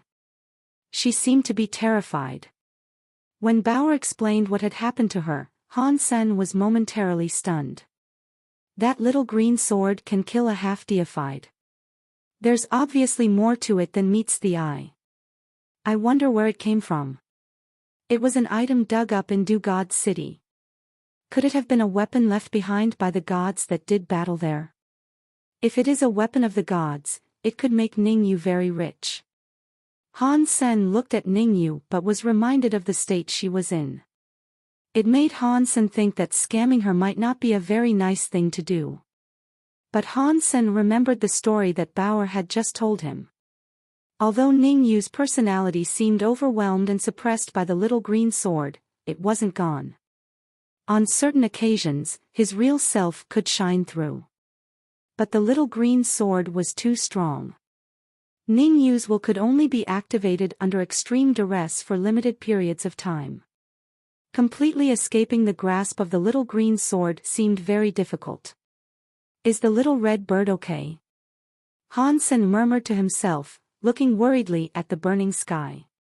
According to Bauer, the little red bird and Bao Qin had been fighting for a few days without a winner being determined. Bauer lifted her lips and said, "Don't worry, Daddy. Little Red will be fine. If he wasn't so small, he could have already killed that guy." Han Sen nodded. He wanted to say something more, but his face changed. He glanced absent-mindedly out of the white whale, and among the numerous clouds, he saw a single creamy cloud heading toward them. It soon came before the white whale, and Han Sen instantly that it was his stalker cloud. Oh my God! How could it catch up with me? Han Sen saw that the ice and turtle symbols he'd placed on the cloud had now vanished. He didn't know how to get rid of the D**MN thing. Bauer, call Little Red back.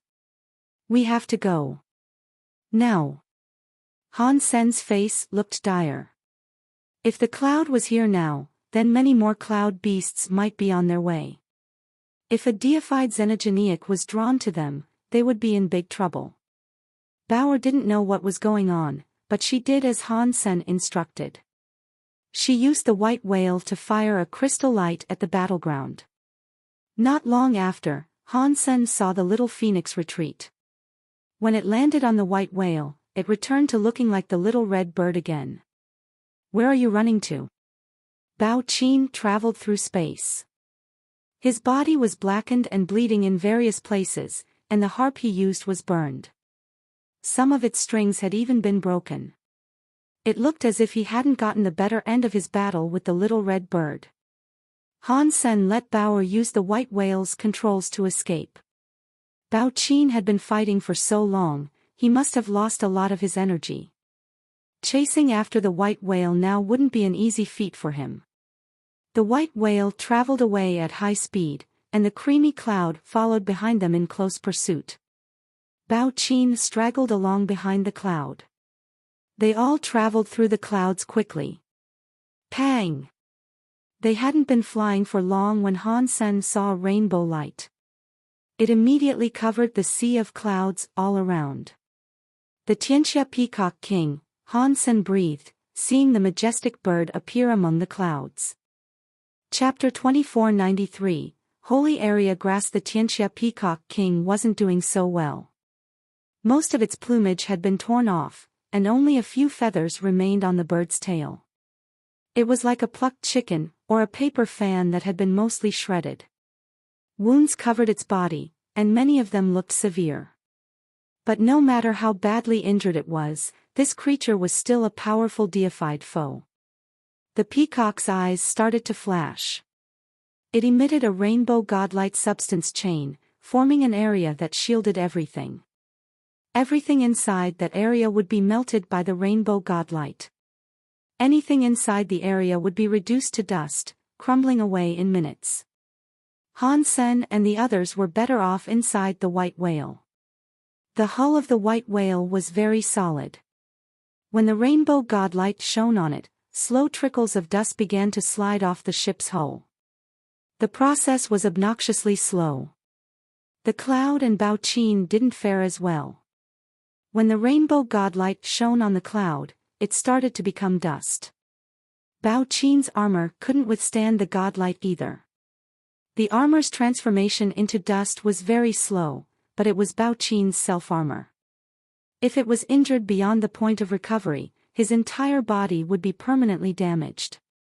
The Tianxia Peacock King's target was the cloud.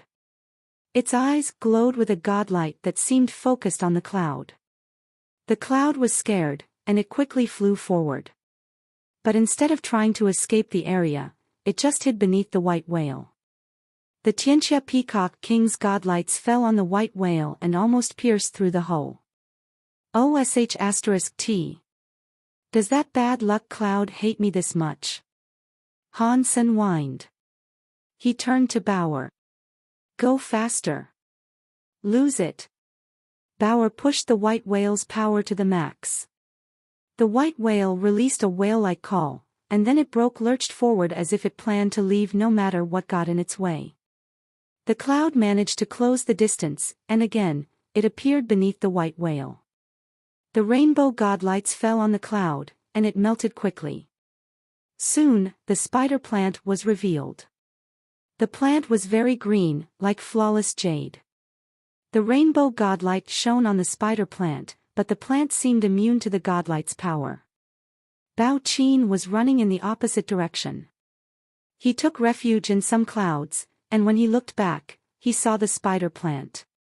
He screamed hoarsely, "Holy area grass! That is the holy area grass!" Without a second of thought, Bao Qin sent a swarm of substance chains toward the spider plant.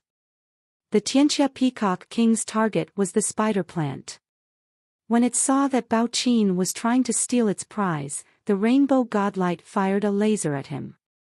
Bao Qin raised his harp to block the rainbow godlight, but the deified treasure was quickly annihilated by the peacock's powerful attack. Blurg! Dust rained from Bao Qin's body. He looked very upset about his loss, and his desire for the plant still showed plainly across his face. However, he was no longer willing to try and steal the spider plant. He ripped a hole in the fabric of space, teleported, and disappeared. After all, he wasn't comparable to someone like Meng Lai. Even with the Tianxia Peacock King being as injured as it was, he couldn't do battle with it. That would be a fight he stood no chance of winning, and he knew it. After Bao Qin escaped, the Tianxia Peacock King's gaze returned to the spider plant. It wanted to eat the spider plant, but before it could swoop down on the plant flew away under some invisible force. It was being pulled to another location. The Tianxia Peacock King looked in the direction the plant was being pulled. He saw a little girl standing atop the white whale. A little gold gourd was clutched in her hands, and it was that gourd which was sucking in the spider plant. When he saw this, Han Sen's heart stopped. He didn't even know when Bauer had gone outside to use her gourd on the spider plant.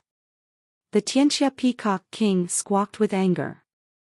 Its rainbow substance chains erupted like a volcano, and the sheer volume of its substance chains appeared to shroud the entirety of space. It looked furious. Even when Meng Lai had attacked the bird, it hadn't been this disgruntled. That rainbow godlight was everywhere. It was like a rainbow sky had descended over everything. After Bauer climbed back into the white whale, Han Sen sent the ship rocketing forward. But no matter how fast the white whale flew, it wasn't fast enough to outrun the Tianxia Peacock King's rainbow godlight. The scary rainbow godlight landed on the white whale, and the ship's shell began to disintegrate even faster. The white body of the machine suddenly looked like a plume of gray smoke while it flew. A lot of dust and ash crumbled away, like some sort of ugly comet. The white whale's shell was melted by the rainbow godlight, revealing the bones of its interior structure. We're going to die. We're going to die. I beg you guys. Return whatever you stole, Ningyu cried, gripping Han Sen's leg. Han Sen's eyes kept shifting around. With the rate at which the white whale's hull was being eroded, he also knew things weren't going to last. But after seeing how Bao Qin's reaction to the spider plant, Han Sen realized that the spider plant must be very precious. He had never heard of the holy area grass before, but he didn't want to concede and give it up now. But the Tianxia Peacock King was still a frightening beast. The rainbow godlight it emitted seemed unstoppable. Han Sen and his companions weren't strong enough to withstand the might of such a creature. The pirates and the imprisoned Extreme King Knights watched all this with terrified eyes. They were all in shock. Their eyes darted all around the melting white whale. If the white whale was destroyed, not one of them would be able to escape all this. They would be turned into dust by the rainbow godlight. Bauer, take the item back outside. Han Sen could think of no other way to deal with the Tianxia Peacock King. Although Bauer didn't want to, she wouldn't disobey Han Senator. She took the spider plant out of the gourd and gave it to Han Senior. Tianxia Peacock King, take this item and let us live. Han Sen threw the spider plant out of the white whale, hurling it far away from them. The Tianxia Peacock King, upon seeing the spider plant, gleefully raced towards it. It was no longer interested in attacking the white whale. Han Sen probably should have thrown the spider plant further, but the Tianxia Peacock King was far quicker than he expected. It appeared next to the spider plant in an instant. It opened its mouth and swallowed the whole thing in one gulp. No one could stop the Tianxia Peacock King, and the spider plant vanished down the bird's throat in an instant. After the Tianxia Peacock King swallowed the spider plant, it moaned to the sky. The noise was so loud that it rocked the Tianxia system. Han Sen didn't speak the language of birds, but he could imagine how good that plant must have tasted for the bird to moan and groan in such pleasure. The bird moaned for a long time, but the noise was suddenly cut short by a loud burp. The Tianxia Peacock King had suddenly become so full. Han Sen was still trying to flee the area in the white whale, but before he could get too far away, he heard a strange noise. It made him turn to look at the Tianxia Peacock King. The bird kept burping and burping. It couldn't seem to stop, and it looked like it was suffering.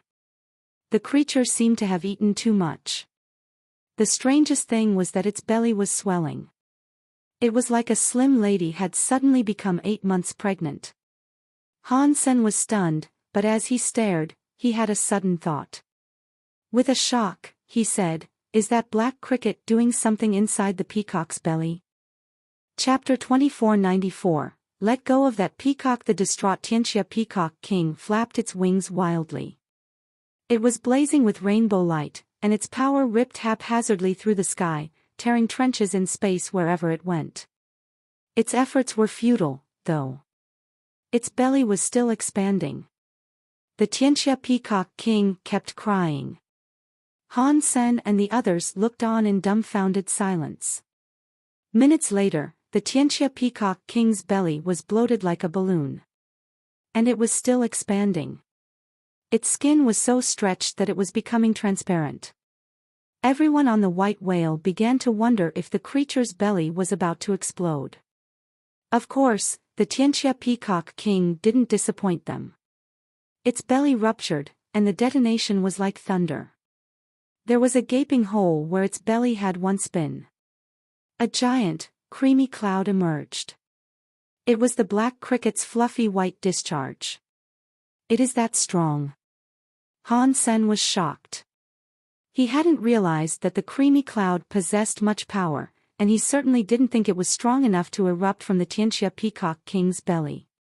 The peacock was a ridiculously powerful deified creature, and it had just been ripped open like a plastic bag. You have to watch what you eat. The Tianxia Peacock King is a prime example of what happens if you don't. It swallowed a tasty morsel whole without first inspecting the contents. Now its belly has blown up. I don't know if it will survive this. Han Sen's heart leaped. He stopped the white whale and looked at the Tianxia Peacock King. After the Tianxia Peacock King's belly broke, the creature's rainbow blood was running freely into the clouds. The beast hung in the air, crying hopelessly. It fluttered its wings, wanting to leave the area, but its rainbow godlights were growing dimmer and dimmer. They were becoming difficult to see at all. It wasn't going to be attacking anything anytime soon. The creamy cloud ignored the Tianxia Peacock King and flew back toward Han Sr. "Here's a good opportunity. Take control of the white whale, Bauer." Han Sen said happily. He grabbed the little red bird and ran out of the white whale. He headed toward the severely injured Tianxia Peacock King. "Little Red, your time is now." Han Sen threw the little red bird at the peacock. The little red bird screamed sadly as its body turned into that of a fire phoenix. But it followed Han Sen's instructions and sent a stream of angry fire toward the poor Tianxia Peacock King. The flames covered the sky as its whirling inferno moved to incinerate the Tianxia Peacock King. Everything in sight took on a flickering, hellish appearance. The Tianxia Peacock King was already injured and on the brink of death.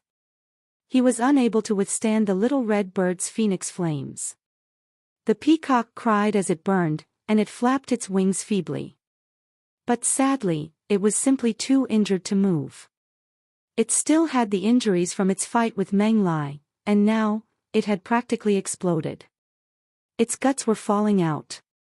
One of its legs was a ruined mess. If the Tianxia Peacock King could find a safe place to rest, it would probably recover in 1,000 years or so. If it had a powerful treasure or two, it might heal even more quickly. But it was in no condition to fight a deified elite right now. As the Tianxia Peacock King burned and screamed, its feathers and flesh turned a deep red. It was like a burning bar of iron.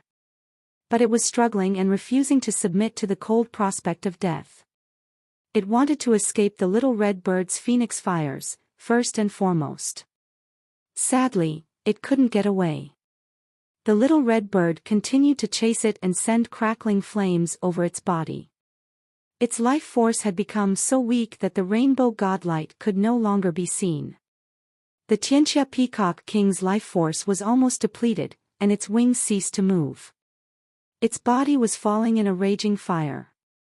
Han Sen moved up behind the little red bird and shouted, "Let go of the peacock. Let me do it."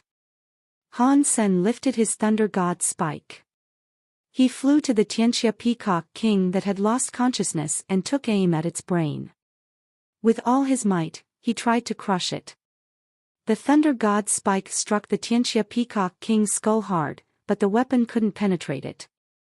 Even so, silver lightning coursed down into the creature. The electrified Tianxia Peacock King lost consciousness and began to shake violently. Han Sen kept striking it. The peacock's body continued to shiver and shake. Han Sen had yet to hear the killing announcement, though. "This kill has to be mine. Jade Emperor, Holy Buddha, Bodhisattva, you must give me a beast soul." Han Sen kept smacking the peacock's head as he prayed. The Peacock King wasn't moving. And Han Sen had yet to hear the announcement noise. He gritted his teeth and kept on smacking it. Xenogenic deified hunted, Tianxia Peacock King. Xenogenic gene found. Obtain Tianxia Peacock King beast soul. As Han Sen wondered if the kill had been claimed by the little red bird, he suddenly heard the announcement. In an instant, Han Sen felt as if he had been transported directly to heaven. The 180,000 pores across his skin felt so good, and he moaned in pleasure. Deified beast soul. I got a deified beast soul, Han Sen grinned like a madman. Turning away from the Tianxia Peacock King's body, he went looking for the Tianxia Peacock King's beast soul to see what type it was. "A weapon, please give me a weapon. Just a weapon will do," Han Sen's heart was screaming. Deified beast soul Tianxia Peacock King, soul armor type, broken, soul armor type. Holy sh*T. That's better than a weapon. I'm rich. I'm rich. Han Sen was so happy that he almost jumped on the spot. It was deified soul armor, so it would have a deified level defense. It also had the power buffs that came along with a deified beast soul. Although it wasn't like a shape-shifting beast soul, having the deified body buffs would make his attacks as fierce as a deified being's. Now that he had this peacock soul armor, Han Sen could challenge deified elites in battle. Wait, what does broken mean? Is it a broken beast soul? No. I've never heard of a broken beast soul before. When Han Sen saw the word broken at the end of its label, his happy feelings quickly evaporated. He summoned the Tianxia Peacock King's soul armor, and a gray garment appeared on his body. It was made entirely out of gray peacock feathers. Technically, it seemed less like soul armor and more like a soul robe. The robe of gray feathers fully enclosed Han's senator, and behind the gray feathers, there was an image of a peacock. It possessed the face of the Tianxia Peacock King. Its feathers were closed, and its tail wasn't fanned. Han Sen's heart jumped. A rainbow godlight was shining within the robe. It formed a silhouette of the peacock with its tail fully fanned. A scary power rose inside Han Sen's body, and it became a rainbow substance chain that buffed every corner of Han Sen's being. Feeling that scary power inside him, Han Sen felt as if he could destroy the entire universe in one punch. Weird. The soul robe of the Peacock King isn't broken. It is a perfectly functional set of armor, so why does it say that it is broken? Han Sen didn't understand. He believed that the power currently possessed by the robe was perfectly deified. Chapter 2495, Holy Area Grass. Han Sen brought the Tianxia Peacock King's body back to the white whale, and Bauer quickly whipped out the little gourd and absorbed the cloud inside it. The damage done to the white whale was pretty severe. It could repair itself, but being damaged that badly meant it would take a while before it was completely fixed. The ship could hardly move at this point. There were many holes that went clean through the ship, and the entire structure seemed on the verge of falling apart. Han Sen, was that really the Holy Area Grass? Might I see it? Fang Qingyu asked Han Sen, his eyes gleaming with hope. You know what the Holy Area Grass is? Han Sen asked. Fang Qingyu nodded. I've heard of it, although I've never seen it before. Even in the Thousand Treasures Alliance, there are only a few tales and legends surrounding its existence. The details are scarce, and we don't even have any pictures of it. Does that mean the Holy Area Grass is something very precious? Han Sen was so happy. It isn't just precious.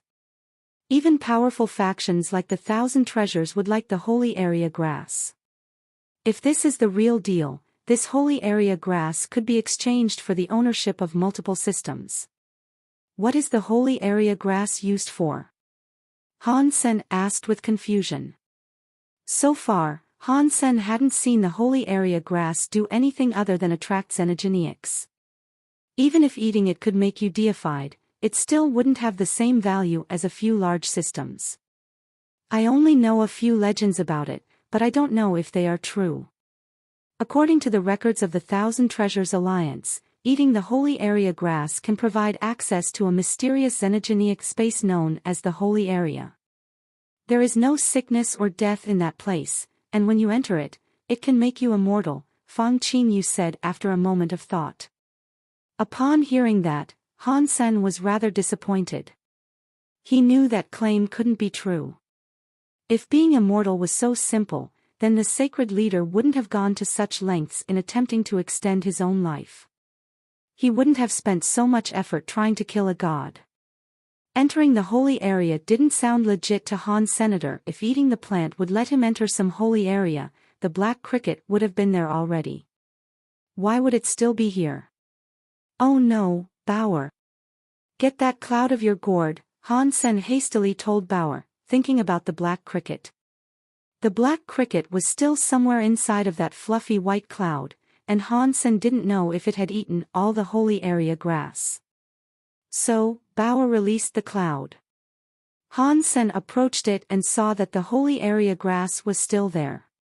He brushed the leaves of the holy area grass.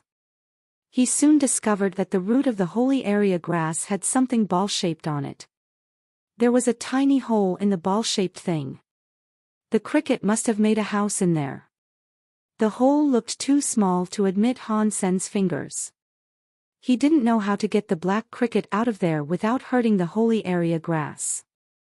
Brother Fong, do you think this is the holy area grass? Han Sen gave the holy area grass to Fang Qingyu. Fang Qingyu accepted it and examined it.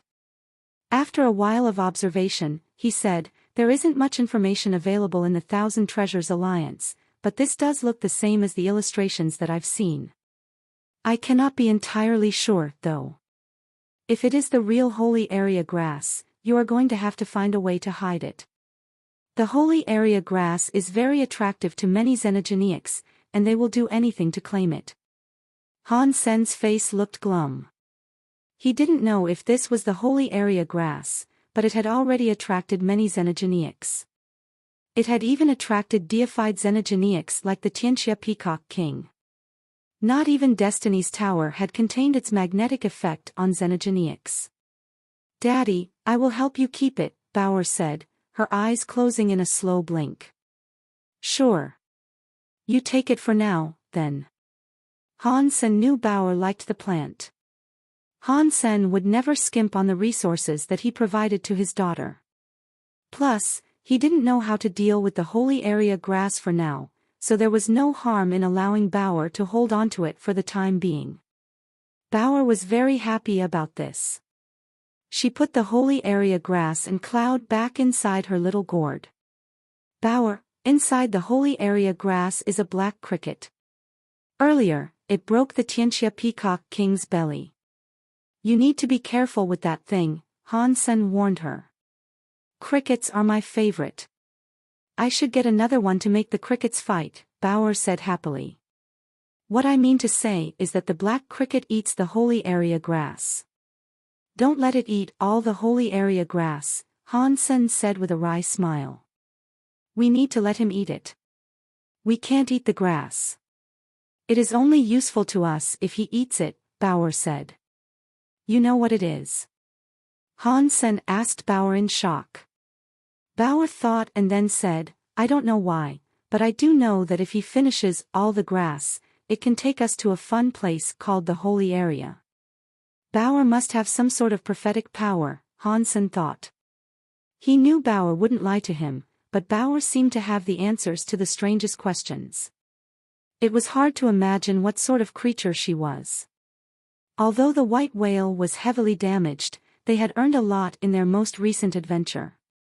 Han Sen had captured the holy area grass and the black cricket. He had also gotten the Tianxia Peacock King's body and the soul robe beast's soul. All those items were priceless. He didn't know what sort of power Bauer's little gourd had. Ever since the holy area grass was sucked inside, though, no further cloud beasts came for them. The holy area grass was no longer connected to the outside world. Han Sen found a chance to quietly transport the Tianxia Peacock King's body back to the sanctuaries. Right now, Han Sen had no way of consuming the flesh of a deified xenogeniac. So, he had to just store it for the time being. Han Sen drove the white whale through the rest of the Tianxia system. For a few days, it was smooth sailing and nothing bad happened. They encountered a few king-class cloud beasts, which were swiftly killed by Han Senator whenever there was free time. Han Sen kept trying to push the story of Jean's self-cogwheel. The story of Jean's self-cogwheel was the same as the Blood Pulse Sutras. They were separate and not connected to the other universal cogwheels. However, unlike the Blood Pulse Sutra, it couldn't connect with other self-cogwheels either. This cogwheel was completely independent. It had no connection to anything else in the universe. It was different from the Dongxian Sutra. The Dongxian Sutra connected to every cogwheel in the universe. The story of genes couldn't operate with a single other cogwheel. According to most theories, the fewer connections a cogwheel had to others, the easier it was to push. After all, it took power to move every cogwheel, so the more cogwheels that needed to be moved, the more strength was required. But with Han Sen's power, he still couldn't push the self-cogwheel of the story of genes. It was as if the cogwheel was locked up, or maybe it wasn't supposed to be moved. Han Sen used his Dongxian area and noticed that the cogwheel wasn't big. The white cogwheel also had weird symbols engraved across it. Han Sen realized they were the same as those on Spell's forehead. They might have meant eternity. Chapter 2496, The Story of Genes Leveling Up to King Class. Despite countless attempts, Han Sen never succeeded in activating the story of Jean's cogwheel. But now, things were different. Han Sen had the Peacock King's soul robe. Through the buffs provided by the Peacock King's beast soul, his power could rival that of a deified. With deified power behind him, Han Sen believed he'd have what it took to finally put the self-cogwheel in motion. After a few days, Han Sen found the right time to do that. He locked himself in an isolated room and fired up the story of genes to get to work on his leveling up plan. He summoned his Peacock King beast soul, and the feathery soul robe appeared around Han Senator. The peacock symbol on the back of the robe began to glow. Han Sen's heart jumped. The rainbow peacock symbol suddenly became a Peacock King shadow. It floated behind Han Senator. Many rainbow godlight buffs flowed into Han Sen's body then. Rainbow-like colors shimmered through his aura, generating a substance chain. With that unlimited soul power, Han Sen cast the story of genes and used the rainbow godlight to push his self-cogwheel. Catcha! The rainbow godlight that could destroy planets was able to push the story of genes' self-cogwheel, but the cogwheel only moved a tiny amount. It looked like an old door with rusty hinges. It was only slightly ajar. Han Sen was thrilled, though. He kept pushing the rainbow godlight power into the self-cogwheel. The soul robe allowed Han Sen to summon a mind-boggling amount of power, and yet, it seemed to be fighting an uphill battle as it struggled to push the self-cogwheel. Such much power, yet it can barely move the story of Jean's self-cogwheel. If I use my own power, I have no clue when I would be able to get it moving. Perhaps I would have to wait until all my other Geno arts were deified before I could push the story of genes to king. Han Sen was shocked. The self-cogwheel moved steadily, and after it completed one cycle, it started to move faster and faster. The spell symbol was getting brighter and brighter, too. In the end, Han Sen was able to release his power, and the self-cogwheel was able to spin on its own. The door to the Universal Core Hall was opened for him. Han Sen entered and discovered that he was actually someplace new. It was vastly different from the place he had expected to enter. Using different self-cogwheels to enter the core area spawns me in different places, and that means I can appear in 4 different locations. That is interesting. Han Sen didn't stay for long. He proceeded to exit the core area. The Tianxia system was too dangerous, so now wasn't the time for him to kick back and have a relaxed xenogenic hunt. The journey, however, was surprisingly free from strife. They traveled through the Tianxia system for another 2 weeks. Along the way, they didn't encounter any other deified elites. Han Sen was able to deal with ordinary xenogenics and kings easily. Little Captain, you can do it. You can do it. You can do it. Captain, you can do it. You can do it. You can do it. You can do it. Han Sen and Bauer were playing old man. The pirates were watching. They kept shouting and clapping as they did. If people didn't know better, they would believe this was a television commercial. In that fun atmosphere, it looked as if they were having a simple competition. Han Sen appeared relaxed, but he suddenly became serious. Bauer, guess which card this is, Han Sen said with a smile. He was looking at Bauer's 2 cards. You guess. Bauer smiled and blinked at Hans Sr., you're getting smart, little evil. Not even I can see what you're thinking about these days. Han Sen looked at the 2 cards but hesitated. He couldn't tell what the 2 cards in Bauer's hands were. He couldn't tell which was the ghost card and which was the card that he needed. If he picked the wrong card, and thus ended up with the ghost card, he would stand no chance. Han Sen looked at the nearby pirates. He wanted to see if he could read their faces to learn where the right card was, but he received no answer. Daddy, stop looking at them. They cannot see what card I have. You can't learn anything from their faces. Bauer smiled beatifically and said, this time, I'm going to win. Han Sen smiled.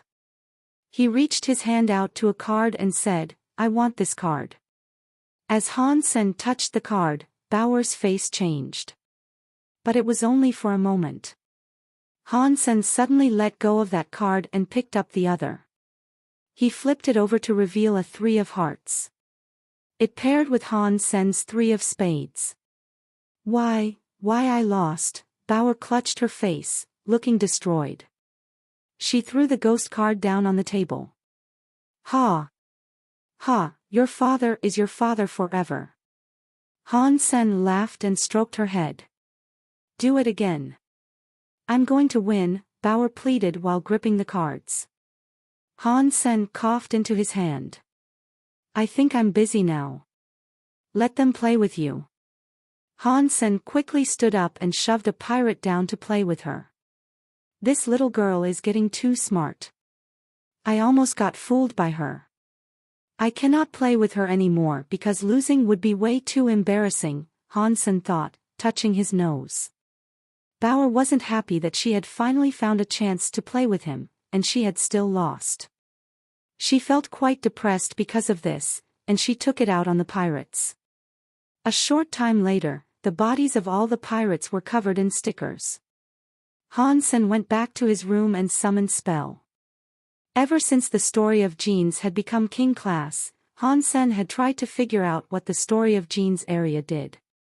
The Blood Pulse Sutra's self-cogwheel didn't connect with any universal cogwheels, but it could still push the self-cogwheels of other creatures. The self-cogwheel of the story of genes was completely independent, though. It just kept spinning in place, all alone. It didn't connect with anything. Aside from making Han Sen's body and genes stronger, he hadn't discovered what the story of genes area did. Spell had become king class when he pushed his self-cogwheel. Some of her abilities had gotten stronger, but otherwise, she had gained no new forms or powers. Aside from her body getting better, Spell was the same as when she was a duke. However, Han Sen had been surprised to discover a self-cogwheel in Spell's body. Spell was just his Geno armor, much like the Dongxian armor. They were just byproducts of Geno arts. They shouldn't possess their own self-cogwheels. But Spell was like a real creature, and she had her own self-cogwheel. That really surprised Han Senator. If he hadn't been investigating how to use the story of genes, he probably wouldn't have looked at Spell's body with the Dongxian aura. It might have been a long time before he discovered her self-cogwheel. Spell's self-cogwheel was the same as Han Sen's self-cogwheel. It was like a copied version. Han Sen was sure that it wasn't his own self-cogwheel, though. And that was because he was unable to control Spell's cogwheel. Han Sen's eyes suddenly widened. Does that mean the story of Gene's self-cogwheel is designed to push Spell's own cogwheel? Chapter 2497, The Use of the Story of Geneseeing Spell's Self-Cogwheel. Han Sen reached his hand out to touch her forehead. He activated the story of Gene's self-cogwheel. Catcha! 2 identical self-cogwheels were able to connect. They fit together perfectly. As Han Sen's self-cogwheel started to move, Spell's self-cogwheel followed along with it. The 2 cogwheels accelerated together, becoming brighter and brighter with Spell. But because of the teeth of the cogwheels, the 2 cogwheels spun in opposite directions. One of them went clockwise, and the other went counterclockwise. As they spun faster and faster, Spell shone with ever-increasing intensity. Han Sen and Spell's power was moving like crazy. They both had the power of the story of genes. Han Sen soon detected that his power was different from Spell's power, but he couldn't discern exactly what made each one unique. Han Sen guessed that the difference in their powers had something to do with the way the self-cogwheels were spinning in opposite directions. As Han Sen tried to figure out what benefit the connection between the cogwheels provided, Spell's body suddenly began to change beneath his hand. This change was different from when she became the armor, the pistols, the sniper rifle, or the rocket launcher. Spell stepped toward Han Sen and connected with his body. Han Sen was shocked. This was a familiar feeling. It was the same feeling as when he combined with Little Angel. Of course, when spell combined with Han Sen's body, his body changed, too. His hair and his eyes changed to reflect spell's colors. His body became softer. The strange symbols of spell appeared across his forehead. This combination was different than when spell became an armor set for Han Sen to wear. It was more like the combination process and result Han Sen had experienced with Little Angel. And Han Sen's body had no armor. After combining with spell, Han Sen noticed he had 2 self-cogwheels for the story of genes. He could barely believe it. They were still active and spinning in opposite directions, but aside from affecting each other, they didn't connect with any other universal cogwheels. They weren't much different now than when they were apart. There were no area powers. But because they had combined, Han Sen's fitness had risen higher. While Han Sen was wondering about the power of the story of genes area, he suddenly felt a mysterious shockwave come from inside his sea of soul. Han Sen had felt this shockwave before. And now, it was happening again. Han Sen peered into his sea of soul and saw the black crystal armor. A symbol had appeared on the helmet of the black crystal armor that looked exactly the same as the one on Han Sen's forehead. It was glowing with a gentle light. Han Sen felt that his connection with the black crystal armor had never been this close before. It was as if he could control it with his mind. But Han Sen swiftly realized that it was an illusion, more than anything. He could see the symbiotic connection between himself and the black crystal armor, but he still couldn't control it. But this change made Han Sen a very happy boy.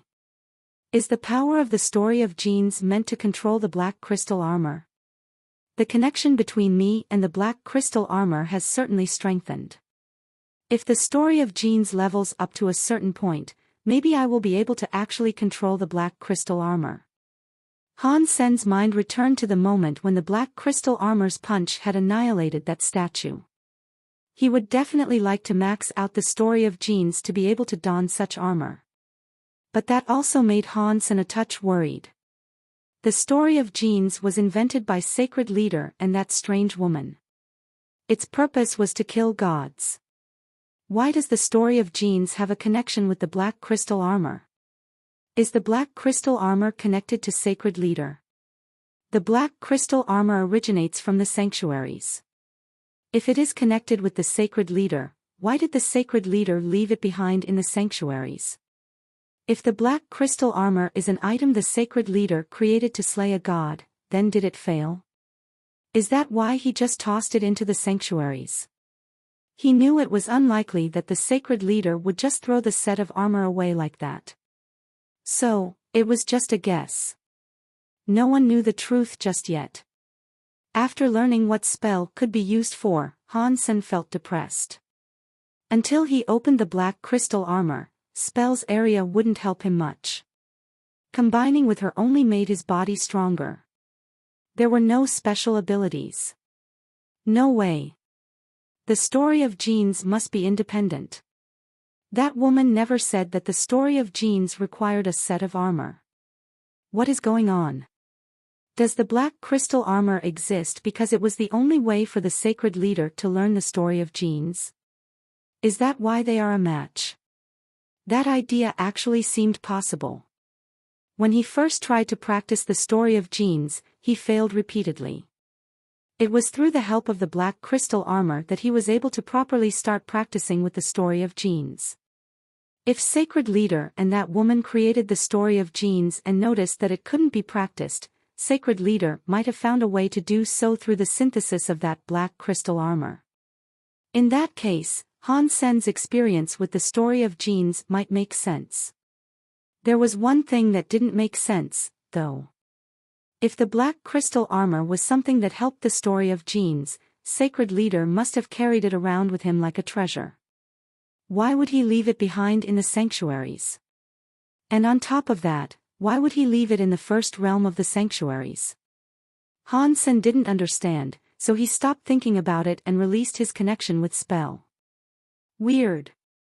When I combine with spell, why is the process so similar to what I do with Little Angel? Han Sen wanted to find little Angel and try it again, but she wasn't here. So, that would have to wait.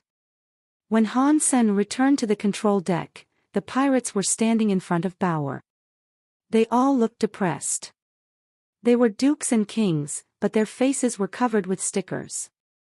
They looked hilarious.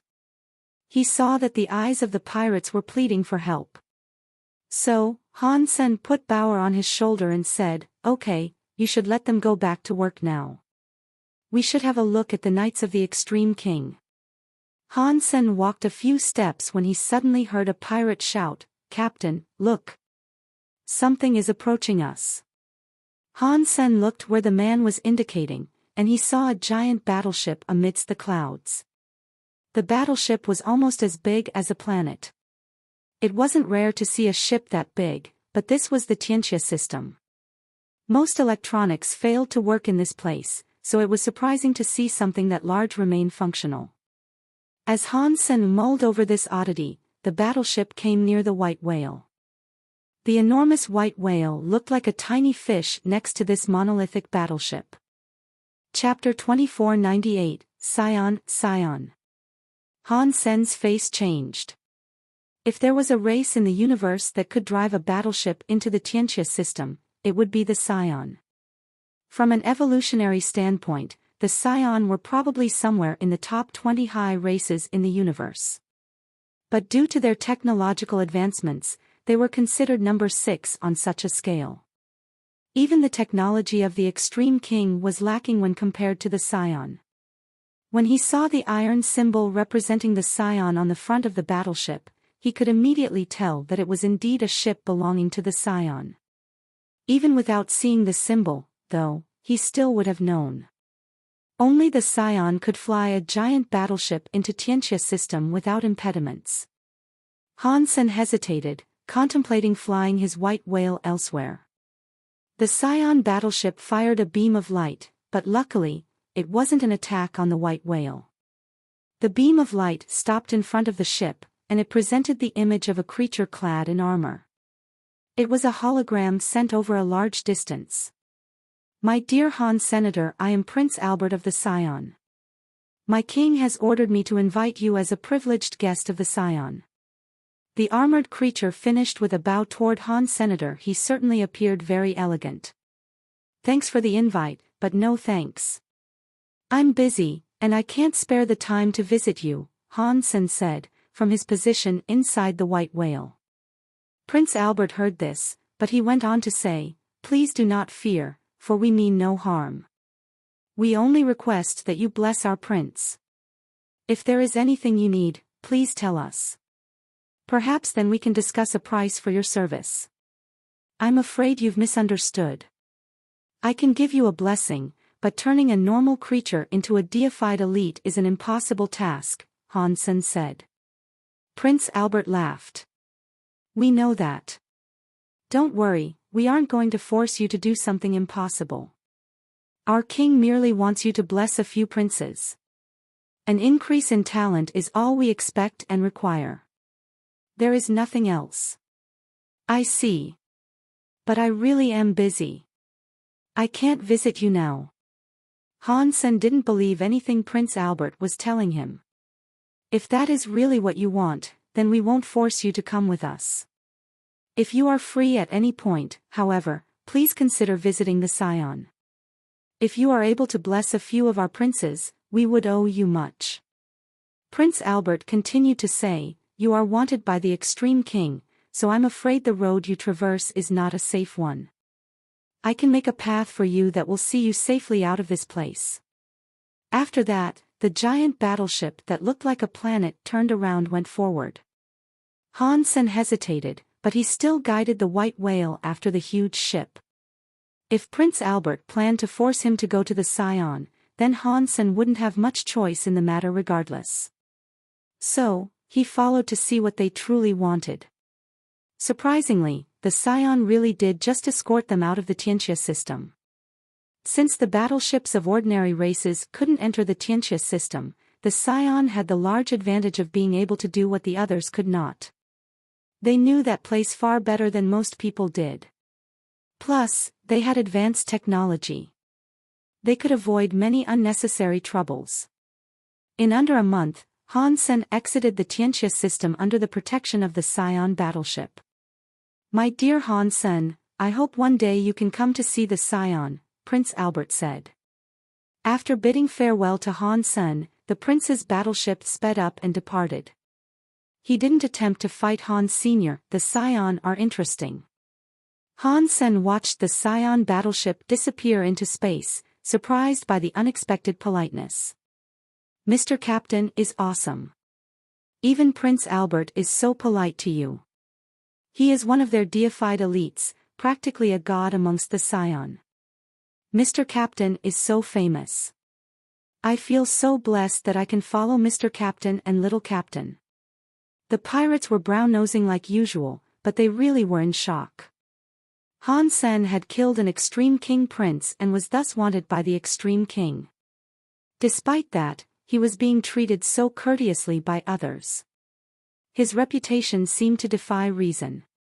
Han Sen knew that Prince Albert and the Scion only treated him that way because of his blessing abilities. Han Sen appreciated what they had done, though. "If I have the chance to, I will go see the Scion. But it will be an expensive visit for them," Han Sen thought to himself. Han Sen didn't delay. He allowed Bauer to pilot the white whale through the systems of chaos. They put some distance between themselves and the Tianxia system, and their most dangerous time was behind them.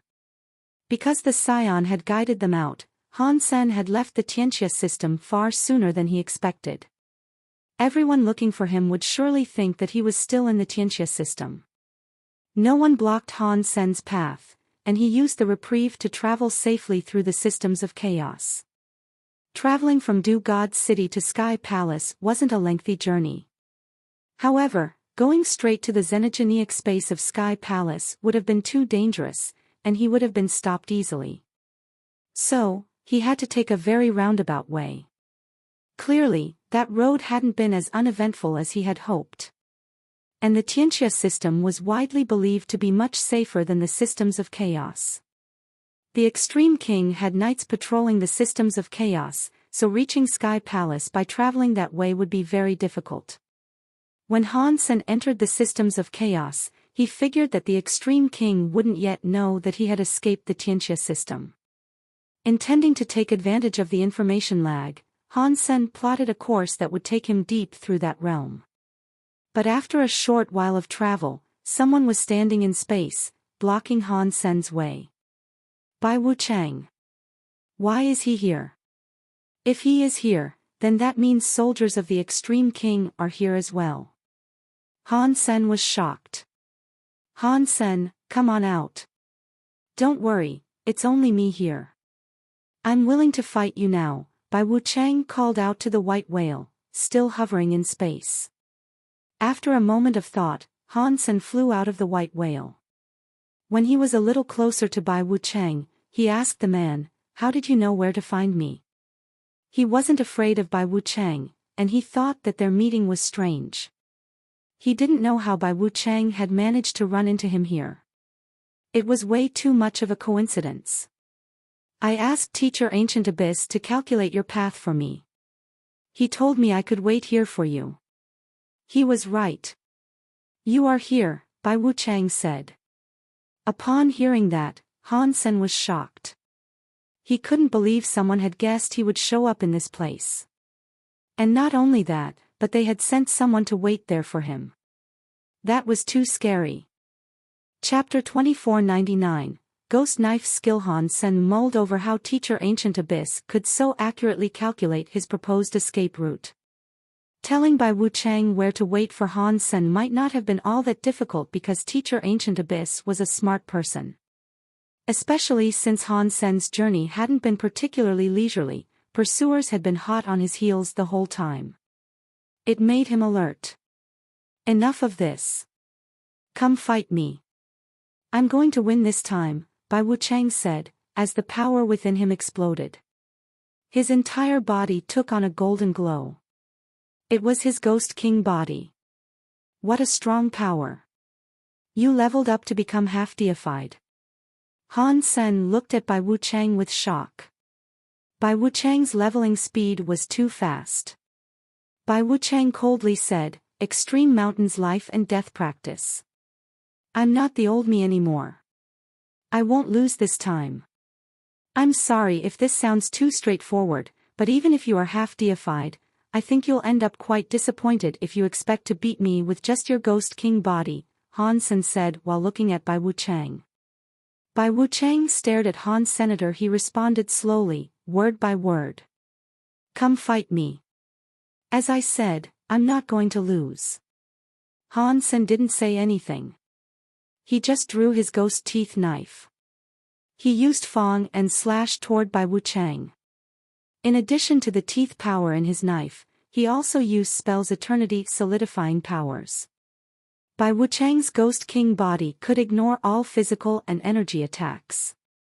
It couldn't block the eternity solidifying power, though. Fong Qingyu brought out the Wuxia Rubik's Cube that Han Sen had given back to him. He began filming the fight between Han Sen and Bai Wuchang. It was merely a recording, though. He wasn't streaming it right now. Fong Qingyu knew he couldn't risk exposing their location. If he did, the Extreme King would come, and they would all end up very dead. Bai Wuchang frowned upon seeing Han Sen's slash.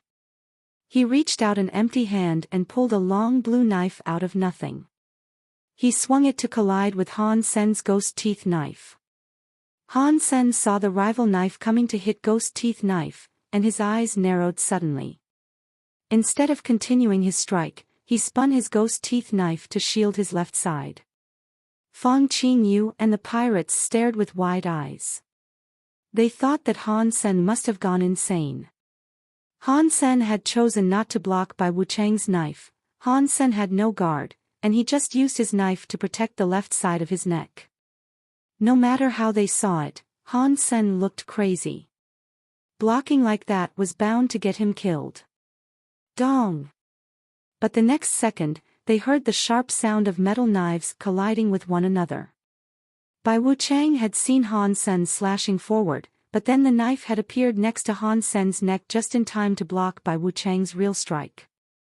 If Han Sen's ghost teeth knife had been any slower, the attack would have come down on Han Sen's neck. Fong Qingyu and the others were shocked, and their mouths were wide open in awe. They didn't understand what they were seeing.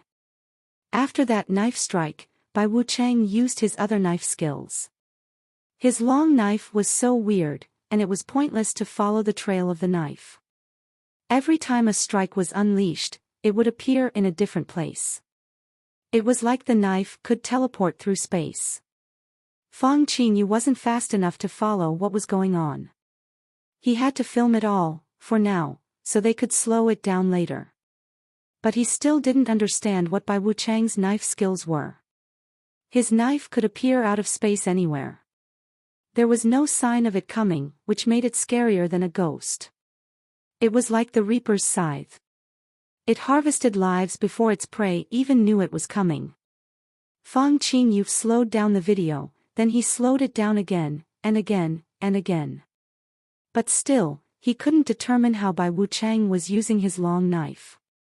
The more shocking thing, though, was that Han Sen was able to block all of Bai Wuchang's attacks. Wherever Bai Wuchang's knife appeared, Han Sen's ghost teeth knife could show up in the same place to counter the blow. If Bai Wuchang's knife skills were an unpredictable ghost, then Han Sen's knife skills were those of a god. A god that knew everything. Bai Wuchang's body kept appearing and disappearing. He was a raging storm against the wave-breaking Han Senator. His knife flashed everywhere, defying logic and reason. Han Sen was hovering in space. He used his ghost teeth knife to block left and right. He moved smoothly, somehow perfectly anticipating and intercepting his enemy's non-knife. He was like a god that knew everything. Those weird knife skills didn't rattle him at all. Mr. Captain is too strong. If that was me, my head would have been off a long time ago. I wouldn't even have known how I died. Mr. Captain is like some omniscient god. How does he predict where that knife will show up? He looks like a prophet out there. He is too strong. This extreme king prince by Wuchang, who is oh so professional and talented, is lame when compared to Han Senator. He cannot fight the big captain. Long live Mr. Captain, ah. And let us wish little captain a long life, too. Long life. Long life. The pirate, seeing Bauer stare at him, immediately added her praise. Through all of this, though, Bai Wuchang was demonstrating a truly shocking amount of improvement. When he was in Extreme Mountain, risking his life, he had pushed his Ghost King body to the max. He had broken through under his own power and learned the real ghost knife skills. Those ghost knife skills could go through the underworld as easily as they did the real world. People couldn't predict when and where the knife would land, but Han Sen could see through the dimensions. No matter where the knife came from, he'd be there to block it. Bai Wuchang pushed his ghost teeth knife to the max. He still couldn't hurt Han Senator. Bai Wuchang suddenly pulled his knife back and withdrew. Still looking at Han Sen, he said, "You're very strong. You're much stronger than I expected. You aren't bad either. You're getting good," Han Sen replied levelly. Normal people couldn't see the ghost knife that popped up through the fabric of space, but Han Sen's Dongxian area could see through all the cogwheel changes that transpired in an area. When the ghost knife came out of the nothingness, it would trigger the universal cogwheel that was connected to it. That meant Han Sen was being given a warning each time. So, Bai Wuchang's ghost knife skill didn't work against him. If Han Sen used his Dongxian area to lock the universal cogwheels in their vicinity, Bai Wuchang's knife would never reappear from space. Han Sen was curious about Bai Wuchang's ghost knife skill, and that was why he had yet to attack. He let Bai Wuchang keep casting his ghost knife skill against him so he could observe. Now I can use this skill without worry. Bai Wuchang acted as if he hadn't heard Han Sen. He looked down at his knife. "Which skill?" Han Sen asked. "The skill I learned from the extreme mountain peak. It is the one that can determine life or death," Bai Wuchang said slowly. His eyes looked like they were on fire. A weird power rose in him and his knife. Chapter 2500, Big Universe Extreme Dead God Light. "The fact that you studied on Extreme Mountain is none of my business," Han Sen thought. "If you want a risky fight, there are xenogeniacs everywhere. Why pick on me? I killed that worthless Bai Yi, and now the Extreme King want me dead. But if I had killed this much-loved boy Bai Wuchang, King Bai would likely come after me himself. Why am I considered the one who started all this?" But Bai Wuchang wasn't going to give him the chance to stop fighting. The prince was raging more and more. The ghost-like body became solid, but something about it still seemed incorporeal. Looking at it was like looking at an illusion. Han Sen frowned. Bai Wuchang's blue knife darkened to black. It felt as if some black substance chains were writhing just under the surface. What kind of knife skills are these? They're going to produce substance chains just like the black tiger I met previously. Although the substance chains haven't fully formed yet, if he can manage to do this, Bai Wuchang has a 90% chance of becoming deified, Han Sen thought as he observed Bai Wuchang. Bai Wuchang's eyes were on fire. His gaze was invasive as it crept over Han Sr. The road up Extreme Mountain is arduous. There is a 90% chance of dying, and there is only a 10% chance of surviving. The Gambit's rewards, however, are very big. I earned Extreme Mountain's prestigious skill called Big Universe Extreme Dead God Light. One hit can destroy everything, so you better watch it. Can I not, please? Han Sen asked, looking frustrated. No. When Bai Wuchang answered, he was already attacking. The black knife's light came at Han Senator. There was no stopping it. It was like the knife had never even moved. The moment the knife light appeared was the moment it was inside Han Sen's body. It is the same as the Blood Pulse Sutra's self-cogwheel. It is a power that can affect the self-cogwheels of other creatures. Han Sen was shocked. Because it was used directly on his self-cogwheel, the strike was almost impossible to dodge. It was a devastating attack. But it was different from the Blood Pulse Sutra. The Blood Pulse Sutra pushed the self-cogwheels of others. Bai Wuchang's knife light destroyed the self-cogwheels of others. If the self-cogwheel was broken, that meant the person would be almost dead, and their life force would be gone. Dodging that blow wouldn't be difficult if he was farther away from Bai Wuchang. As the distance between them increased, the effect on Han Sen's self-cogwheel would be weakened. That meant the strike would be weaker. But Han Sen hadn't known Bai Wuchang could unleash a strike such as this. He was too close to Bai Wuchang. It was too late to dodge now, so he had no choice but to accept that hit. A power inside Han Sen's body moved. A self-cogwheel was spinning. That cogwheel was flashing with a weird symbol. It was the story of Jin's self-cogwheel. Bai Wuchang's black knife light went into him and struck his self-cogwheel, but it was unable to move Han Sen's self-cogwheel. The black knife hit the self-cogwheel and broke. It shattered into chunks of a black substance, then dissolved. "It looks like your skill is nothing substantial," Han Sen said to Bai Wuchang, who looked frozen. "No, impossible." Bai Wuchang stared at Han Sen in disbelief. Han Sen was at the perfect distance for him to use his big universe extreme dead god light. At this distance, Bai Wuchang believed that he could eliminate any being in the universe that was beneath the deified level. Even killing a half-deified would die as easy as chopping the head off a chicken. Both would die in one hit. But Han Sen had been hit by the strongest unleashing of his big universe extreme dead god light, and nothing had happened. Bai Wuchang could scarcely believe it. Although Bai Wuchang couldn't see self-cogwheels, he knew that the big universe extreme dead god light was a very mysterious and scary power. It ignored all types of defenses to kill the life force directly. Han Sen simply wasn't affected by the big universe extreme dead god light. As Bai Wuchang stared at Han Sen's motionless form, he stopped swinging.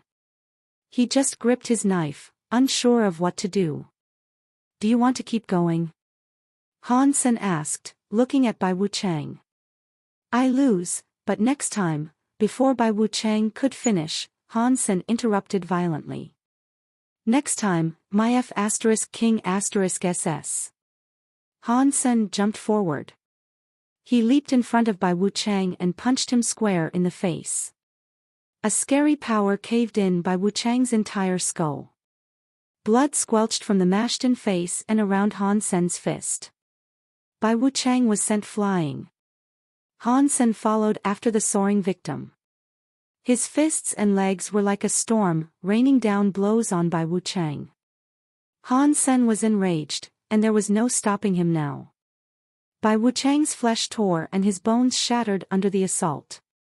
He couldn't even fight back as Han Sen beat his body to a pulp. "You're a crazy madman. You think you're so strong, don't you? You think you can do anything you want just because you're King Bai's son." Han Sen kept speaking as he punched. His fists kept landing on Bai Wuchang's face, utterly annihilating his skull. The man's eyeballs were squashed, and his nose was reversed into what was left of his face. Han Sen was still so angry. He kept punching like mad, breaking all of the other man's bones. Bai Wuchang screamed until he could scream no longer. Fang Qingyu and the pirates were all frozen. That was King Bai's favorite son. Han Sen had killed Bai Yi, which led to a universal APB being put on him. If he killed Bai Wuchang, King Bai would come after him personally. Bai Wuchang's ghost king body, his ghost knife skills, and his big universe extreme dead god light were so strong. But he was too focused on power. His techniques, his strength, and his timing with areas were shoddy. He was able to destroy enemies that couldn't defeat his powers. But if he met someone as strong as him, he would end up getting crushed. Han Sen grabbed by Wuchang and lifted him like a sack of wet mud. He carried the man back to the white whale. Han Sen tossed him down, and blood sprayed everywhere when the Extreme King Prince hit the floor in a boneless heap. Fang Qinyu and the pirate stared at Bai Wuchang on the floor. He didn't look human anymore. If not for his ghost king body, he would have been killed. All of the pirates were thinking, he could have offended anyone but this guy. I can't believe he even beat up King Bai's favorite son so badly. There's no one he wouldn't dare to punch. Lock him up. Take him as a hostage. If the Extreme King people still dare come for us, I will cut his head off. Han Sen's face was as hard as granite. Rage still boiled through Han Senator. He had met many fighting maniacs in his time, like Lone Bamboo. But even Lone Bamboo had his limits. This Bai Wuchang, however, was all about killing. He didn't have a reason, and he didn't need one. It was all about killing for him. Fortunately, Han Sen's self-cogwheel was as hard as it was. And he had the eternity-solidifying powers. The self-cogwheels of ordinary creatures would have been destroyed by Bai Wuchang's strike. If a person's self-cogwheel broke, then they were essentially dead. The state they were left in was worse than being a vegetable. Chapter 2501, Depressed Ice Blue Night King. Ice Blue Night King was feeling very conflicted. He never thought that bringing Han Sen to the Extreme King would be the catalyst for so much trouble. If Ice Blue Night King had a chance to do things over, he'd never have taken Han Sen away from Narrow Moon. If he could go back, he wouldn't force Han Sen to join the Extreme King. In fact, even if Han Sen had begged Ice Blue Night King and called him grandfather, he still wouldn't take Han Sen with him. He would slap Han Sen until he fell upon the ground, then order him to remain in Narrow Moon. Han Sen could stay there and bring harm to the rebate, Ice Blue Night King believed. Wherever Han Sen went, he brought trouble and turmoil with him. But it was a shame there were no do-overs in the world. So, now, Ice Blue Night King had a massive headache pounding against his temples. What happened to my brain back then, when I forced him out of there? Ice Blue Night King just wanted to slap himself in the face. Han Sen had killed a prince. He had disguised himself as a prince. He had taken treasures and power from the Extreme King. Everything Han Sen said and did made Ice Blue Night King feel as if he was plummeting into an abyss. He knew it was game over for him. He was the one that brought Han Sen to the Extreme King, and he knew it was only a matter of time before he got dragged into this affair. Even if his participation wasn't considered a crime, he was afraid that his career would never progress any further. But that wasn't the worst thing he feared. He had just received another piece of news from the Extreme King. Han Sen had broken through all the choke points that the Extreme had set up for him, traveled the length and breadth of the Tianxia system, and reached the systems of chaos. Ice Blue Night King had no idea how Han Sen had accomplished this. He was being chased by the whole universe, but he had managed to make it to the systems of chaos. That made Ice Blue Night King confused. Right now, Ice Blue Night King had received an order. He had to stop Han Sen at all costs.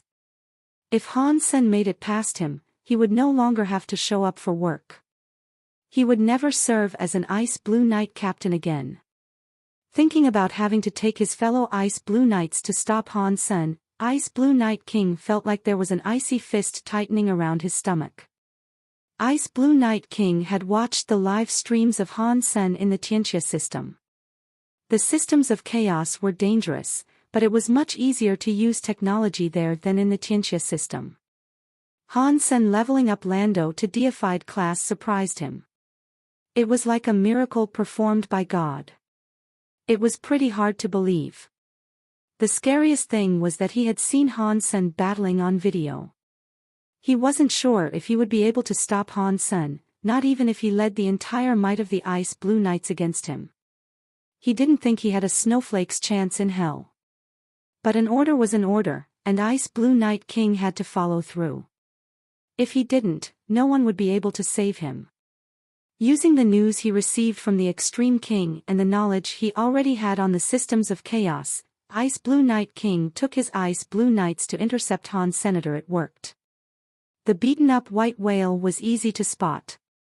When Han Sen saw Ice Blue Night King, he was surprised. He had intentionally avoided going close to the headquarters of the Ice Blue Knights, and still, he was intercepted. It seems that the Extreme King now know I am in the systems of chaos. I'm afraid people like Meng Lai will start showing up again soon, Han Sen thought to himself.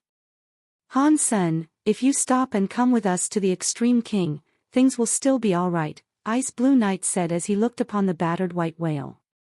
He watched as the white whale opened its mouth and Han Sen emerged. Despite all his recent battles, Han Sen didn't look any worse for wear. His cheeks had a healthy flush, and all in all, he looked quite cheery. He even had a wretched smile that would make anyone want to punch him on sight. Ice Blue Night King. How are you doing, man? Han Sen smiled and greeted Ice Blue Night King. Ice Blue Night King gave Han Sen a strange look. He remembered the time when he had taken Han Sen away from Narrow Moon, and he could see how much he had changed since then. At that moment, Ice Blue Night King wished he had never seen Han Sen's face before. Come back to the Extreme King, or I will do you harm, Ice Blue Night King said in a hard voice. The cannons and weapons were all primed and ready to fire on Han Senator. The Knights of the Ice Blue Knights were ready. All that Ice Blue Night King had to do was give a single command, and those knights would unleash enough firepower to blow up a planet. But facing Han Sen, Ice Blue Night King didn't feel confident at all. So many deified beings had chased him, and yet, he had still gotten this far. He wouldn't be an easy enemy to bring down. Ice Blue Night King, I need 10 cubic meters of cloud crystal stone. And I need 3,000 gallons of V758 Geno fluid. Han Sen suddenly began listing out items that he wanted. The Ice Blue Knights were shocked. They didn't know what Han Sen meant. They were going to fight, so why was he making demands? He wants those items he just listed. Ice Blue Night King thought in confusion. This was ridiculous. What do you mean? Ice Blue Night King looked expressionlessly at Han Sr. It means hurry up and get me what I asked for. I will give you 3 hours, Han Sen said in annoyance. Ice Blue Night King and the other Ice Blue Knights thought this was ridiculous. Han Sen was wanted by the Extreme King, but now he was giving them a store list and a deadline. This was hilarious. Han Sen, have you gone insane, or am I going senile? We are the Ice Blue Knights. We are a powerful force that serves the Extreme King. The glorious name of the Ice Blue Knights is known far and wide, and, right. Save your breath and go get my things. You have 2 hours and 58 minutes. Han Sen interrupted Ice Blue Night King and clapped his hands.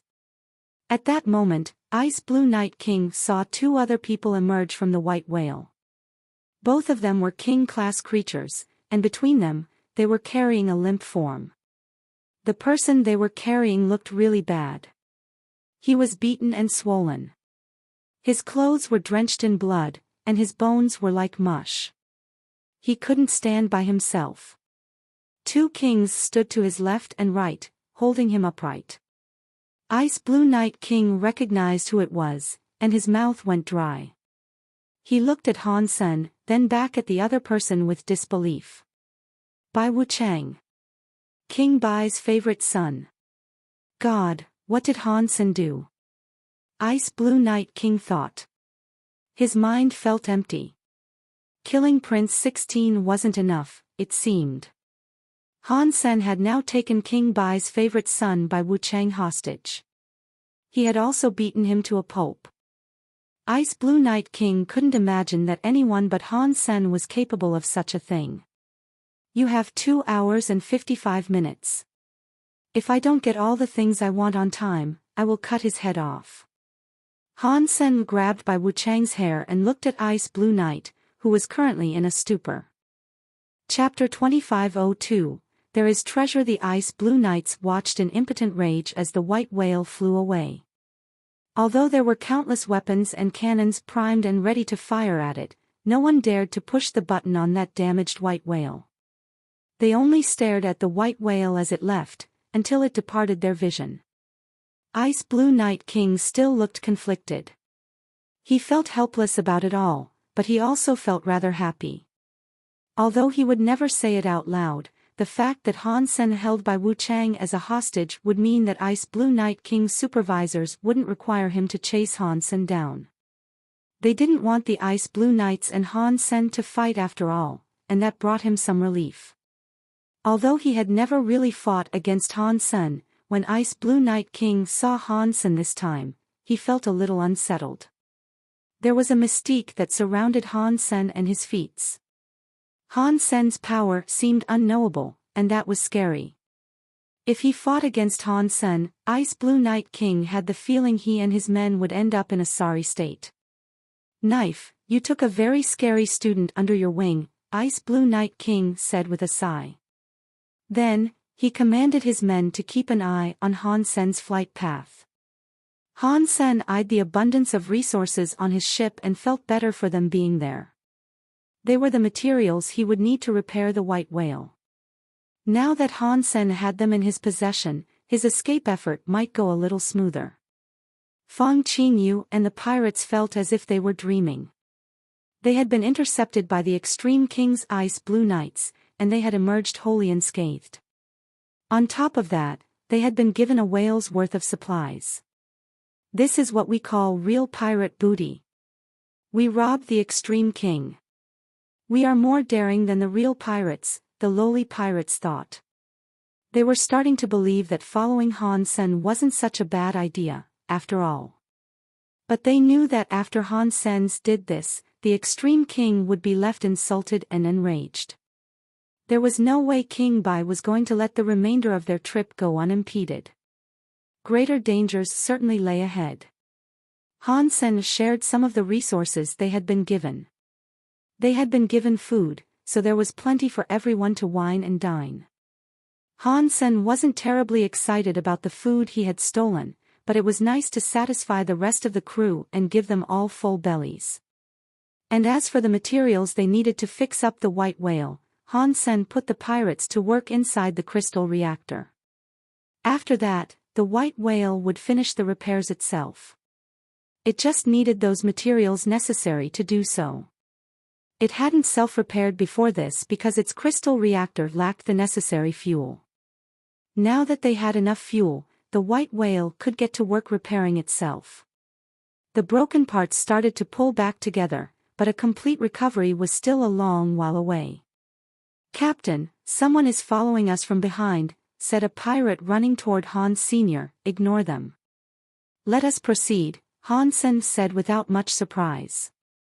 It would be weird if the Extreme King didn't order Ice Blue Night King to follow them.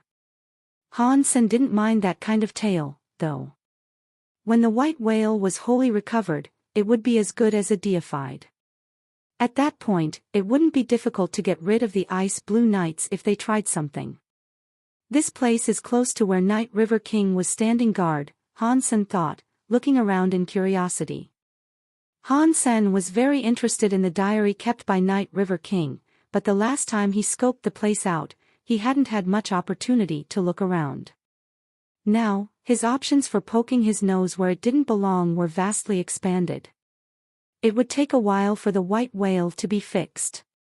And during this time, he couldn't get rid of the tail that Ice Blue Night King had put on him. So, since he had the time, he might as well see if he could figure out what Night River King had been talking about in his diary. Ice Blue Night King thought that once Han Sen took the resources, he'd keep running away as fast and as far as he could. But of course, being Han Sen, he had instead decided to mosey around. Rather than focusing on escape, he actually went back to a location near where the Ice Blue Knights had been stationed.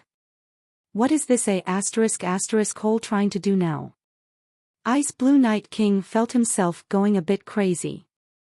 Taking Han-sen away from Narrow Moon was the worst thing he had done in his entire life. Han-sen didn't care what Ice Blue Night King thought, though. He drove the white whale into the border regions of the Ice Blue system, heading toward the planet where Night River King had once been stationed. As Han-sen arrived, he found that Ice Blue Night King had joined the men who were standing guard there. Han-sen, you still haven't left yet. What is it that you want? Ice Blue Night King looked at Han-sen, trying not to grind his teeth. If he was able to, he would have liked to kill Han-sen right then and there. Nothing. I'm just getting tired. I plan to rest here. You guys go ahead and do your thing. There's no need to escort me so diligently. I will rest on this planet for a little while before leaving, Han-sen said with a smile. Who would want to F***King escort you? With Ice Blue Night King's personality, he couldn't help but swear in frustration.